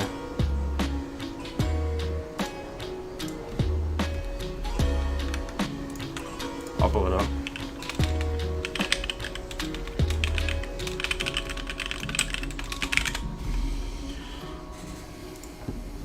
Here we go.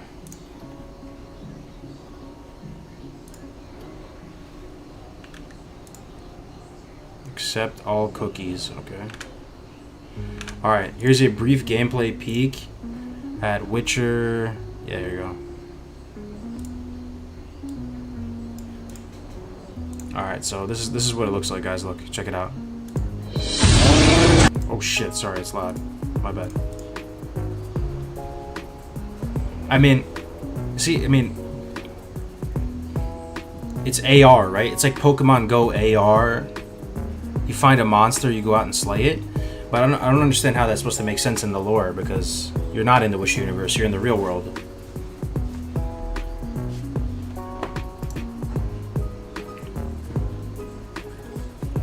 Merging all the spheres of lore in The Witcher can explain the existence of creatures in our world. All the monsters existed in a different plane in Witcher, and the merging of the spheres happened and brought them into the Witcher world.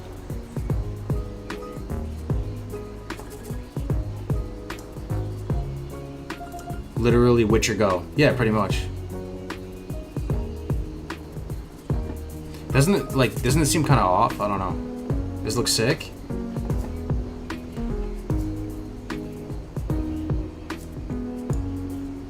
Why not just make another Witcher game though, dude? The Witcher was the best game ever. It had the game of the year.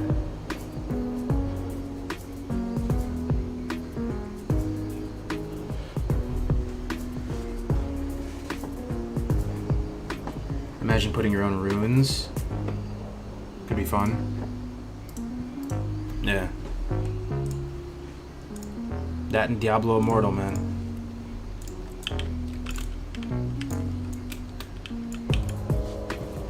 I don't like it at all. Yeah. I think we need to like digest why it feels off. It just feels kind of off, you know? So, you know, see how much we shill for The Witcher, though, right? All the time we're saying The Witcher did it so well, man. They had such like a serious, dark, high fantasy universe, AAA voice acting. You know, they didn't sell out, like really serious characters, serious lore. We always talk about that, right? I'm just nervous that they're like cashing out right now, and The Witcher is gonna get like the whole Witcher universe is gonna get diluted. I wonder how the author of the books feels. Dude, he might be salty, because he already got mad when they started making the video games. Imagine with the Witcher Go. Imagine actually downloading that game when it comes out. Just throw your phone in the lake. Yo, what the fuck? Do you guys not have cell phones? Oh god. Oh god. There will be a Witcher 4. Yeah. Oh my god. Keep it real. So is it possible to make a good mobile game though? It should be possible, right? Or is it just GG? Like, it should be possible. Just because everything else has been kind of like a cringe cash grab and trying to sell you gems. Our phones are pretty powerful these days. There should be a way to make a good game on mobile. Honestly, the best game on mobile is like Hearthstone, man. Just because it's turn-based. The author doesn't really understand the video games. He's really old. Hunter after this guy hit 60? Oh, maybe. Oh, man. What's the most fun to class the level in your opinion? I don't know, bro. Honestly. Most fun class to level? Probably Hunter. But it's not the most fun class to watch. That's the thing. People don't like watching Hunter that much.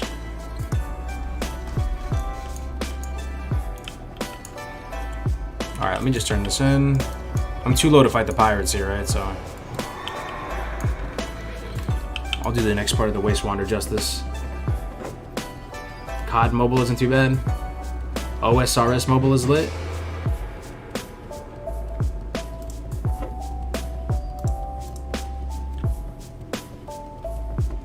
Your headstone reads. I died walking in front of a moving car playing Witcher Go. This motherfucker ashed him out, yo. Yo, did I tell you the story about the time these kids got jumped playing Pokemon Go right near my house in Yonkers? Did I tell you about that? It's kind of a sad story. I had to call the police, guys. Did I tell you about that? I was living in Yonkers, right? I've told you guys this. I've lived in basically like different varying hoods throughout the past 10 years. I haven't lived in like the super nicest areas, and I enjoy living in the hood now. I am adjusted to the customs and traditions of living in the hood. But so I'm in Yonkers, YO. There's this park, there's this dog park right near our apartment. So I'm over at this park and I'm playing with my dog at the time. I only had one German Shepherd at the time, not two. I'm in this park, and a group of, let's say, 18 to 25-year-old fighting age males, you know, just walking, you know, hoodies, backpacks, look like they're maybe senior year of high school, something like that, right? They come in, maybe like 4 or 5 of them. There's a couple girls, and then like 3 guys or something, right? So I'm sitting there, and they walk right past me, like on this path. And one of them looks at me, and they're like, "Hey, man, nice." He looks at me and says, "Hey, nice dog, man, nice dog." I say, "Thanks, appreciate it." And then they walk past me. So a few minutes before that, two kids came in with backpacks as well, and they're glued to the phone like this, right? And they're like walking around like they're dead reckoning, shooting an azimuth with their phone, and they walk it to this dock because there's this dock at the back of the park because they're playing Pokemon Go. And then these other kids come in, and so they walk right past me. Next thing I know, I hear some noises back there, like a scuffle ensues.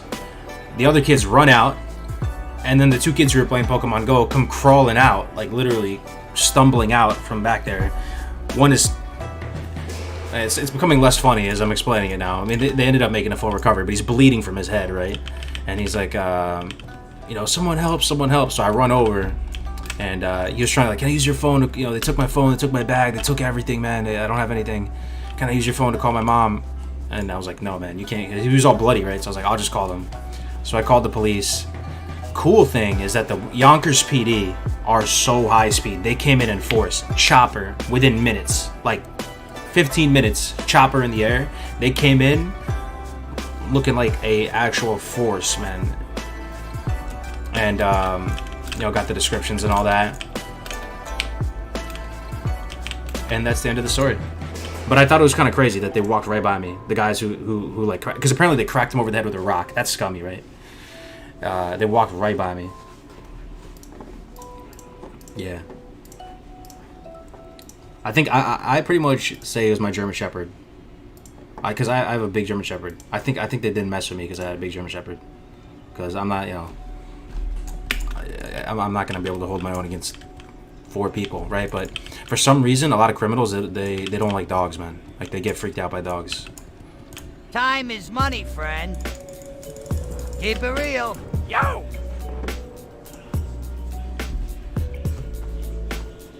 Yeah, I'm not a fan of COD either, but I was a little surprised at the phone for it. Attacked him with a rock. My man's got robbed by Geodude. There were studies done at one point showing that having a dog in public basically keeps you completely safe from muggings. Yeah, so... Right back! Remember I was telling you about Jim, right? His wife's dad was a Long Island police force, like chief or whatever, like the head guy on a police force. And I was talking to him one time, picking his brain, because I like talking about like crime prevention and trying to make sure your house is all squared away, right? He was saying in his entire career of looking at different home invasions and stuff, his entire career, guys, he already did his 20 years. He already has the pension and everything, right? So his whole career, he said he never once in his life saw a home invasion or like a break-in to a house that had a big dog. I swear I'm not lying to you. That's what he said. And I already had a dog at that point, but it made me feel really good. I just remembered that ever since then.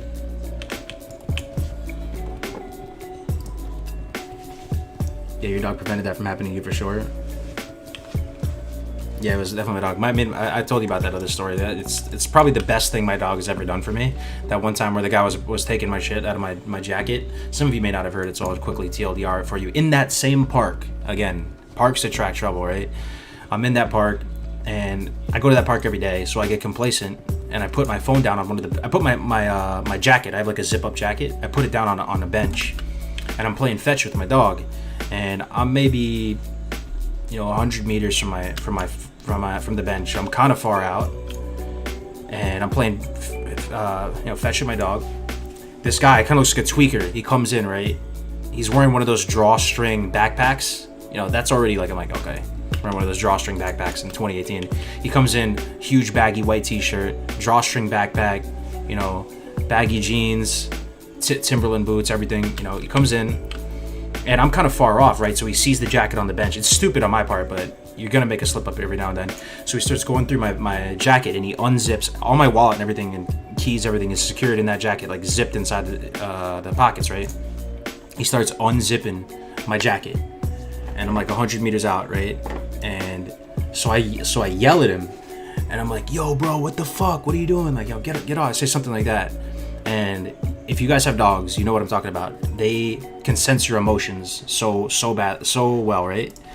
So my dog, Adel, she senses that I'm scared, I'm angry, all this stuff happens. She sees like who I'm looking at, kind of like over in this way. And no training, never trained her a day in my life for this, totally peaceful upbringing, never like did any bite work with her or anything like that. she just goes straight Scud missile. Like, didn't really bark or anything, and just goes right into, like, work mode. Head down, runs straight at him, bro. Like, just straight at him. Gets right up into his face. You would have thought it was like a Schutzhund video. And she starts barking at him. Just opens up on him, barking at him so loud. Like that deep husky bark. Not like the playful bark. The dude freaks out. He's like, oh, I didn't know it was yours, man. I'm sorry. I didn't know it was yours. He puts it down, and then he walks out of the park, right? That was the end of the story. There was no biting or anything, but in my mind, I was convinced that, you know, if my dog didn't do that, he would have just ran away. I was like 100 meters away. He had my wallet, he had my phone, he had everything. He could have just sprinted away. And I probably couldn't catch him. But, you know, that's cool, right? That's like the highlight of my dog. Drawstring backpack, yeah. I have 3 cats, and if there's a break-in and entry, the robbers will be busy playing with them. Hell yeah. I love dogs, yeah. I mean, that's just the cool thing, man. They kind of have judgment. You don't have to train them. They're smart. They actually protect you. I love dogs too, man. Yup, 100%. Gave her a massive, great dinner that day.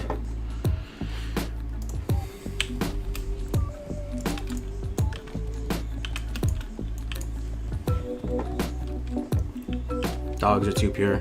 Yeah. And the funny thing is, you know, she's acting all scary and goes up in his face and barking at him. And then, you know, after he leaves, she's just goofball again, you know? Love it. She's 5 now. She turned 5 the other day.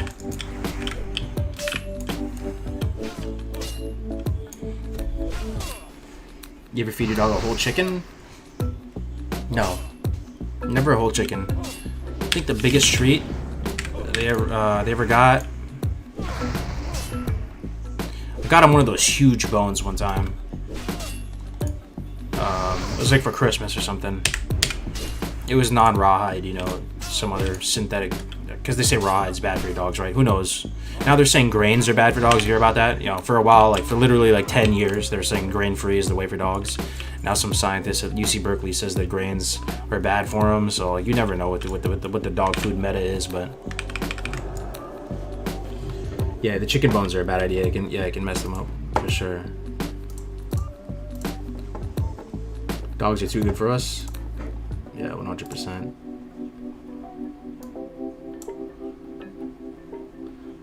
Sounds like your dog could 1 to 60 hardcore. She isn't slipping up like you leaving that jacket. Yeah, yeah, true. It's wild how some nervous people get around dogs. Every so often, people literally cross the street to avoid walking past the sidewalk. Oh yeah, your Catahoula? What is that? That's a cool sounding dog. Actually, let me look that up. Catahoula. Oh, that's a badass looking dog. Yeah, that's a cool looking dog. Let me see the size of it. 23 inches at the withers. That's pretty tall. That's like German Shepherd size, right? 35 to 99 the females. Males. Yeah, that's a cool looking dog, man. Catahoula. I give my dog salmon, but that's all that's around. Yeah, my dog's like fish. Died on my first hardcore at 37 Hunter, being way too cocky and careless, but now have no motivation to try again. Any advice? Duo level. You don't knock it until you try it, man. If you duo level, dude, it's so fun, man. It's honestly some of the most fun you can ever have it playing WoW.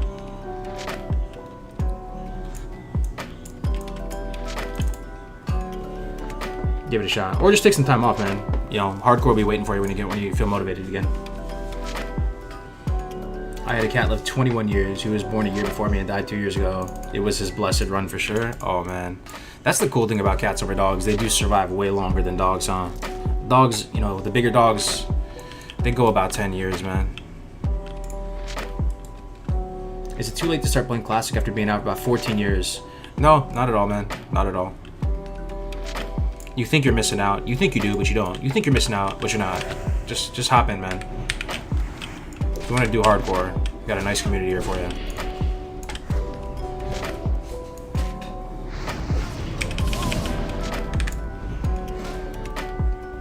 Oh, fuck. Okay, we're out. Immediate bubble. No hesitation. Oh, God. This is actually really bad, actually, dude. My bubble's gonna end. I have to make sure I do not reset this leash. And I don't run into anything. I might have to just potion here. I'm gonna recombab.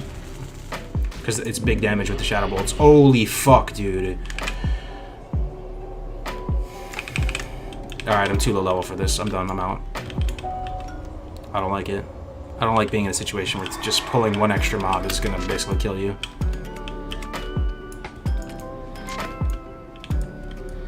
We need to go do something else.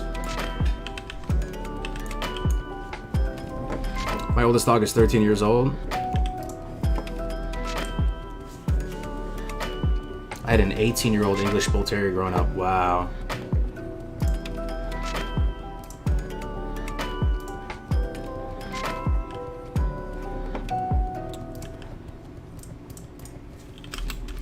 Definitely would recommend getting 2 dogs. If anybody's hesitant, you know, if you have 1 dog right now, two really is just the dream, man. Once you go 2 dogs, you never go back, man. 2 dogs. I could sit here for the next 2 hours and talk about how good it is having 2 dogs as opposed to 1.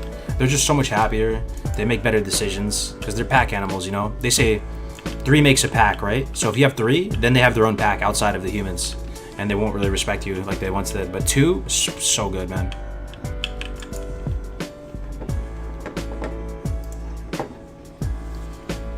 Agreed, had both my dogs since puppies and they're both turned 10 this year. Hell yeah. I just got a puppy and my wife wants a second dog now. You want to space them out usually, like maybe 1-2 years. But if you got another one right now, you'd make it work. It'd be alright. I have 4 dogs. That's what's up, man. One day I want to breed dogs. Yeah. Yo guys, I think I'm gonna call it, man. I'm playing a little sloppy right now and I almost died and I need to come up with a plan for the next stream. I was hoping to ding, but it is what it is, man. I'm not in a rush or anything. Thank you very much for being here, guys, and spending your time with me this evening. I really appreciate it. So tomorrow we have GMA with John Stats. I'll just shout it out again, man.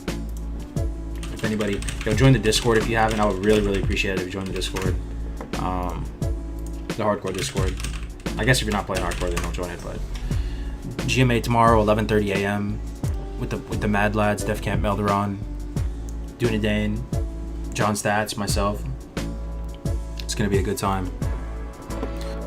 Let's see who is online. Anybody playing hardcore right now? Yo, can we host Kevin Jordan? He's not playing hardcore. I mean, he's not even playing WoW. He's playing Escape from Tarkov. I wish I could, but it feels bad dropping people off to another game. I wouldn't want to do that to you guys. I want to host him though. Just wish he was just playing WoW. You guys have any recommendations as far as hardcore streamers? We go Red. She just died again. If you want to support her, man. Red died again. I'm gonna go to Red or Jamin or.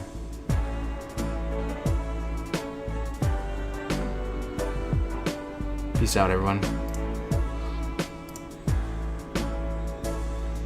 No, I'm not streaming though, is he?